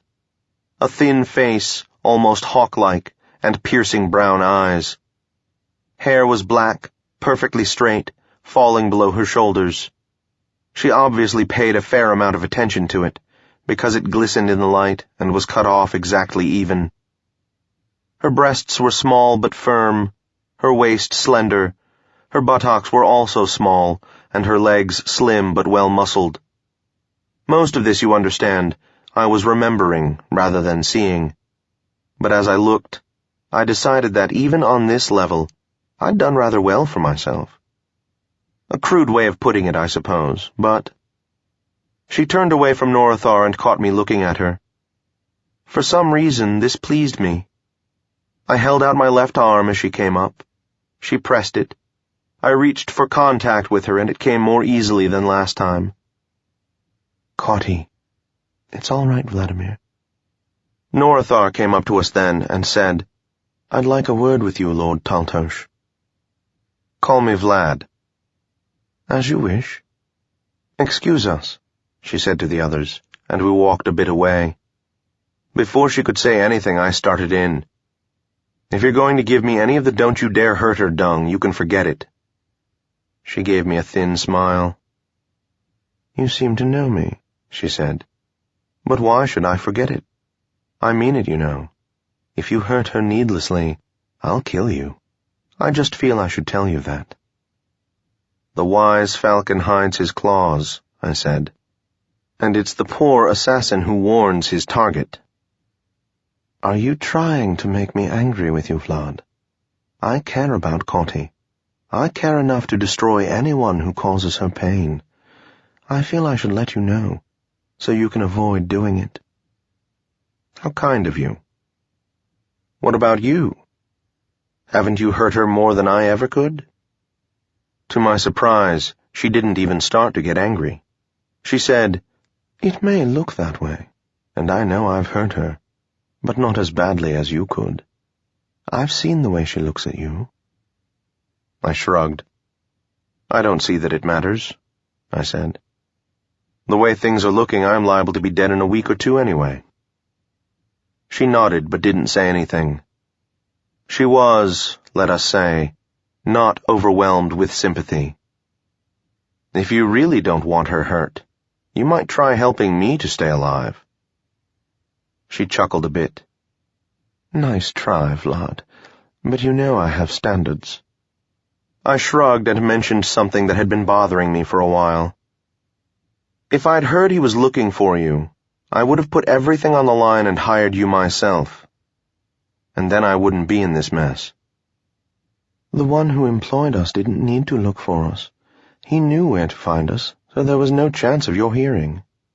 "Oh. I wish I'd been so privileged." "I have no idea how we found out. It isn't common knowledge. But it doesn't matter. I've said what I wanted to, and I think you She broke off, looking over my shoulder. I didn't turn around, just from habit. "What is it, Loyosh?" The bitch you met last time. The sorceress in chartreuse or whatever." "Great." "May I interrupt?" came the voice from behind me. I looked at Norathar and raised my eyebrows. She nodded. I turned then and said, "Lady Norathar Elanya of the House of the Dragon, this is—" "I am the sorceress in green," said the sorceress in green. "And I am quite capable of introducing myself, Easterner." I sighed. Why do I get the feeling that I'm not wanted here? Never mind. I bowed to Norathar, and Loyosh hissed at the sorceress. As I walked away, the sorceress was saying, "Easterners, I'll be just as pleased when Setaro the Younger goes after them. Won't you?" I heard Norathar say, "Hardly," in a cold tone of voice, and then I was thankfully out of earshot. Then it hit me. I was looking for an Athira who had been involved in the plot against Norathar. The sorceress in green was an Athira. Just maybe, I decided. I'd have to think about how to verify or disprove this. I returned to Caughty and said, "Is there anything keeping you here?" She looked startled but shook her head. "Should we leave?" I asked. "Weren't you going to be checking on that list?" "This party runs 30 hours a day, 5 days a week. It'll wait." She nodded. I gave Marolin a bow, then we went out the door and down to the entryway without taking our leaves of anyone else. One of Marolin's sorcerers was standing near the door. I had him teleport us back to my apartment. The sick feeling in my stomach when we arrived was not, I think, due only to the teleport. My flat, at that time, was above a wheelwright's shop on Garshow Street, near the corner of Copper Lane. It was roomy for the money because it was an attic, and the sloping ceiling would have annoyed a Dragaran. My income, just before the business with Laris had started, had me thinking about getting a larger place. But it was just as well I hadn't. We sat down on the couch. I put my arm around her shoulder and said, "Tell me about yourself." She did, but it isn't any of your business. I'll just say that I was right in my earlier guesses about her experiences. We got to talking about other things, and at one point I showed her my target in the back room, set so I could throw through the hall and give myself a 30-foot range. The target, by the way, was in the shape of a dragon's head. She thought that was a nice touch. I took out a brace of 6 knives and put 4 of them into the left eye of the target. She said, "Good throwing, Vladimir. May I try?" "Sure." She put 5 into the right eye, and the 6th less than half an inch off. "I see," I said, "that I'm going to have to practice." She grinned. I hugged her. "Vlad," said someone. "What the bleeding deviltries of Death's Gate Falls do you—" "Oh, Marolan." "Bad time, Vlad?" "Could be worse. What is it?" "I've just spoken to Alira. She has found the names of the Leorn and the Athyra who were involved in the test on the Lady Norithar. Also, you may wish to inform your friend Cotty that the Dragon Council has authorized an official scan for tomorrow, at the 6th hour past noon." "All right, I'll tell her. What are the names?" "The Leorn was Countess Niorenti. The Athyra was Baroness Tyrella." Baroness Tyrella, eh? Marolan, could Baroness Tyrella be the real name of the sorceress in green? "What? Don't be absurd, Vlad. She—" "Are you sure?" "Quite sure. Why?" "Never mind. I just lost a theory I liked." "Okay, thank you." "You are most welcome. A good evening to you, and I'm sorry you couldn't stay at my party longer." "Another time, Marolan." I gave Cotty the news about Norithar, which broke the mood. But what was I supposed to do? I went into the kitchen and got us some wine, then got in touch with Fentor. "Yes, my lord?" "House of the Leorn, Countess Niorenti. House of the Athyra, Baroness Tyrella. Are they alive? If so, find out where they live. If not, find out how they died. Get right on it." "Yes, my lord." Cotty sighed. "I'm done," I said quickly. "It was just—" "No, it isn't that," she said. "I only wish there was some way I could help you with Laris. But all the information I have came from him, and I couldn't tell you that even if it was useful." "I understand," I said.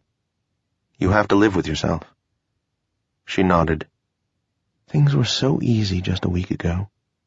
I mean, I was happy, I guess. We were secure. My reasons for wanting to kill Dragarans are the same as yours and Norithar. Well, she just hated everything. Except me, I suppose." I put my arm back around her shoulder. "Now, well, I'm happy that she has what she wants, even if she'd managed to convince herself she didn't want it anymore. But me?" She shrugged. "I know," I said. "Now would you like to hear something crazy?"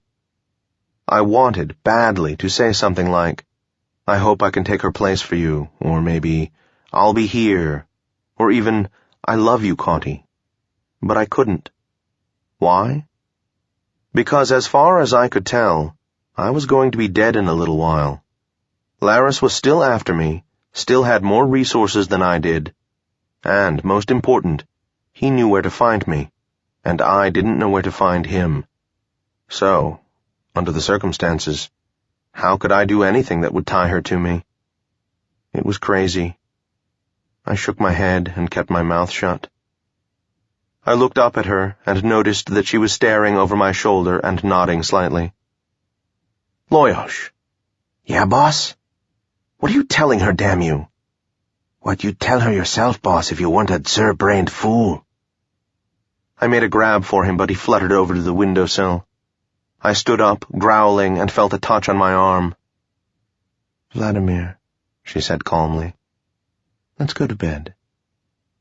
Well, between wringing the neck of a wise-ass know-it-all Jareg and making love to the most wonderful woman in the world, I mean, the choice wasn't hard to make. 13. Well, what did you think I'd do? Kiss him? "My lord." "Yes, Fentor?" I came more fully awake and pulled Cauty closer to me. "I've located Countess Niorenti." "Good work, Fentor. I'm pleased. What about the Athyra?" "My lord, are you certain about her name? Baroness Tiarella?" "I think so. I could check on it a little more, I suppose. Why? Can't find her?" "I've checked the records as thoroughly as I can, my lord. There has never been anyone named Tiarella in the house of the Athyra, Baroness or anything else." I sighed. Why does life have to be so vera-be-damned complicated? "Okay, Fentor. I'll worry about it tomorrow. Get some sleep." "Thank you, my lord." The contact was broken. Cauty was awake and snuggled closer to me. "What is it, Vladimir?" "More trouble," I said. "Let's forget it for now." She said. "Loyosh." "Yeah, boss?" "You are provisionally forgiven." "Yeah, I know." A few brief, happy hours later we were up and functional. Cauty offered to buy me breakfast and I accepted. Before we left, she wandered around the rooms, looking into nooks and crannies. She commented on a cheap print of an expensive katana sketch of Tsur Mountain, sneered good-naturedly at some imitation Eastern-cut glass, and would have continued all day if I hadn't finally said, "Let me know when you're through with the inspection. I'm getting hungry." "Oh, sorry." She gave the flat another look. "It's just that I suddenly feel as if this were home." I felt a lump in my throat as she took my arm and guided me to the door. "Where shall we eat?" "Vladimir?" "What? Oh, anywhere's fine. There's a place just a couple of doors up that has clean silver and clava that you don't need a spoon for." "Sounds good." Loyosh settled on my shoulder and we went down to the street. It was about 4 hours after dawn, and a few things were just beginning to get going, but there was little street traffic. We went into Tzedek's, and Cauty bought me 2 greasy sausages, a pair of burned chicken eggs, warmed bread, and adequate clava to wash it down with. She had the same. I said, "I just realized that I haven't cooked a meal for you yet." "I was wondering when you'd get around to it." She smiled. "You know I cook?" "Oh, yeah." She continued eating. I said, "I really ought to do a job on your background, just to make us even, you know." "I told you most of it last night, Vladimir." "Doesn't count," I sniffed. "Not the same thing." Midway through the meal I noted the time and decided to do some business. "Excuse me," I said to Cauty. "Marolin." Yes, Vlad? "The Athyra you gave me isn't." I beg your pardon? "She isn't an Athyra." What is she, pray?" "As far as I know, she doesn't exist." There was a pause. I shall look into this and inform you of the results." "Okay." I sighed, and the rest of the meal passed in silence. We kept it short because being in a public restaurant without bodyguards can be dangerous. All it would take would be a waiter who knew what was going on to get a message to Laris's people, and they could send someone in to nail me. Cauty understood this, so she didn't make any comment when I rushed a bit. She understood it so well, in fact, that she stepped out of the place ahead of me, just to make sure there was no one around. Loyosh did the same thing. "Boss, stay back!" And, "Vladimir!" And for the first time in my life, I froze in a crisis. Why? Because all of my instincts and training told me to dive and get away from the door, but my reason told me that Cauty was facing an assassin. I stood there like an idiot while Cauty rushed out, and then there was someone in front of me, holding a wizard's staff. He gestured, and then Spellbreaker was in my hand and swinging toward him before I knew what I was doing. I felt a tingling in my arm and knew that I'd intercepted something. I saw the guy in front of me curse, but before he could do anything else, there was a dagger sticking out of the side of his neck. Whatever Cauty was doing, she apparently had time to keep an eye on the door. As I scrambled through, drawing a stiletto, I managed a psionic "Help!" to Kragar. Then I saw 3 more of them. Sheesh.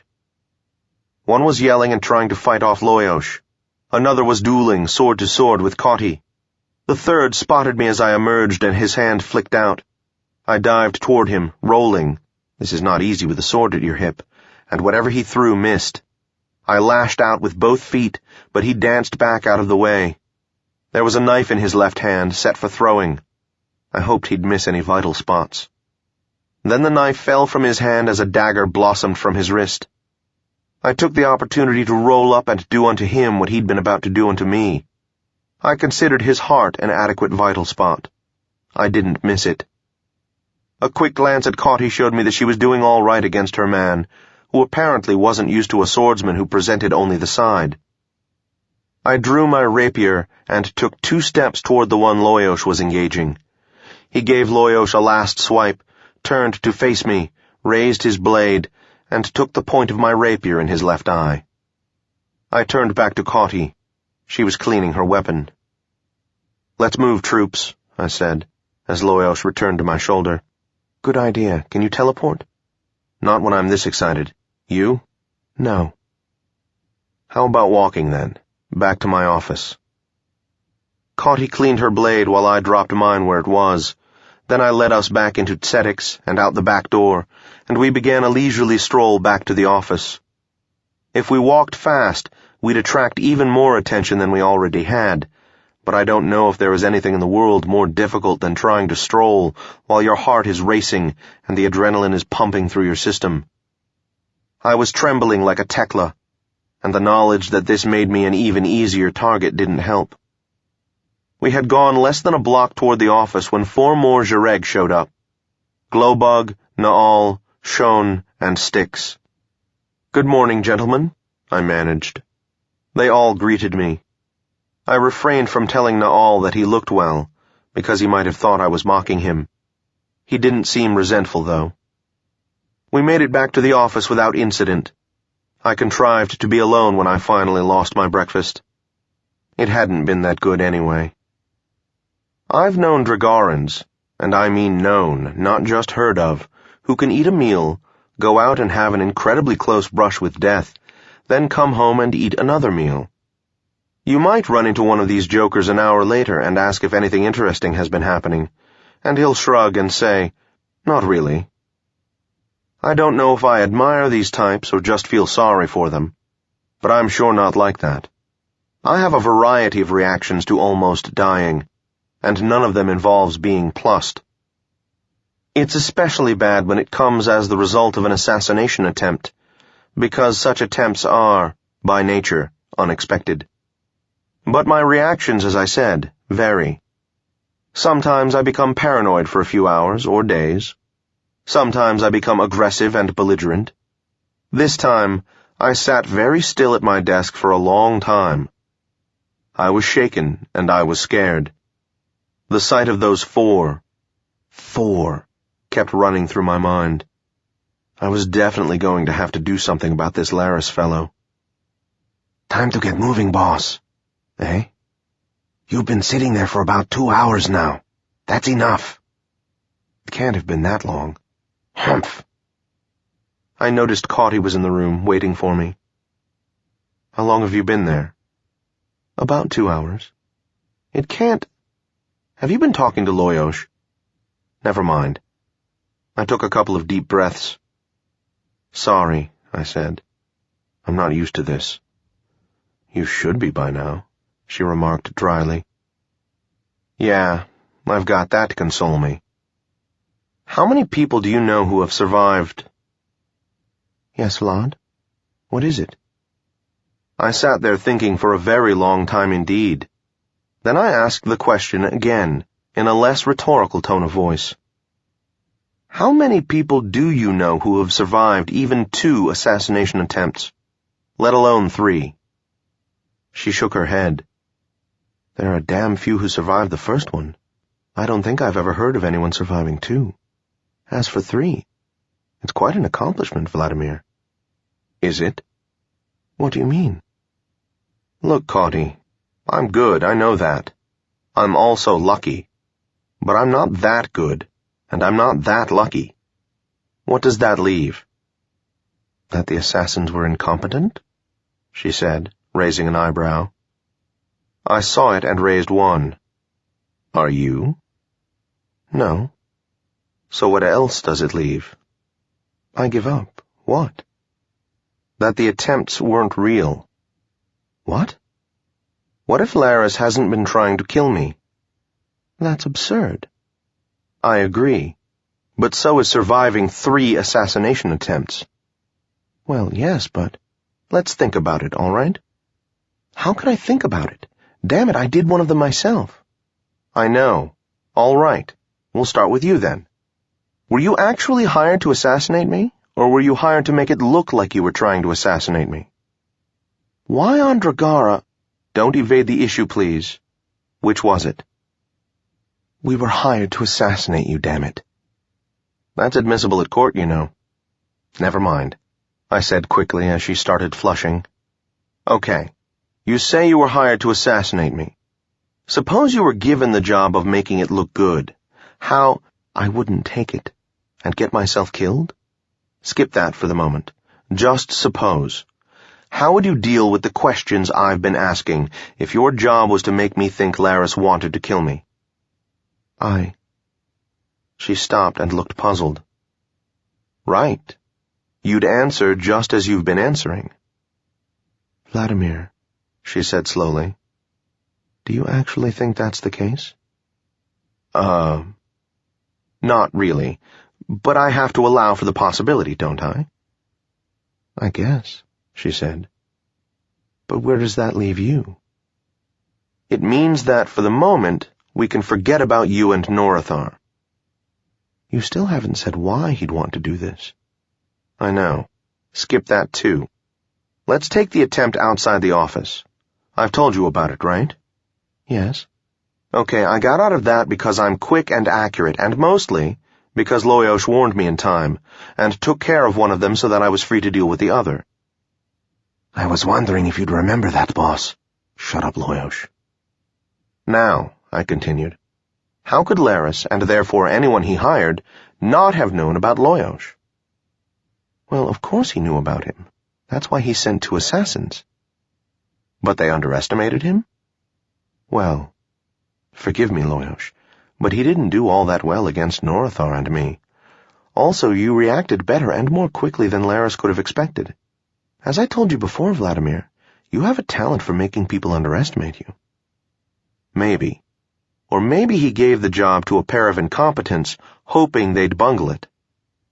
That's absurd. He couldn't tell them to bungle it. That would be suicide. And he couldn't know they'd fail. As I understand it, they almost got you.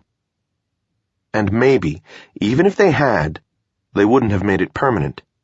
We can't question them. Which reminds me, you could also have been told not to make it permanent. Were you? No. Okay, skip that. Maybe he figured I'd survive, and if I didn't, that I'd be revivified. But you still haven't said why. Wait for it. Now, about today. I was wondering when you were going to get to that. Did you see what the one threw at you? The sorcerer?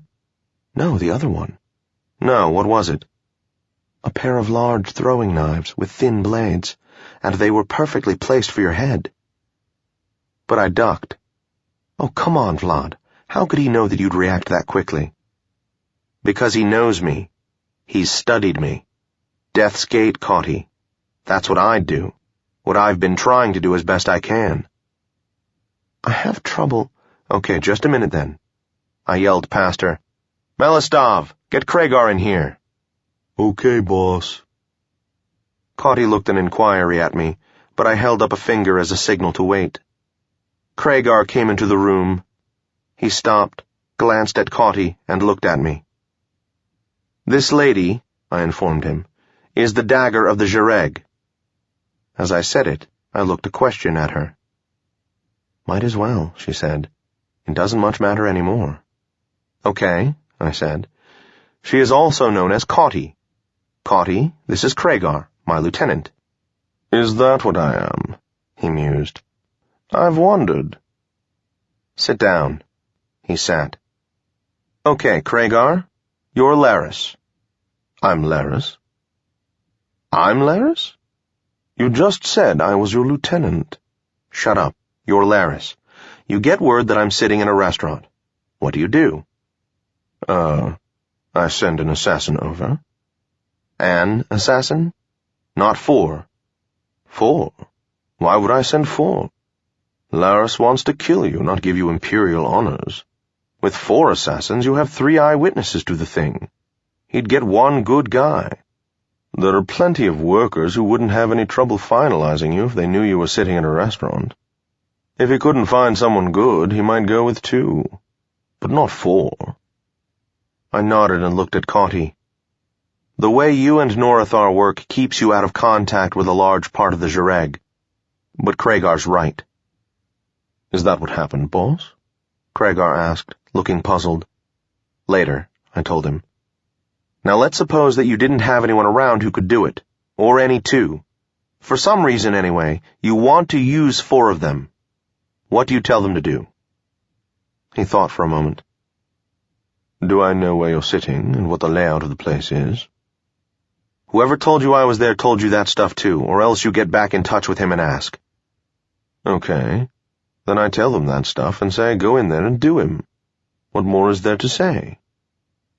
You wouldn't have them wait outside? He shook his head, looking more puzzled than ever. Why give you a chance to be up and moving? If you're sitting down. Yes, said Cauty suddenly. When I stepped outside, they were just standing there waiting. That's been bothering me, but I didn't realize it until now. You're right. I nodded. Which means that either Laris or his button man is a complete incompetent, or... That's all for now, Cregar. Good. Well, I hope I helped. He shook his head and left. Or, I continued to Cauty, he wasn't really trying to kill me after all. If he was trying to fool you, she said, couldn't he have done a better job of it? After all, you figured it out. If you're going to use success or failure to prove intention. If we follow that reasoning, then I'm supposed to figure out that he's only bluffing, right? Come on, lover, we aren't Yendi. Okay, she said, but you still haven't said why he'd only want to bluff you.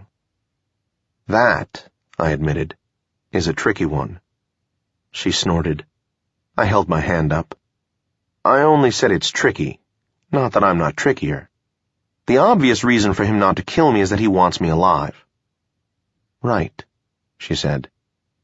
Brilliant. Now, what reason could he have for wanting me alive? Well, I know of at least one good reason, but I don't think you're his type. I blew her a kiss and hacked my way onward. Now, there are several possible reasons why he might want me alive. If any, name one. I'll come back to that. If any of them is true, then he might be hoping to scare me into making a deal. We might be hearing from him any time, asking me if I'll accept terms. If I do hear from him, what I say will depend on if I can figure out what he's after, so I know how badly he wants to keep me alive. Got it? She shook her head. Are you sure you aren't part Yendi? Never mind. Go on. Okay. Now, as for the reasons he might want me alive, the first thing that comes to mind is, he might not like something that will happen when I die.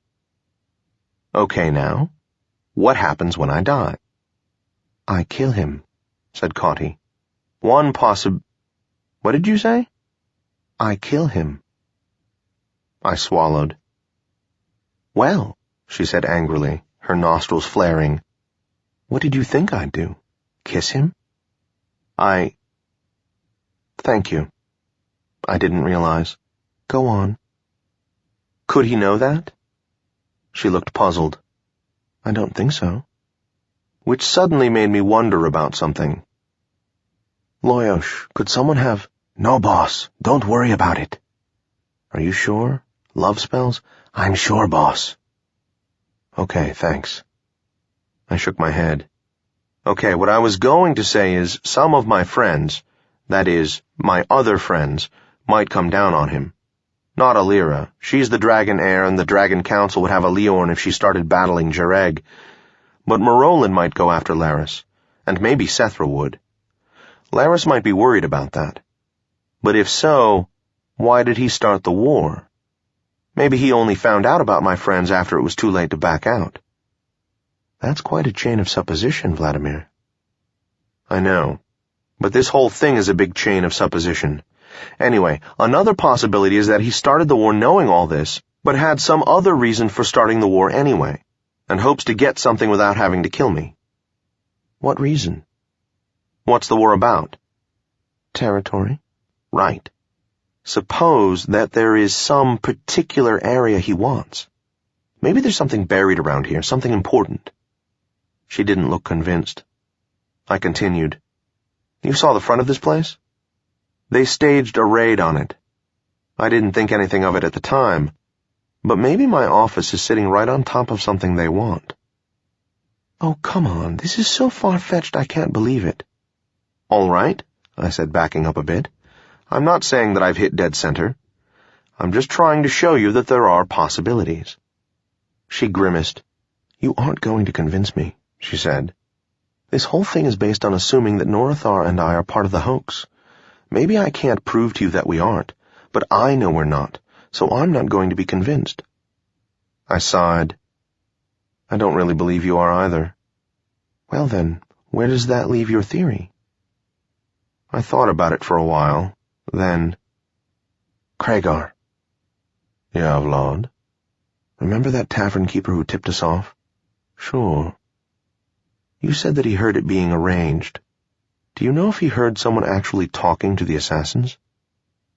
Yes, he did. He said the button man addressed them by name. That's how I knew who we were up against. I see. When you went to see him, you said he was— how did you put it? Surprised and caught off guard? Now, can you take a guess about whether he was more afraid of you or afraid of being seen with you? That's pretty subtle, Vlad. So are you, Kragar. Try. There was a pause. My first reaction was that he was afraid of me personally, but I don't see. Thanks. I turned back to Cauty. Would you mind telling me where this thing was set up? Huh? You've admitted that you were hired to assassinate me. All I want to know is where it was arranged. She looked at me for a long moment. Why? What does this have to do with— If my suspicions are confirmed, I'll tell you. If not, I'll tell you anyway. Now, where was it arranged? A restaurant in Laris's area. You know I can't be more specific. Which floor? Huh? Which floor? This earned me a quizzical look. The main floor. Right, I said. And a restaurant, not a tavern. Okay. And you didn't discuss it with him personally, did you? Certainly not. So you don't even know who the job came from? Well, not technically, I suppose, but I assumed— She stopped and her eyes grew wide. Then who— Later, I said. We'll get to that. It isn't what you think. I think. Give me a moment. She nodded. Kragar. Yes, Vlad? Our friend the tavern keeper. I would like him to become dead. But boss, he— Shut up. Finalize him. Whatever you say, Vlad. That's right. Whatever I say. I thought for a moment. Have Shone do it. He's reliable. Okay. That's the trouble with not having any button men. You have to do all the dirty work yourself. 14. Lord Morolin, I must insist. I leaned back in my chair. The next question, I said, is why they— Cauty, what is it? She was staring at me through slitted eyes. He set us up, she said. Or someone did. You're right. I was so involved in my problem that I didn't see it from your end. You said I was wrong before, when it occurred to me that someone else had done it. Why? We got the information from one of Laris's people. That means that he must have had a hand in it. You're right. So it was him. But why, Cauty? Why does he want me to think he's after me? I'll ask you another one, she said. Why use us? Well, I said. It was certainly convincing. I suppose. When I tell Norithar about this... She stopped, and a strange look came over her face. What is it? I can't tell Norithar about this, Vladimir. She's the dragon heir now, or soon will be. If she gets involved in Zhureg activities at this point, she'll lose her position. I can't do that to her. I wish I hadn't told her about the earlier attempt on you. I said. So it's you and me. We'll find that bastard and... How? He's vanished. He's protected against sorcery traces and even blocked against witchcraft. I know. I've tested. We'll find a way, Vladimir. Somehow. But why? What is he after? She shrugged, took out a dagger and started flipping it. My breath caught for a moment, watching her. It was as if she were a female version of me. Okay, I continued. What are the anomalies? First, hiring a team of assassins with the kind of reputation you and Norithar have, just to pull off a bluff. Second, doing it in such a way that you two find out and are still alive. He must have known that you wouldn't be pleased about this, and... No, said Cauty. The only reason I'm alive is that Norithar refused to speak to Alira unless she revivified me. And the only reason Norithar is alive is that Alira was convinced she was a dragon lord and wanted to hear her story. She chuckled. Norithar wouldn't talk to her anyway. I see, I said softly. I hadn't known that. Well then, if this was his plan, he could have pretty much counted on you two being... That's it then. What? Just a minute. Is it? No, that doesn't make sense either. Why? What is it, Vladimir? Well, what if the point was to kill you and Norithar? But that doesn't make sense. She thought about it for a minute. I agree, it doesn't. There are other ways to have killed us. And why continue the bluff after it failed? I agree, but... Could Laris know about Norithar's background? I don't see how. I suppose it's possible, but why would he care? I don't know. But look, the part of this that could most reasonably be a slip is that you and Norithar are still alive. So the only thing that should have been accomplished so far is the deaths of you two. Now, of the two of you, it makes the most sense that someone would want Norithar killed, and it probably has to do with her background. What if we assume that's the case and go from there? What does that get us? It still doesn't explain the war on you. Why not just kill her? Or if he wants to be devious, give us the job of killing you and hire someone else to finalize us there. I nodded. There's more to this than I can see, I admitted. I know just the person we're going to want to talk to about it. Who? What Dragon Lord do you know of with the most interest right now in who the heir is? Who could have set this whole thing up just to have Norithar dead, then revivified, then made the dragon heir, and maybe make attempts on my life just to make things look good? Who is it who most wants to find a new heir to the throne? She nodded. Alira. I'm going to arrange a teleport, I said. Cauty and I leaned on each other for support. We stood in the courtyard of Castle Black, which floated above a small village about 175 miles northeast of Adralanka. The tip of Tsur Mountain could be seen to the east, which was a more pleasant view than looking down provided. I'm sick, I remarked conversationally. Cauty nodded. The couple that heaves together cleaves together. Shut up, Loyosh. Cauty chuckled. I glanced at her sharply. Loyosh, did you say that to her too? Shouldn't I have? You shouldn't have said it at all. But that isn't what I meant. It's just interesting. By then our stomachs had settled down a bit. We approached the doors. They opened, displaying a wide hallway and Lady Teldra. She bestowed compliments upon us, during which we learned that Alira was with Marolin in the library. I told her we could find our own way. We went up the stairs, not stopping, as I usually did, to look at the artwork, and clapped at the door to the library. "Enter," said Marolin. We did, and I could tell by looking at their faces that a remarkable thing was occurring.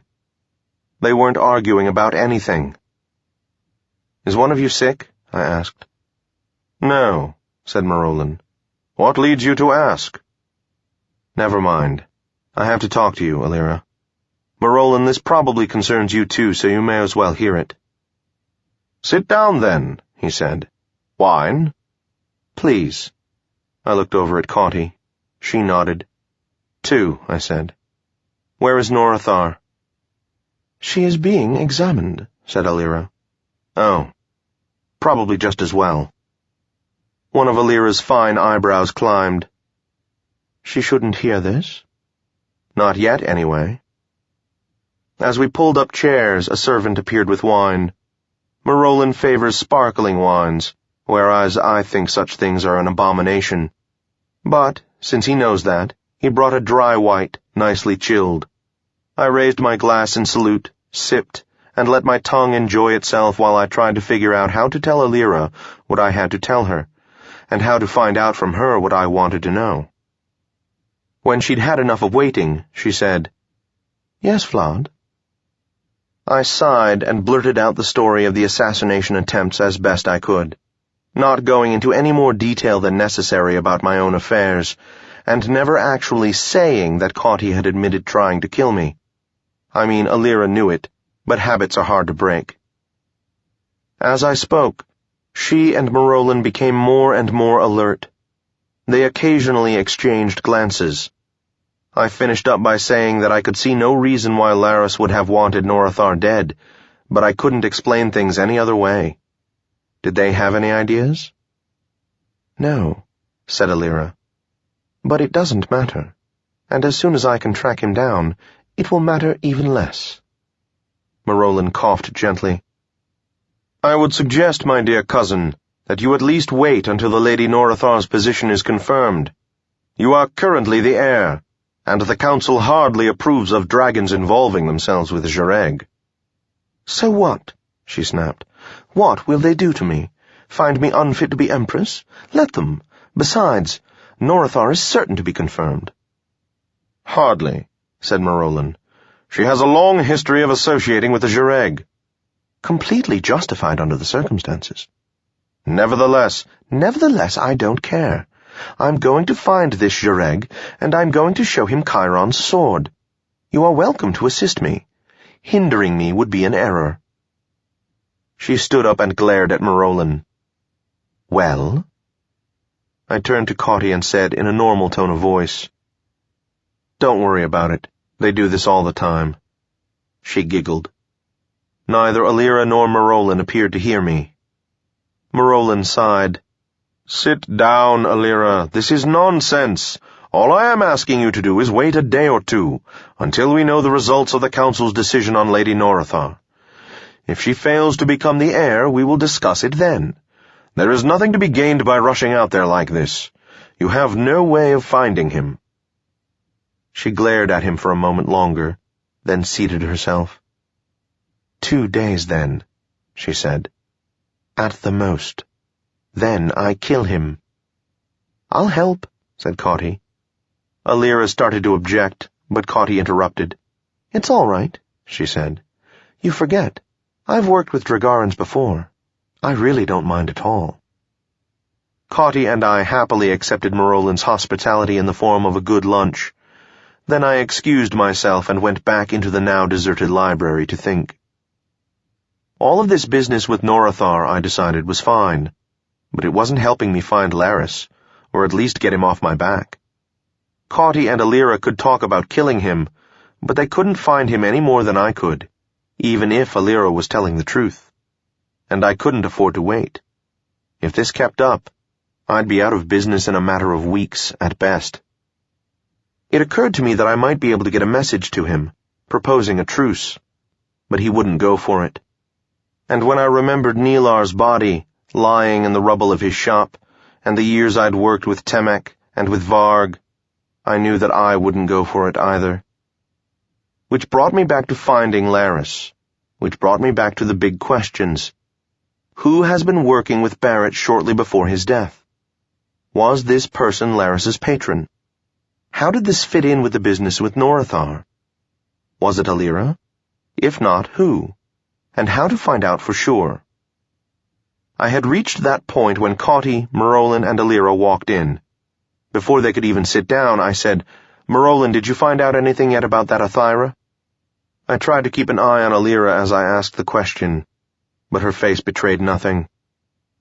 "No, Sethra is looking into the matter. Is there something in particular you wish to know?" "Yes. You said that an Athyra is likely to be recommended by someone. Can you find out who recommended the one used in Norithar's earlier examination?" He nodded. "I see why you are asking. We must assume that the Athyra was, as you would say, a ringer, and whoever recommended her may have known this. Very well, I'll see if I can find out. But I doubt that it was recorded, and it is unlikely that anyone remembers. Except the one who did it, of course. Is there any way of putting together a list of everyone who could have made the suggestion?" Marolin looked startled. "Why, yes, that should be possible. I shall look into it immediately." "Thank you," I said. "It is nothing." "How much will that help, Vlad?" asked Alira after Marolin had left. "I don't know," I said carefully. "It's impossible in something like this to tell who's a willing dupe, who's an unwilling dupe, and who might be behind it. But if we can find out who made the recommendation, it'll at least be a start." She nodded. "What about the Leorn?" "I haven't spoken to her yet. But look, I was told that the Leorn was only there to make sure all the forms were followed. Say they were. There isn't any reason why the Leorn couldn't have been taken in by whoever fooled Sethra the Younger about the first examination." "True.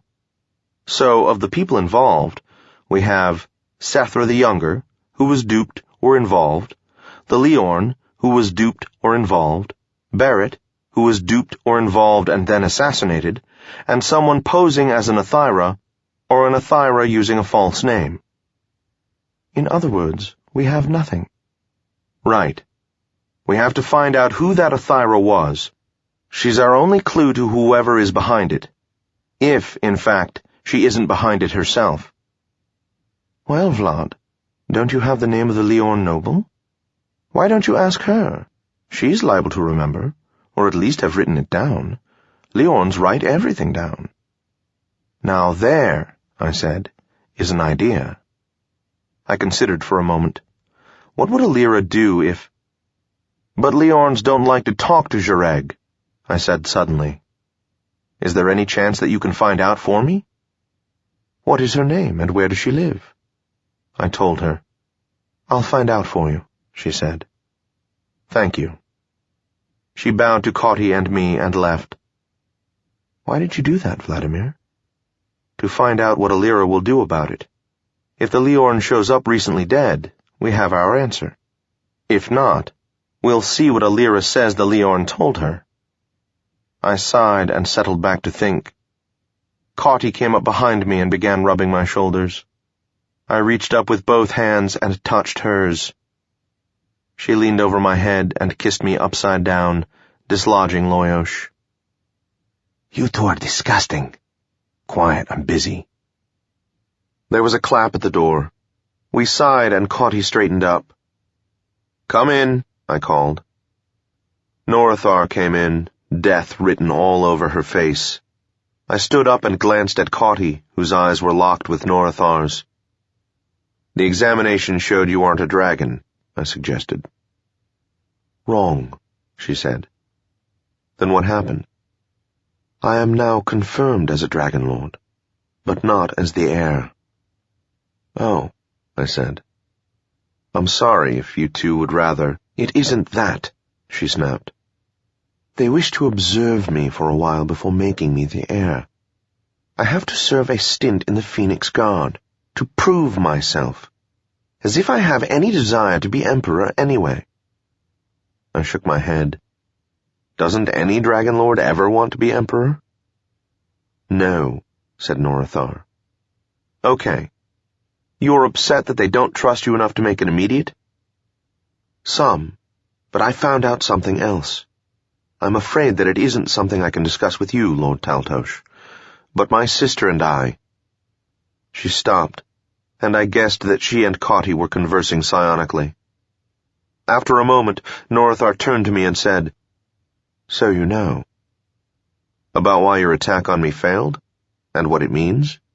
Yes. Yes. Then you'll understand why my sister and I must leave for the moment. We have to attend. How did you find out? I was told. By whom? I swore not to say. Oh. Farewell for the— Wait a minute, please. I have to think. There's something before you go. Make it quick. I ignored the looks of inquiry Cauty was giving me and reached out. Marolin, come back here quick. Why? No time. Hurry. And then, Alira, there's trouble. Marolin's on his way. You should be here too. Whether Alira was innocent or not, she would want to stop Norathar. I hoped. Marolin came bursting into the room, Alira following by a second or two. Marolin's blade was at his side, but Alira was holding 8 feet of glistening black steel. They looked at me. What is it, Vlad? Asked Marolin. The Lady Norathar wants to go out Jareg hunting. So the Dragon Council has— This isn't any of your business, Lord Taltos, said Norathar coldly, her hand on the hilt of her blade. Accepted her as a dragon, but— Norathar drew her blade. Loyosh hissed and gathered himself on my shoulder. I had a brief glimpse of Cauty, a look of anguish on her face, but then Marolin's longsword, Blackwand, was in his hand. He gestured with it toward Norathar, and her blade swung and buried itself deeply into a wooden beam against the wall of the library. She looked at Marolin, wonderment in her eyes. My lady, he said, at Castle Black, I do not allow the killing of my guests, except under conditions where they can be revivified. Further, you, as a Dragon Lord, should not have to be reminded of treatment of guests. After a moment, Norathar bowed. Very well, she said. She wrenched her sword out of the beam and sheathed it with the plain efficiency of a Jareg, instead of the flash of a Dragon Lord. I'll be leaving then. Let's go, sister. Alira, stop them. As I finished speaking, Marolin turned to Alira. What did you just do? I put a teleport block around Castle Black, she said. I hope you don't mind. Norathar's eyes widened, then narrowed to slits. Lord Marolin, she said slowly, I must insist. Oh, for the love of Vera, I said. Can you at least give me 30 seconds to finish my sentence? Why? Why not?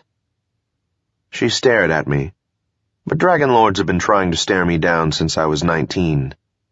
I said, The Dragon Council wants to observe her for a while before officially making her the heir. If she goes running off after Jareg, that'll do it. I felt you two should know, and at least have the chance to talk her out of it before she does something that commits her. That's all. Now, the rest of you argue about it. I'm leaving before someone takes my head off. I didn't quite run out of the library. I went down to the entryway and found a small sitting room. I helped myself to a glass of cheap wine and quaffed it, thinking dark thoughts.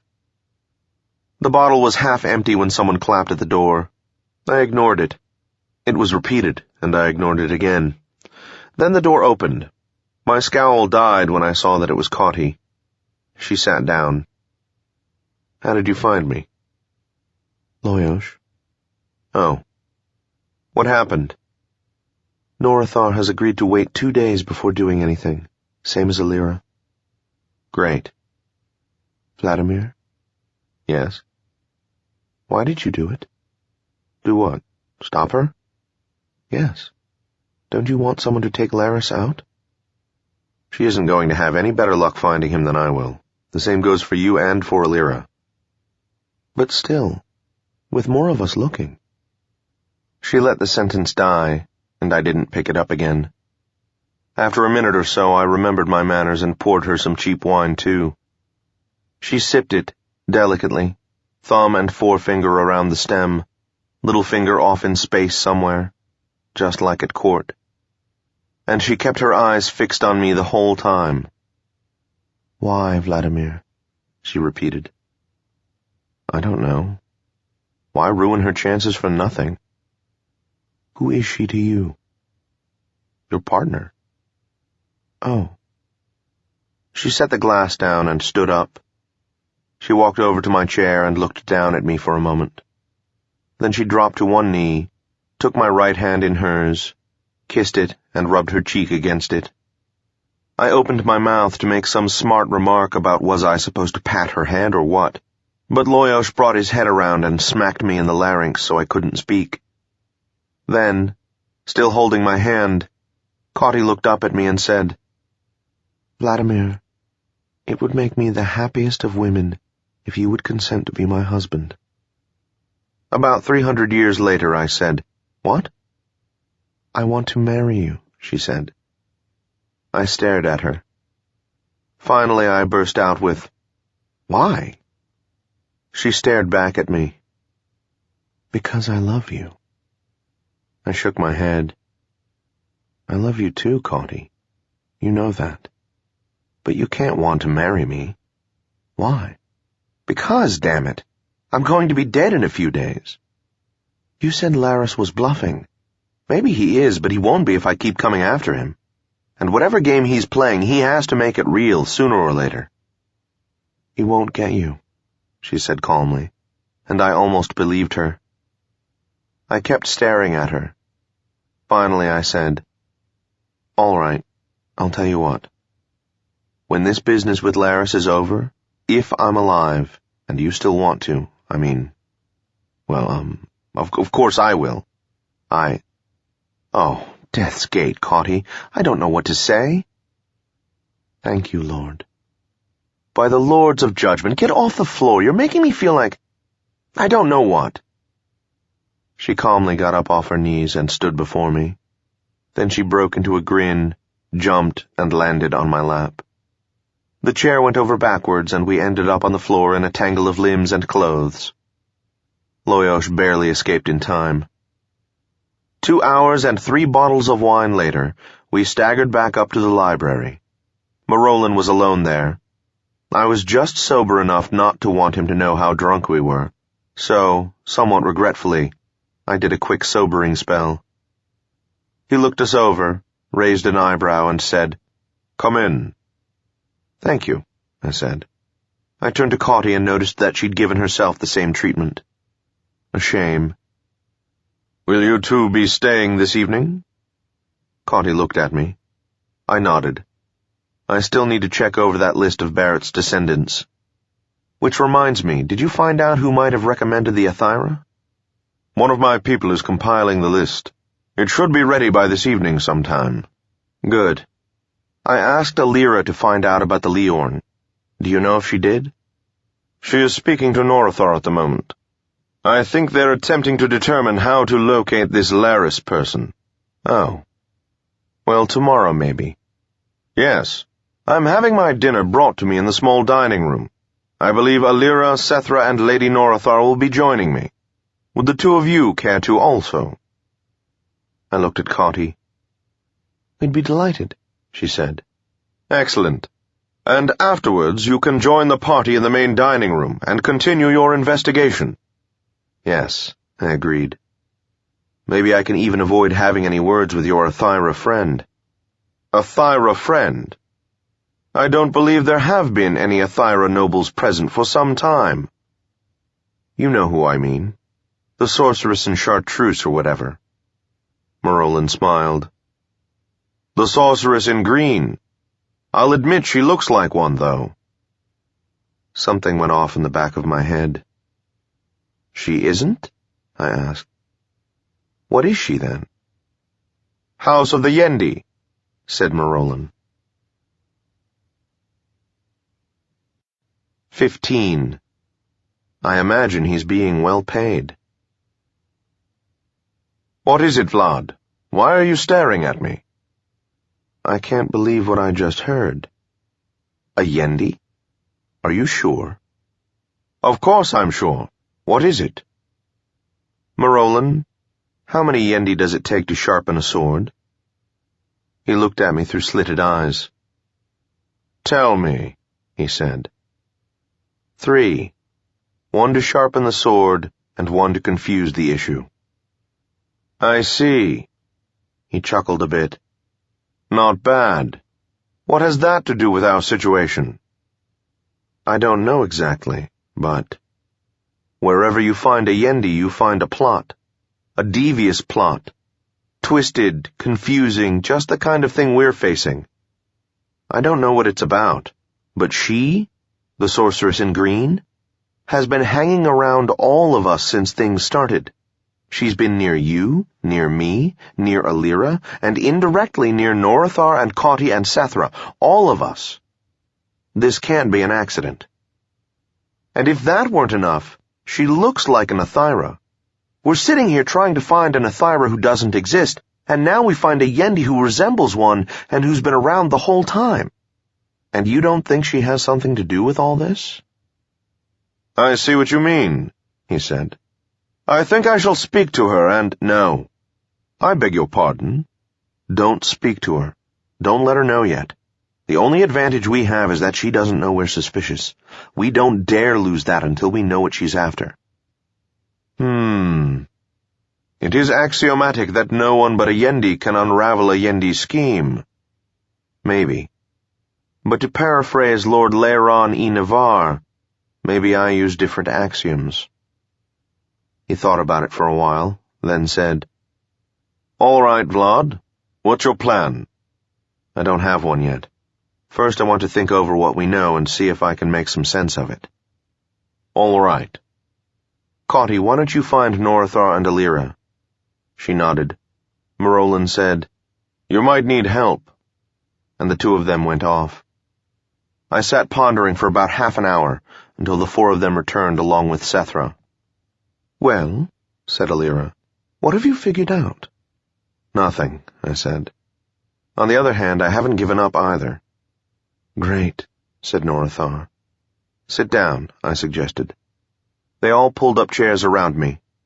I felt like I was back in the office, with my enforcers sitting around waiting for orders. Vladimir? Yes, Cauty. Marolan told Alira about the sorceress in green. I didn't think to warn him not to. Damn. All right. So either the sorceress is warned, or Alira isn't involved. I'm beginning to doubt that Alira is behind this in any case. We'll see. I said, First of all, Lady Norithar, can— You can drop the lady, Vlad. I was startled. Thank you, I said. I saw Cauty flash her a smile, and I understood. All right, Norithar, are you sure you can't tell us how you found out what Laris did? Yes, she said. All right. But think about it. If it was the sorceress in green, it wasn't. Whoever it is, that person might be working with the sorceress in green, or perhaps is being used by her. I wish you could tell us who it is. Sorry, but I don't think it would help. Cauty said, Do you really think the sorceress in green is behind it? Let's just say it's a real good guess. We won't know for sure who's behind it until we know what they're after. Cauty nodded. I continued. Let's try to put the events in order. First, just before the interregnum, someone decides that he doesn't want Lord Kalir to take the orb. Maybe this someone is the sorceress in green, or the sorceress in green is working for him, okay? There were nods from around the room. Okay, the first thing he, or she, does is make it look like Norathar is a bastard. Of course, when confronted with this, Kalir fights, and naturally, when fighting Setaro, loses. During the battle, they make sure Kalir ends up dead. This makes Adron the heir. So far, so good. Either that is what they wanted, or they didn't have time to deal with him. Because then we have Adron's disaster, and 200-some years of interregnum. Still nothing happens. Afterwards, Marolin is the heir. Still nothing happens. I looked at them again. They were watching me closely. I continued. For over 240 years after the interregnum, nothing. So whoever is behind it, if he is still around, doesn't object to Marolin. But then, 3 years or so ago, Alira shows up. Within a year, Barrett, who is probably one of the conspirators, is assassinated. 2 years after that, Norathar is set up, killed, revivified, and is suddenly going to be the heir. That's where we are as I see it. Either Alira hadn't caught any implication against her, or she was a fine actress. She seemed deep in thought, but not otherwise affected by what I'd been saying. Norathar said, Vlad, is there any chance that the sorceress in green could have known Alira well enough to know that we'd be brought back? I said, you mean, then, that even that was part of her plan? I don't know. I turned to Alira. She chewed her lip for a moment, then shrugged. Anything is possible with a Yendi, she said. Not that, said Marolin. We turned to him. You are forgetting that I was there too. If you are supposing that she set it up so that Alira would kill, then revivify, Norathar, then she must have known that I would be with Alira. I will not believe that she could predict exactly where we would have been standing when we teleported, and if I had happened to be closer to Norathar than Alira was, I'd have attacked, and I'd have used Black Wand. Norathar paled as he said this. I swallowed and felt a little queasy myself. If Norathar had been killed by Black Wand, nothing and no one could have revivified her, nor would she have been reborn, as Dragarans believe happens to anyone who isn't brought to the paths of the dead, and some who are. I wondered if Alira could have arranged that, or was Marolin in on it too? You're getting paranoid, boss. Occupational hazard, Loyosh. I cleared my throat and said, I think we can safely assume that Norathar was expected to die permanently. The others agreed. Now, I said, let us turn to Laris. He may be well hidden and well protected, but he is certainly losing money and taking big chances by not killing me. Why? I imagine, said Cauty, that he's being well paid. He'd have to be paid a lot to take that big a risk. Cauty shrugged. Perhaps he owes her a favor or something. A big favor. Besides, I'm guessing that he killed Barrett as repayment of... Wait a minute. They all looked at me. Finally, Marolin said, Yes, Vlad. I turned to Cauty. What do you know of Laris's history? A fair bit. When I was studying you, I came across reference to him from time to time, back when you both worked for Wellock the Blade. And of course I hear things now and then. Did you hear that he ran the war for Wellock against the Hook? She and Norathar nodded. I was involved, said Norathar. Why did Wellock let him run the war? And how did he win? He didn't have any experience at the time. Cauty and Norathar studied me. The sorceress in green? Asked Norathar. I said, It sure looks like he had something on Wellock, or else knew how to get around him. What if our friend the sorceress maneuvered for him and helped him with the war? Cauty said, You think she's running the war against you, too? Maybe. I met Laris, and he impressed me. I don't think he's a dupe, but I could be wrong. On the other hand, it's possible that the sorceress has something on him and can make him do what she wants, especially if she can arrange for him to win in the end anyway, or tells him she can. If she has something on him, said Norathar, why doesn't he just kill her? As a Jireg, she was still a dragon. Any of a number of reasons, I replied. He might not know who she is. The hold might not disappear with her death. Maybe he can't reach her. I don't know. Any idea what that hold might be? Asked Cauty. I frowned. Could be anything. My first guess is that he's the one who finalized Barrett, and the sorceress has proof. Easy enough if she had him do it, say, as a favor in exchange for her help against the Hook. I can see it, said Cauty. Norathar concurred. This speculation is quite entertaining, said Marolin, but I fail to see where it helps. We're trying to understand what they're doing, I said. Every detail we get helps put it together. Maybe, he said, but I should like to hear your opinion on why the sorceress in green would do all this. Do what? I asked. I'm not certain precisely what she's doing. Exactly. He nodded slowly. All right. I see. I turned to Sethra, who hadn't said a word the entire time. Have you any ideas or guesses? Not exactly, she said slowly. But I'm beginning to suspect that the answer lies mostly before the interregnum, the first time this conspiracy acted. What were they after exactly? Yes, I said slowly. We should at least look into it. I glanced at Norathar. She looked like her teeth hurt. Well, I could hardly blame her. The motive for that one, said Cauty, seems clear at least. It was an attempt to gain the orb. I shook my head. I've been told that no dragon wants the orb. What about Adron? She asked, looking at Alira. Alira smiled.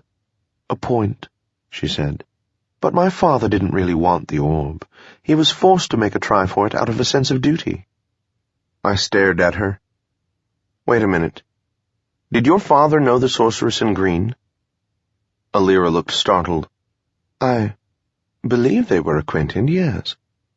But if you're thinking that my father was the one behind the whole thing, I wouldn't say I think so. I'm just checking into it. She glared at me, and her eyes turned to steely gray. If you feel you must. I feel I must. How well acquainted were they? They often saw each other, and Sethra, at Zur Mountain. Ask Sethra. She knows better than I. I turned to Sethra. Well? I doubt, she said, that Adron was behind a conspiracy of this type. It isn't his style. Besides, he and Barrett got along quite well. That proves nothing, I said. Or if anything, it makes the case stronger against him. How well did he get along with the sorceress in green? Sethra closed her eyes, as if having trouble remembering. Then she said, We all got along in those days. Adron was never especially close to the sorceress, though. So, I said, if Adron felt it his duty to take the orb, he might have felt it was his duty to make sure he was the next Dragon Emperor. I don't believe it, snapped Alira, becoming more angry by the minute. I started laughing. She stood up glaring. Mind letting me in on the joke, Vlad? I just can't help but see how funny it is. We're talking about a guy who, trying to take the orb, blew up half the Dragaran Empire, created a sea of Amorphia where the biggest city in the Empire used to be, killed I don't know how many millions of people, and you're upset because I'm wondering if he faked a bit of evidence to make his path a little easier? Cauty started laughing too. None of the others seemed to think it was funny. That made it even funnier, and for a moment I almost had hysterics. Alira said, That's different. This involved tricking Sethra, who was a friend. There is such a thing as honor in the House of the Dragon. Strangely, that sobered me up.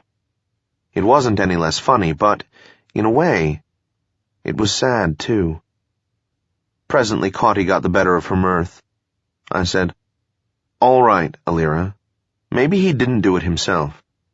But the sorceress in green could have done it without his knowledge, couldn't she?" Alira sat down again and sniffed. "I doubt it."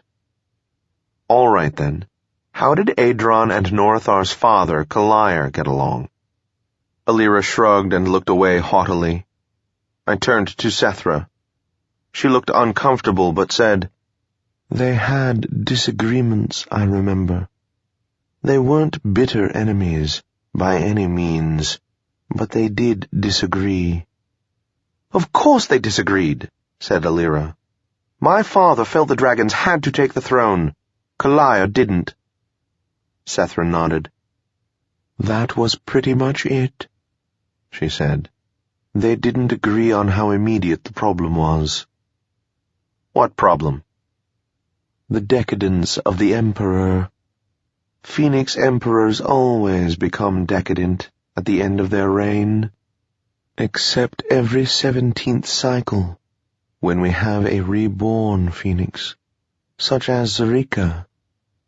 Since that was at the end of the Great Cycle, 17 cycles, it was especially bad. The Empire appeared to be falling apart. There were Easterners making encroachments on the eastern border, and Adron felt the Emperor should either step down or be removed." "And Kalir didn't?"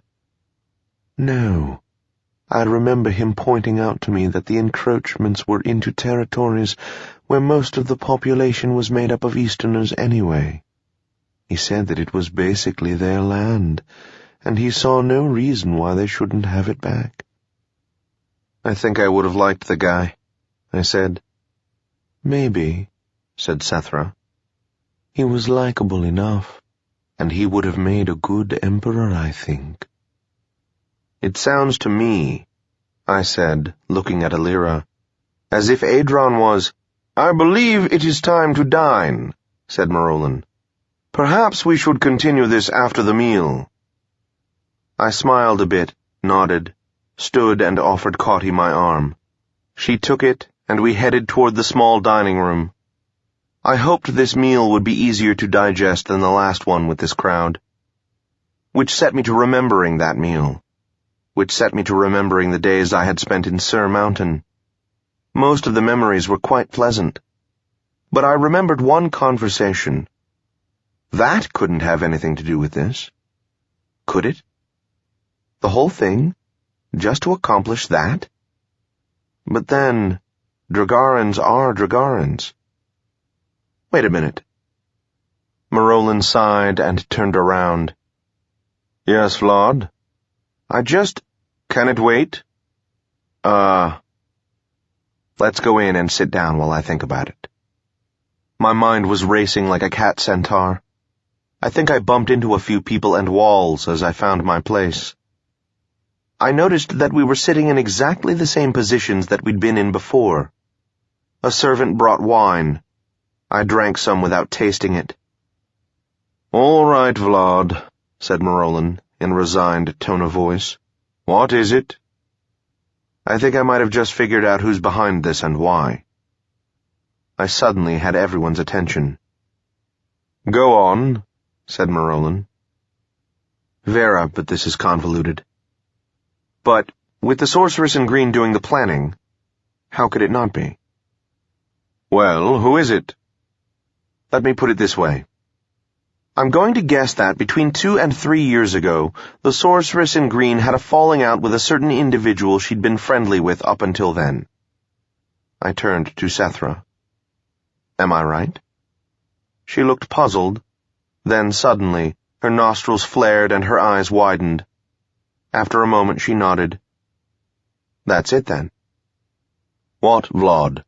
said Marolin, still calm. "You're enjoying keeping everyone in suspense, aren't you, boss?" "Shut up, Loyosh." "Okay, I'll put it this way. Suppose Norathar has just been killed. By Marolin and Alira. End of problem. So, The correct heir to the throne is out of the way, right? Who's next? Alira, said Marolin. Right. But information comes out that she was involved in a Zhureg war. Then what? Said Marolin. The council might assume further that the council is being manipulated. Maybe just a bit. Maybe a lot. But there are strings being pulled. All right. So Alira is out as heir, if that's what you want. Right. And by the same logic, Marolin, so are you. Who's next? They looked at each other. I don't know, said Alira at last. Neither do I. But in a sense it doesn't matter. I'm sure the sorceress in green knows. Whoever it is probably isn't even involved. It's merely someone whose politics are known. No dragon wants to be heir, you said. What does every dragon want to be? Warlord, said Alira with no hesitation. Right. Marolin, why don't you send for that list, if it's ready now? But... All right. He concentrated for a moment. It's on the way. What list? Asked Setaro. I asked Marolin to collect the names of everyone who might have suggested the Athira wizard who helped on Norathar's scan. Now, I continued, if Marolin or Alira were emperor, each would have appointed the other warlord, so you both had to go. Norathar had been harmless before, but with things moving as they were, it was safest to eliminate her too. Before the interregnum, there was an obvious choice for warlord if Adron were emperor, so... Who? Said Cauty. I'll get to it. Anyway, without his knowledge, it was arranged for him to become the heir.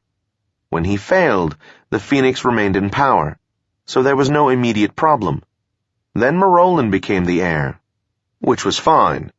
It was, said Marolin. Yes, until Alira suddenly arrived. Then the person who would have been warlord under you was out. And, worse than that, Alira's politics were wrong. You both had to go. Barrett, who had been willing to help until then, drew the line at this. He had to go too. So, the warlord-to-be and the sorceress in green, who was a good friend as well as being a Yendi, laid new plans. The first thing they did was pretend to quarrel, so they wouldn't be linked in anyone's mind. The plan took 2 years to mature, which is quick work for a Yendi. The fact that you two became friendly with me and that I moved up in the Zhureg so quickly must have helped quite a bit. First, they were going to kill Norathar. Why? Said Marolin. Because Alira was looking everywhere for someone to be dragon heir instead of her. She wouldn't deliberately do something to get herself disqualified by the council. She wouldn't consider it honorable, but she was trying to find someone with purer genes, or whatever it is the dragons look for. That would have led her, eventually, to the Ilanias. It did, said Alira. I was trying to find out what had happened to Norathar already, just on the chance that she could lead me to another relative. I nodded. So they had to kill her, because as soon as Alira found her, she'd realized that she was in fact pure. All right, said Marolin. Go on. The idea, I said, was to kill Norathar and discredit the two of you for helping me. I suspect that someone slipped somewhere and you two were supposed to have been alerted sooner. I don't think they wanted to cut it as close as they did, but it worked anyway, until you, Alira, spoiled everything by revivifying Norathar. Then they had to improvise. The first thing they did was to test Norathar, just to see if she could, in fact, be of use to them as emperor. How? Asked Norathar. Don't you remember the sorceress in green asking you how you felt about invasion plans for the East? I didn't think anything of it at the time, but... You're right. Yes. And if you had said you were in favor, they would have stopped right there, finished me off, and found a way to convince you to make the right person warlord.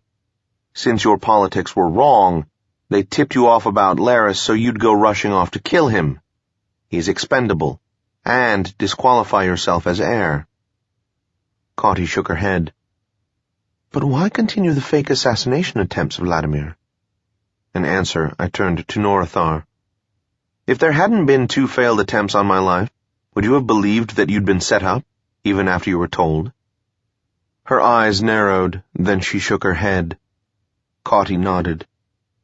At that point, right on cue, a servant arrived holding a piece of paper. He gave it to Marolin. Marolin glanced at it. Find, I said, the name of the person whom you would have named Warlord if Alira had not shown up. He did, and his mouth dropped open. Sethra leaned past Alira and took the list from Marolin's limp hand. She glanced at it, nodded, and threw it down onto the middle of the table, her eyes cold as the blade of ice flame.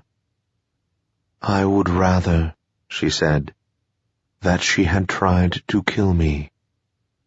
There were 9 names on the list. The third one down was Sethra the Younger. 16. Vladimir and I will just watch. We all sat there looking at each other. Then Marolin cleared his throat. Shall we eat? He said. Why don't we? Said Sethra. Marolin gave the necessary orders. I have no idea what appeared, but I must have eaten it, because I have no memory of being hungry later. Will they be here tonight? Asked Norathar at one point. Marolin said, I would expect them to be. There was no need to ask who they were. Then perhaps we should plan to meet with them. Do you agree, sister? Norathar asked Cauty. Not here, I said. Marolin forbids the mistreatment of his guests. Thank you, Vlad, said Marolin. You're welcome. But surely, said Alira, under the circumstances. No, said Marolin. Before another storm could erupt, I said, we should still verify all of our guesses before we do anything else. Norathar looked at me. You mean you aren't sure? I'm sure, but it should still be verified. How? I've a way. It may take a little time, but then we're eating anyway. Fentor. Yes, my lord. Have you tracked down the ownership of those flats yet? No, my lord. Maybe it'll help if I give you a couple of names that might tie into them. Sethra the Younger and the Sorceress in Green. I'll check into it, my lord. Very good. Get hold of me as soon as you have something. Yes, my lord. With luck, I said aloud, we'll know something soon. Vladimir, said Cauty, how should we approach them? Yes, said Marolin dryly. You wouldn't want her to turn you into a newt. I'll get better, I said. In any case, we can't attack them here if we want to do anything permanent to them. Does anyone know where the sorceress lives? One never knows where a Yendi lives, said Sethra. Yeah. One possibility is Laris. If I can arrange to meet with him, I might be able to show him that his partners are stabbing him in the back. Maybe he'll help us set them up. But aren't you still going to try to kill him? Asked Alira. If you aren't, I am. And I, said Norathar. Sure I am, but he doesn't have to know that. Alira's eyes narrowed. I will have nothing to do with such a plan. Nor will I, said Marolin. Nor I, said Sethra. Nor I, said Norathar. I sighed. Yeah, I know. You insist that everything be honorable, upright, and in the open. It isn't fair to take advantage of someone just because he's been trying to assassinate you and conspiring against your friends, right? Right, said Alira, with a perfectly straight face. You dragons amaze me, I said. You claim it's unfair to attack someone from behind, but somehow it's a fair fight even when it's against someone both of you know is weaker, less experienced, and less skilled than you. That's not taking advantage? What rubbish. Vlad, said Marolin, it's a matter of, never mind, I'll think of something. Wait a minute, I think I'm getting that verification now. I had a brief conversation with Fentor, then turned back to them. It's confirmed, I said. Sethra the Younger, through intermediaries, owns a row of flats that were used as part of the setup for the attempt on me by Cauty and her friend the Dragon Lord. Very well, said Marolin. How do we proceed? It is vain to use subtlety against a Yendi, said Sethra. Make it something simple. Another axiom? She smiled coldly. And I'll deal with Sethra the Younger myself. It's simple enough, I said a while later, but Cauty and I aren't at our best right after a teleport. Cauty and you, said Alira, will have no need to do anything. I looked at Cauty. I don't mind, she said. Vladimir and I will just watch. I nodded. I intended to do more than that, but there was no need to tell them about it, except... Excuse me, Marolin, but just to be safe, may I borrow a Morganti knife? His brows furrowed. If you wish. He concentrated for a moment. Soon a servant appeared with a wooden box. I opened it and saw a small, silver-hilted dagger in a leather-covered sheath. I took it partway out and at once recognized the feel of a Morganti weapon. I replaced it in the sheath and slipped it into my cloak. Thank you, I said. It is nothing. We stood up and looked at each other. No one seemed able to find anything suitable to say, so we just stepped out of the small dining room and walked over to the central part of the castle, where the main dining room was. We walked in and spotted Sethra the Younger almost right away. Loyos left my shoulder and began flying around the room, staying high enough to be unobtrusive. Marolin's banquet hall had ceilings that were 40 feet high. Marolin approached Sethra the Younger and spoke quietly with her. Found her, boss. Northeast corner. Good work. I gave this information to Marolin, who began guiding Sethra the Younger that way. The rest of us converged on the sorceress in green. We reached her at about the same time Marolin did. She looked at him, looked at Sethra, then looked at us. There was, perhaps, the smallest widening of her eyes. Marolin said, Sethra the Younger, sorceress, for the next 17 hours you are not welcome in my home. After that time, you may return. He bowed. They looked at each other, then at the rest of us. Others in the hall began to watch, sensing that something unusual was occurring. Sethra the Younger started to say something, but stopped. The sorceress had probably told her psionically that it was pointless to argue. The two of them bowed.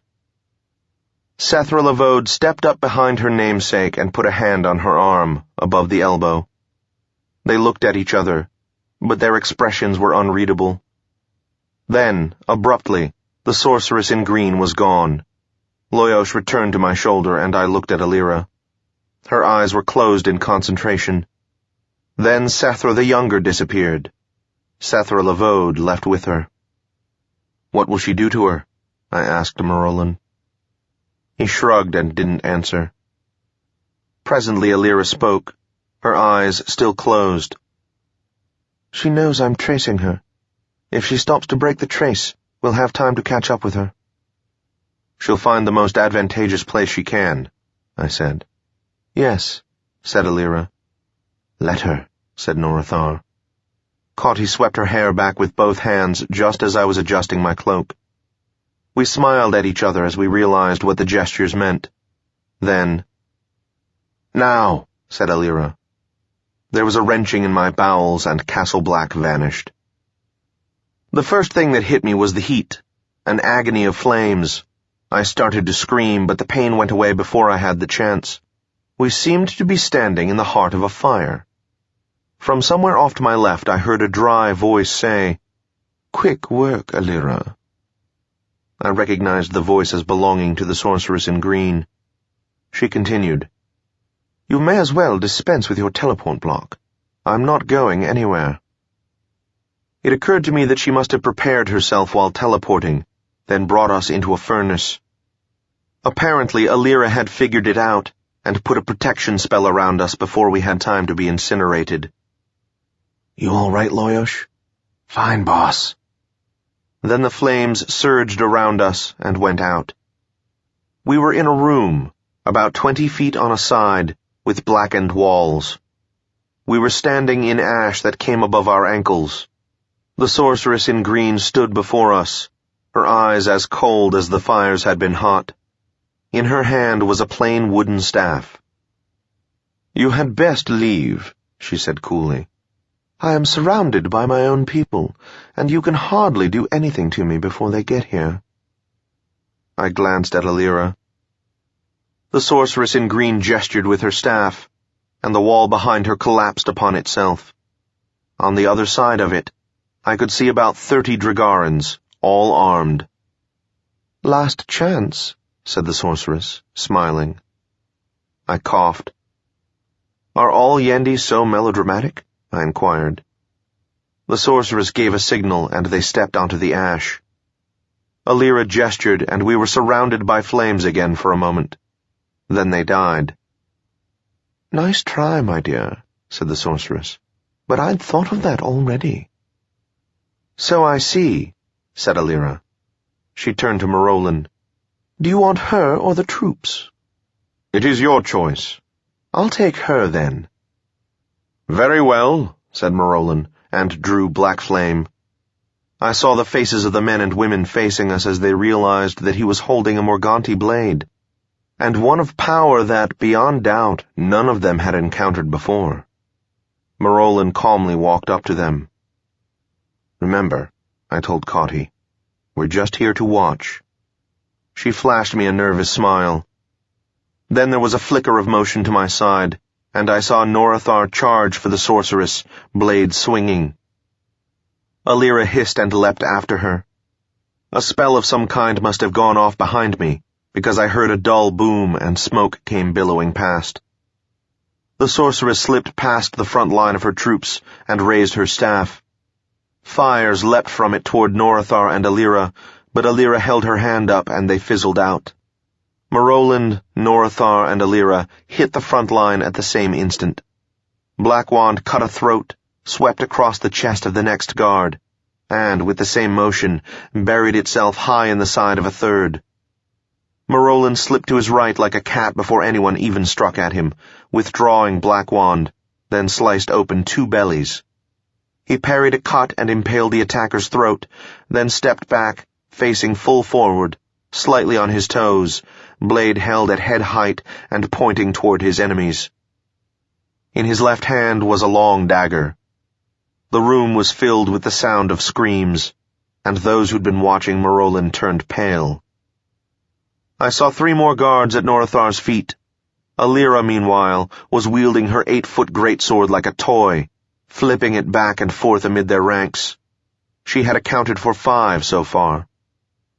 Then, incredibly, the dead guards began to stand up, even the ones slain by Blackwand. I looked at the sorceress and saw a look of profound concentration on her face. "Hold them!" cried Alira. She stepped back a pace, held her blade with her right hand, and stabbed the air with her left. The corpses who'd been trying to rise stopped. The sorceress gestured with her staff. They continued. Alira stabbed the air. They stopped. They started again. Then Alira did something else, and the sorceress cried out as a blue glow began in front of her.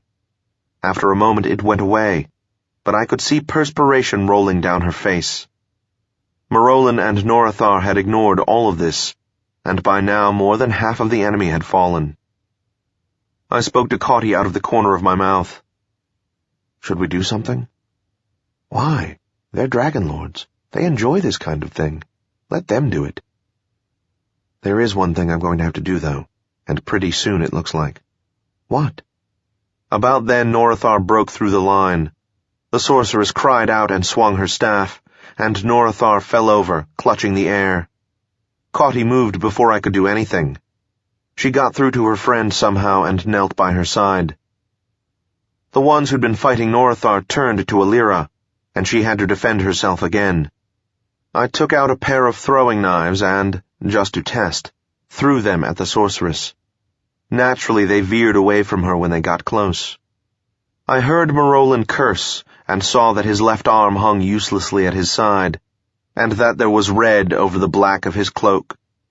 Alira was still locked in some kind of struggle with the sorceress while holding off 3 guards. There was a sudden flurry near her as 2 more of them came at her. There was an impossible tangle of metal, and 3 of the guards were down.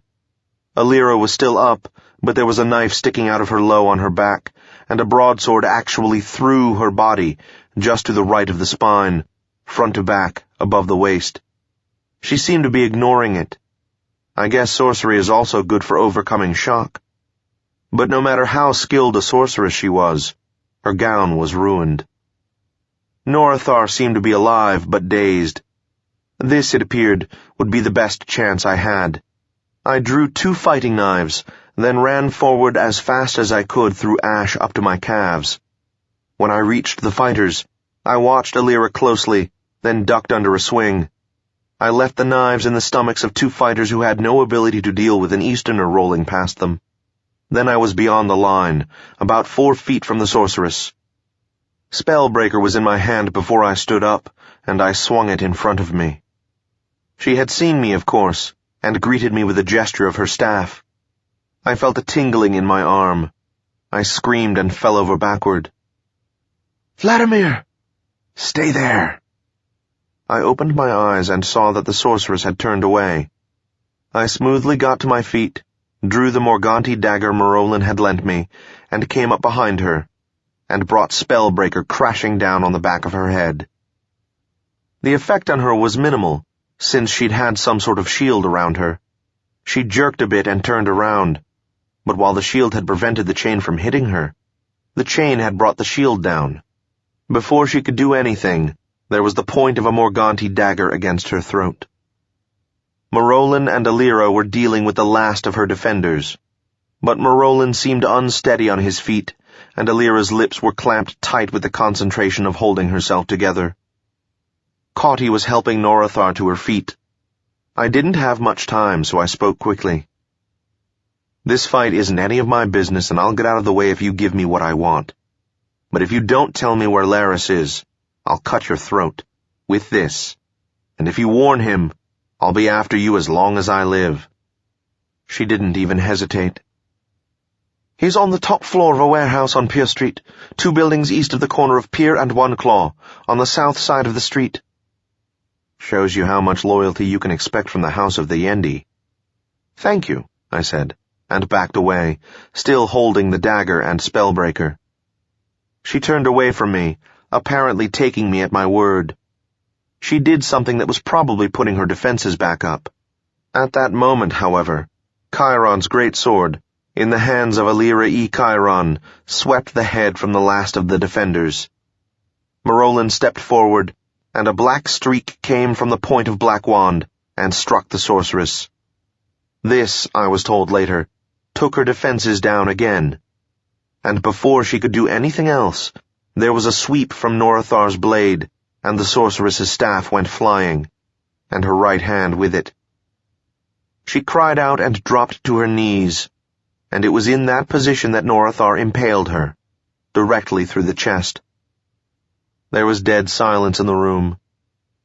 The sorceress in green stared up at Norathar with a look of complete disbelief on her face.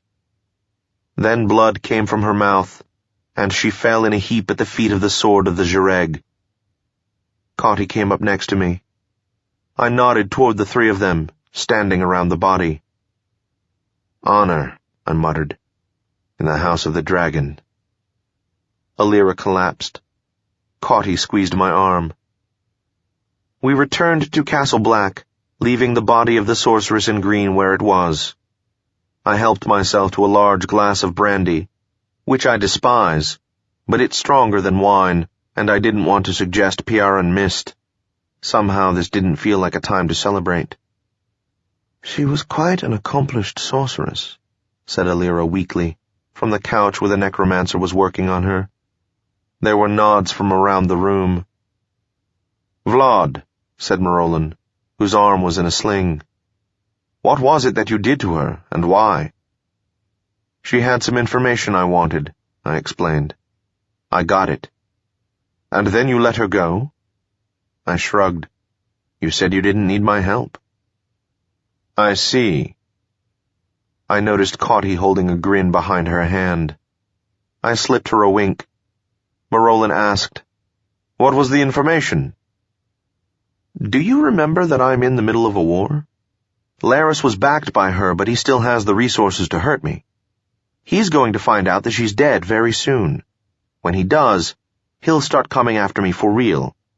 I have to make sure the war is over before he does. I figured that she knew where Laris is hiding. I hope she wasn't lying. I see. Cauty turned to me. Shall we finish it up then? I snorted. Do you think it'll be that easy? Yes. I thought about it. You're right, it will be. I closed my eyes for a moment just to make sure there wasn't anything I'd forgotten. Kragar. Hello, Vlad. How's business? A little better. Good. Get hold of the bitch patrol. In exactly 2.5 hours, I want a teleport block to prevent anyone from leaving a certain warehouse. I told him where it was. Got it, boss. Good. In exactly 1/2 hour, I want the following people in the office. Shone, Styx, Glowbug, Narvane, Naal, Smiley, and Kimov. That's all? Don't be funny. Have we got something, Vlad? Yeah, we've got something. And I don't want any mistakes. This ought to be quick, painless, and easy. So get everyone there and make sure the sorceress you find is competent. Gotcha, boss. The contact was broken. Cauty and I stood up. Well, thank you for the entertainment, I said. But I'm afraid we have to be on our way. Norathar bit her lip. If there's anything I can do. I looked at her for a moment, then I bowed low. Thank you, Norathar, and I mean that sincerely. But no, I think for the first time in months, everything is under control. We left them and went down to the entryway, where one of Marolin's people teleported us back to my office. This time I made sure to warn them we were coming. 17. You what? Now, I suppose you expect me to tell you how I caught up with Laris after a long chase through the streets of Adralanka, cornered him at last, how he fought like a tsur, and I barely managed to kill him before he did me in, right? Crap. There were only 2 things that could have gone wrong. 1, the sorceress in green might have lied about where Laris was, and 2, she might have had time to warn him. But in both cases, why? To the sorceress, he was merely a tool, and since we'd discovered what they were up to, he was no longer a useful tool. I didn't really think the sorceress in green had had time to warn Laris before Norathar finished her. And if she had lied about where he was, there was no harm done. So I explained my plan to everyone in my office, which took about half an hour. I did make one point worth mentioning. If anyone here has the idea that he can do well for himself by telling Laris about this, he can forget it. Laris had a backer. The backer is dead. Right now, we're holding nothing but flat stones, and he has nothing but round ones. So don't try to be clever. I rummaged around my bottom left drawer until I found a suitable weapon. A stiletto with a thin handle and a 7-inch blade. I put it into my belt on the right side. We sat around waiting for another half hour, then Shone and Kimov got up and slipped out the door. The rest of us waited 10 minutes more, then stood. Luck, boss, said Kragar. Thanks. Loyos flew high above us as we set out toward Malak's circle. Cauty was leading. Styx and Glowbug were to my right and left, and the others were walking in front and back. We reached the circle and jogged over to Pier. We had almost reached Silversmith when I received a message from Shone. He has 4 outside, boss. 2 at the door, 2 making rounds. Okay, I'll send help. Thanks. Narvane and Smiley, run up ahead. Shone is in charge of the operation. You have 5 minutes to get set up. They ran off while the rest of us slowed to a casual stroll, hardly moving at all. Still clear, boss. Okay. Cotty looked back at me and nodded. 6 minutes later, Shone reported in. All set, boss.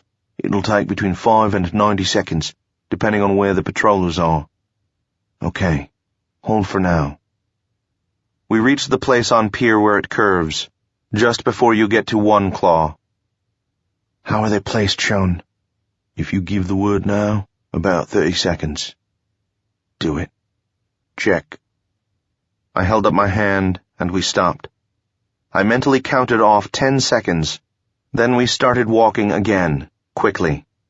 We came around the curve, and the building was in sight. The only people we could see were Shone and Kimov. Presently, Narvain appeared next to them, then Smiley. We reached them a few seconds later. I checked the Imperial clock. The teleport block should be up now. Check it, Narvain. He closed his eyes for a moment, then nodded. I said, the door. Naal said, maybe we should clap first. Shone and Glowbug stood by the door. They looked at each other, nodded, and Glowbug brought his mace down on the door mechanism just as Shone set his shoulder into the middle. The door fell in. Naal said, won't you feel stupid if it was unlocked? I said, shut up. Cotty slipped between them before we could move and stepped inside. There was a flurry of movement, and I heard the sound of falling bodies as Glowbug, Naal, and Shone went in. Loyos landed on my shoulder as Kimov and Smiley stepped past the threshold. I followed, with Styx and Narvain bringing up the rear. It was a big, empty warehouse with 2 bodies in it. Both had knives sticking out of them. We saw the stairs right away and took them. We didn't meet anyone on the way up. I left Naal and Smiley to hold the bottom of the stairs to the 3rd floor while the rest of us went up. We emerged into a large, empty room. About 5 feet ahead of us were 3 smaller rooms, to the right, ahead, and to the left. Offices, I supposed. Just as we got there, 3 Zhireg appeared from a room to the right. They stood there with their mouths hanging open. Styx leapt at them, with Glowbug a little behind. Glowbug still had his mace, and he was grinning like an idiot. Styx had his sticks. It took them about 3 seconds. Then I sent Glowbug and Shone to the right. I was about to send Kimov and Narvain to open the door ahead of us, when I heard, what's the ruckus about, gentlemen? From the room to the left. I recognized Delaris's voice. I caught Narvain's eye. He stood in front of the door. The rest of us positioned ourselves behind it. Narvain raised his hand and the door flew in. It was a small room, with about 8 or 9 padded chairs and 2 desks. One of the desks was empty. Laris was behind the other one. There were 4 other Zhireg in the room. For an instant no one moved. Then Laris turned to one and said, teleport. We just waited. The Zhireg he'd spoken to said, there's a block up. Cotty entered the office. Still none of them did anything. Styx came in with his 2 clubs, then Glowbug with his mace, then the rest of us.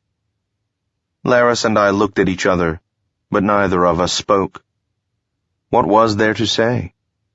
I looked at his enforcers, most of them with half-drawn weapons. I told my people to stand aside. We cleared a path to the door. Styx hefted his weapons, looked at Laris's enforcers, and cleared his throat. He said, no future in it, gentlemen. They looked at the horde of us. Then, one by one, they stood up. They held their hands out, clear of their bodies. One by one, without a glance at Laris, they filed out. I said, all of you except Cotty escort them out of the building. I drew the blade I'd selected. When we were alone with Laris, I shut the door with my foot. Cotty said, he's yours, Vladimir. I made it quick. Laris never said a word. An hour later I was staring at Alira, my mouth hanging open. You what? I revivified her, she said, looking at me quizzically as if to say, Why should you find this unusual? I was sitting in the library of Castle Black, with Marolin, Cauty, Norathar, and Sethra. Alira was on her back, looking pale but healthy. I sputtered like a clava boiler, then managed, Why? Why not? We'd killed her, hadn't we? That was enough humiliation. Besides, the Empress is a friend of hers. Oh, great, I said. So now she won't do anything, Vlad. There isn't anything she can do. When we revivified her, we did a mind probe and wrote down the details of every plot of any kind she's ever been involved in, and we gave her a copy so that she knows we know. She smiled. Some of them were rather interesting, too. I sighed. Well, have it your way. But if I wake up dead one morning, I'll come to you and complain about it. That's telling her, boss. Shut up, Loyosh. Norathar, to my amazement, said, I think you did the right thing, Alira. So do I, said Sethra. I turned to the latter. Indeed. Tell us what you did to Sethra the Younger. The House of the Dragon, she said, has decided that Sethra the Younger can never be Emperor or Warlord, nor can any of her heirs. Huh, I said. But what did you do to her? She gave me a dreamy kind of half-smile. I believe I found a suitable punishment for her. I made her explain the entire affair to me, then— Oh? What did she say? Nothing surprising. She wished to conquer the East, and complained to the sorceress in green, who was her friend, that when Lord Kalair became emperor, he wouldn't authorize an invasion of the East. The sorceress came up with a scheme to make sure Adron became the dragon heir, because they knew Adron would appoint Barrett to be warlord, and Barrett was sympathetic to the invasion idea. Barrett agreed, mostly because he thought Adron would be a better emperor than Kalair. Sorry, Norathar. Norathar shrugged. Sethra continued.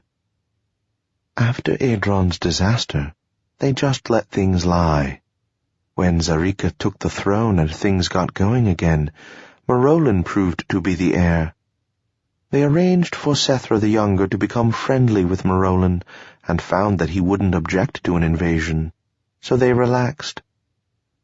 When Alira showed up out of nowhere and became the heir, they went back to work again. They came up with the idea of discrediting Alira and Marolin using your friendship with Vlad. They already knew Laris, because he'd done some of the dirty work in arranging the fake genetic scan. When Barrett refused to cooperate, they had Laris kill him. Then they used that as a threat to make Laris attack you. Apparently, he was perfectly willing to take over your territory, Vlad, but had to be convinced not to kill you right away. They told him he could have you after their plans were complete. You know the rest, I think. I nodded. Okay. Now, about Sethra the Younger. Oh, yes. I had the necromancer gate her to another plane. Similar to Dragara, but time runs at a different rate there. And she stuck? It seemed rather harsh to me. Better to kill her. Besides, I wasn't nearly as upset with her as I was with the sorceress in green. But— No, said Sethra. She can come back when her task is finished. It shouldn't take more than a week of our time. Task? Yes. Once more Sethra gave us her dreamy little smile. I put her in the desert, with plenty of food, water, shelter, and a stick. And I set her to writing, I will not interfere with the Dragon Council. In the sand, 83,521 times. Picture an old man, an Easterner, almost 70 years old, which is a very impressive age for our race. But he's in good condition for his age. He is poor, but not destitute. He has raised a family in the midst of the Dragaran Empire and done it well. He has buried, an Easterner term for outlived, I'm not sure why, a wife, a sister, a daughter, and 2 sons. The only surviving descendant is one grandson, who nearly gets himself killed every few weeks or so. He is almost completely bald, with only a fringe of white hair. He is a large, portly man, yet his fingers are still nimble enough with the rapier to give a good battle to a younger man, and to shock the sorcery out of any Dragaran who doesn't understand Eastern-style fencing. He lives in the Eastern Ghetto, on the south side of Adralanka. He ekes out a living as a witch because he refuses to let his grandson support him. He worries about his grandson, but doesn't let it show. He'll help, but he won't live through his children, and he won't live their lives for them. When one of his sons tried to make himself into an imitation Dragaran, he was saddened and felt his son was doomed to disappointment, but he never offered a word of criticism. I went to see this old gentleman the day after Laris's death. Walking through the filth in the streets made me want to retch, but I hid it. Anyway, we all know Easterners are filthy, right? Look at how they live. Never mind that they can't use sorcery to keep their neighborhoods clean the way Dragarans do. If they want to use sorcery, they can become citizens of the Empire by moving into the country and becoming Tekla, or buying titles in the Jareg. Don't want to be serfs? They're stubborn too, aren't they? Don't have the money to buy titles? Of course not. Who'd give them a good job, seeing how filthy they are? I tried not to let it bother me. Cauty tried too, but I could see the strain around the corners of her eyes, and feel it in the purposeful way she walked. I should have felt good about coming back here. Successful Easterner boy walks through the old neighborhood. I should have, but I didn't. I only felt sick.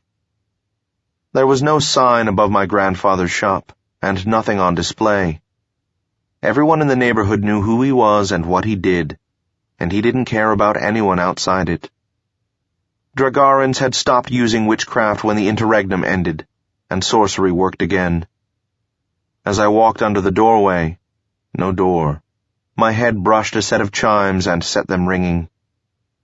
His back was to me, but I could see that he was making candles. He turned around and his face lit up in an almost toothless grin. "Vladimir," he said. He looked at me, smiled at Cauty, and stood looking at me again. He and I could communicate psionically. He had taught me how, but he refused to do so unless it was necessary. He considered psionic communication something too precious to use casually, though, as was his custom, he never criticized me for using psionics as I do. So we traveled when we wanted to speak with each other. And since we had to pass through areas where Easterners walking alone are in danger, and since he refused to be teleported, he seldom left the area. "Vladimir," he said again. "and who is this?" Loyosh flew over, as if the question had been about him, and happily accepted some neck-scratching. "Noishpa," I said. "I'd like you to meet Cauty." She gave him a curtsy, and he positively beamed. "Cauty," he repeated. "Do you have a patronymic?" "Not anymore," she said. I bit my lip. Someday I'd ask her what that meant, but not now. He gave her a kindly smile, then looked at me, his eyes twinkling and a thin white eyebrow climbing a broad forehead. "We'd like to get married," I said. "We want your blessing." He came forward and hugged her, and kissed both cheeks. Then he hugged me. When he pulled back, I saw tears at the corners of his eyes. "I'm happy for you," he said. Then his brows furrowed, for just a moment, but I knew what he was asking. "She knows," I said. "She's in the same line of work herself." He sighed. "Oh, Vladimir, Vladimir, be careful." "I will, Noishpa. Things are looking better for me. I almost lost everything a while ago, but I'm all right now. Good, he said. But how did you come to almost lose everything? That isn't good. I know, Noishpa. For a while the shadows were distracting me, so I couldn't see the target. He nodded. But come in, have something to eat. Thank you, Noishpa. Kati said timidly. I think it was the only time in her life she's been timid about anything. Thank you, Noishpa. And his grin became even wider as he led us inside. The next day I moved into Laris's old office and set up business. I met with Taronan and set about trying to take control of the area Laris had been running, but that really belongs to a different tale. Besides, as I speak these words, I don't know how it's going to turn out, so I may not be telling you about it after all. I've still got word out for Wyrn and Morofin, and money to pay for their heads, so I expect that very soon I'll be seeing them, after a fashion. The same day I moved into Laris's old office, I finally got a chance to cook Kati a meal. I have to say I outdid myself, too. Goose with eastern red pepper, Valabar-style Kethna dumplings, anise gelled. But you don't want to hear about that. I will say, though, that while I was cooking, I came across an onion that had a small bad spot on the side. I cut the spot out, and the rest of the onion was perfectly fine. Life is like that sometimes. This has been an Audible Frontiers production of Yendi, written by Stephen Brust, narrated by Bernard Setaro Clark. Producer, Mike Charzak. Copyright 1987 by Stephen Brust. Production copyright 2012 by Audible, Inc. If you enjoyed this audiobook, be sure to download Tekla by Stephen Brust, available today.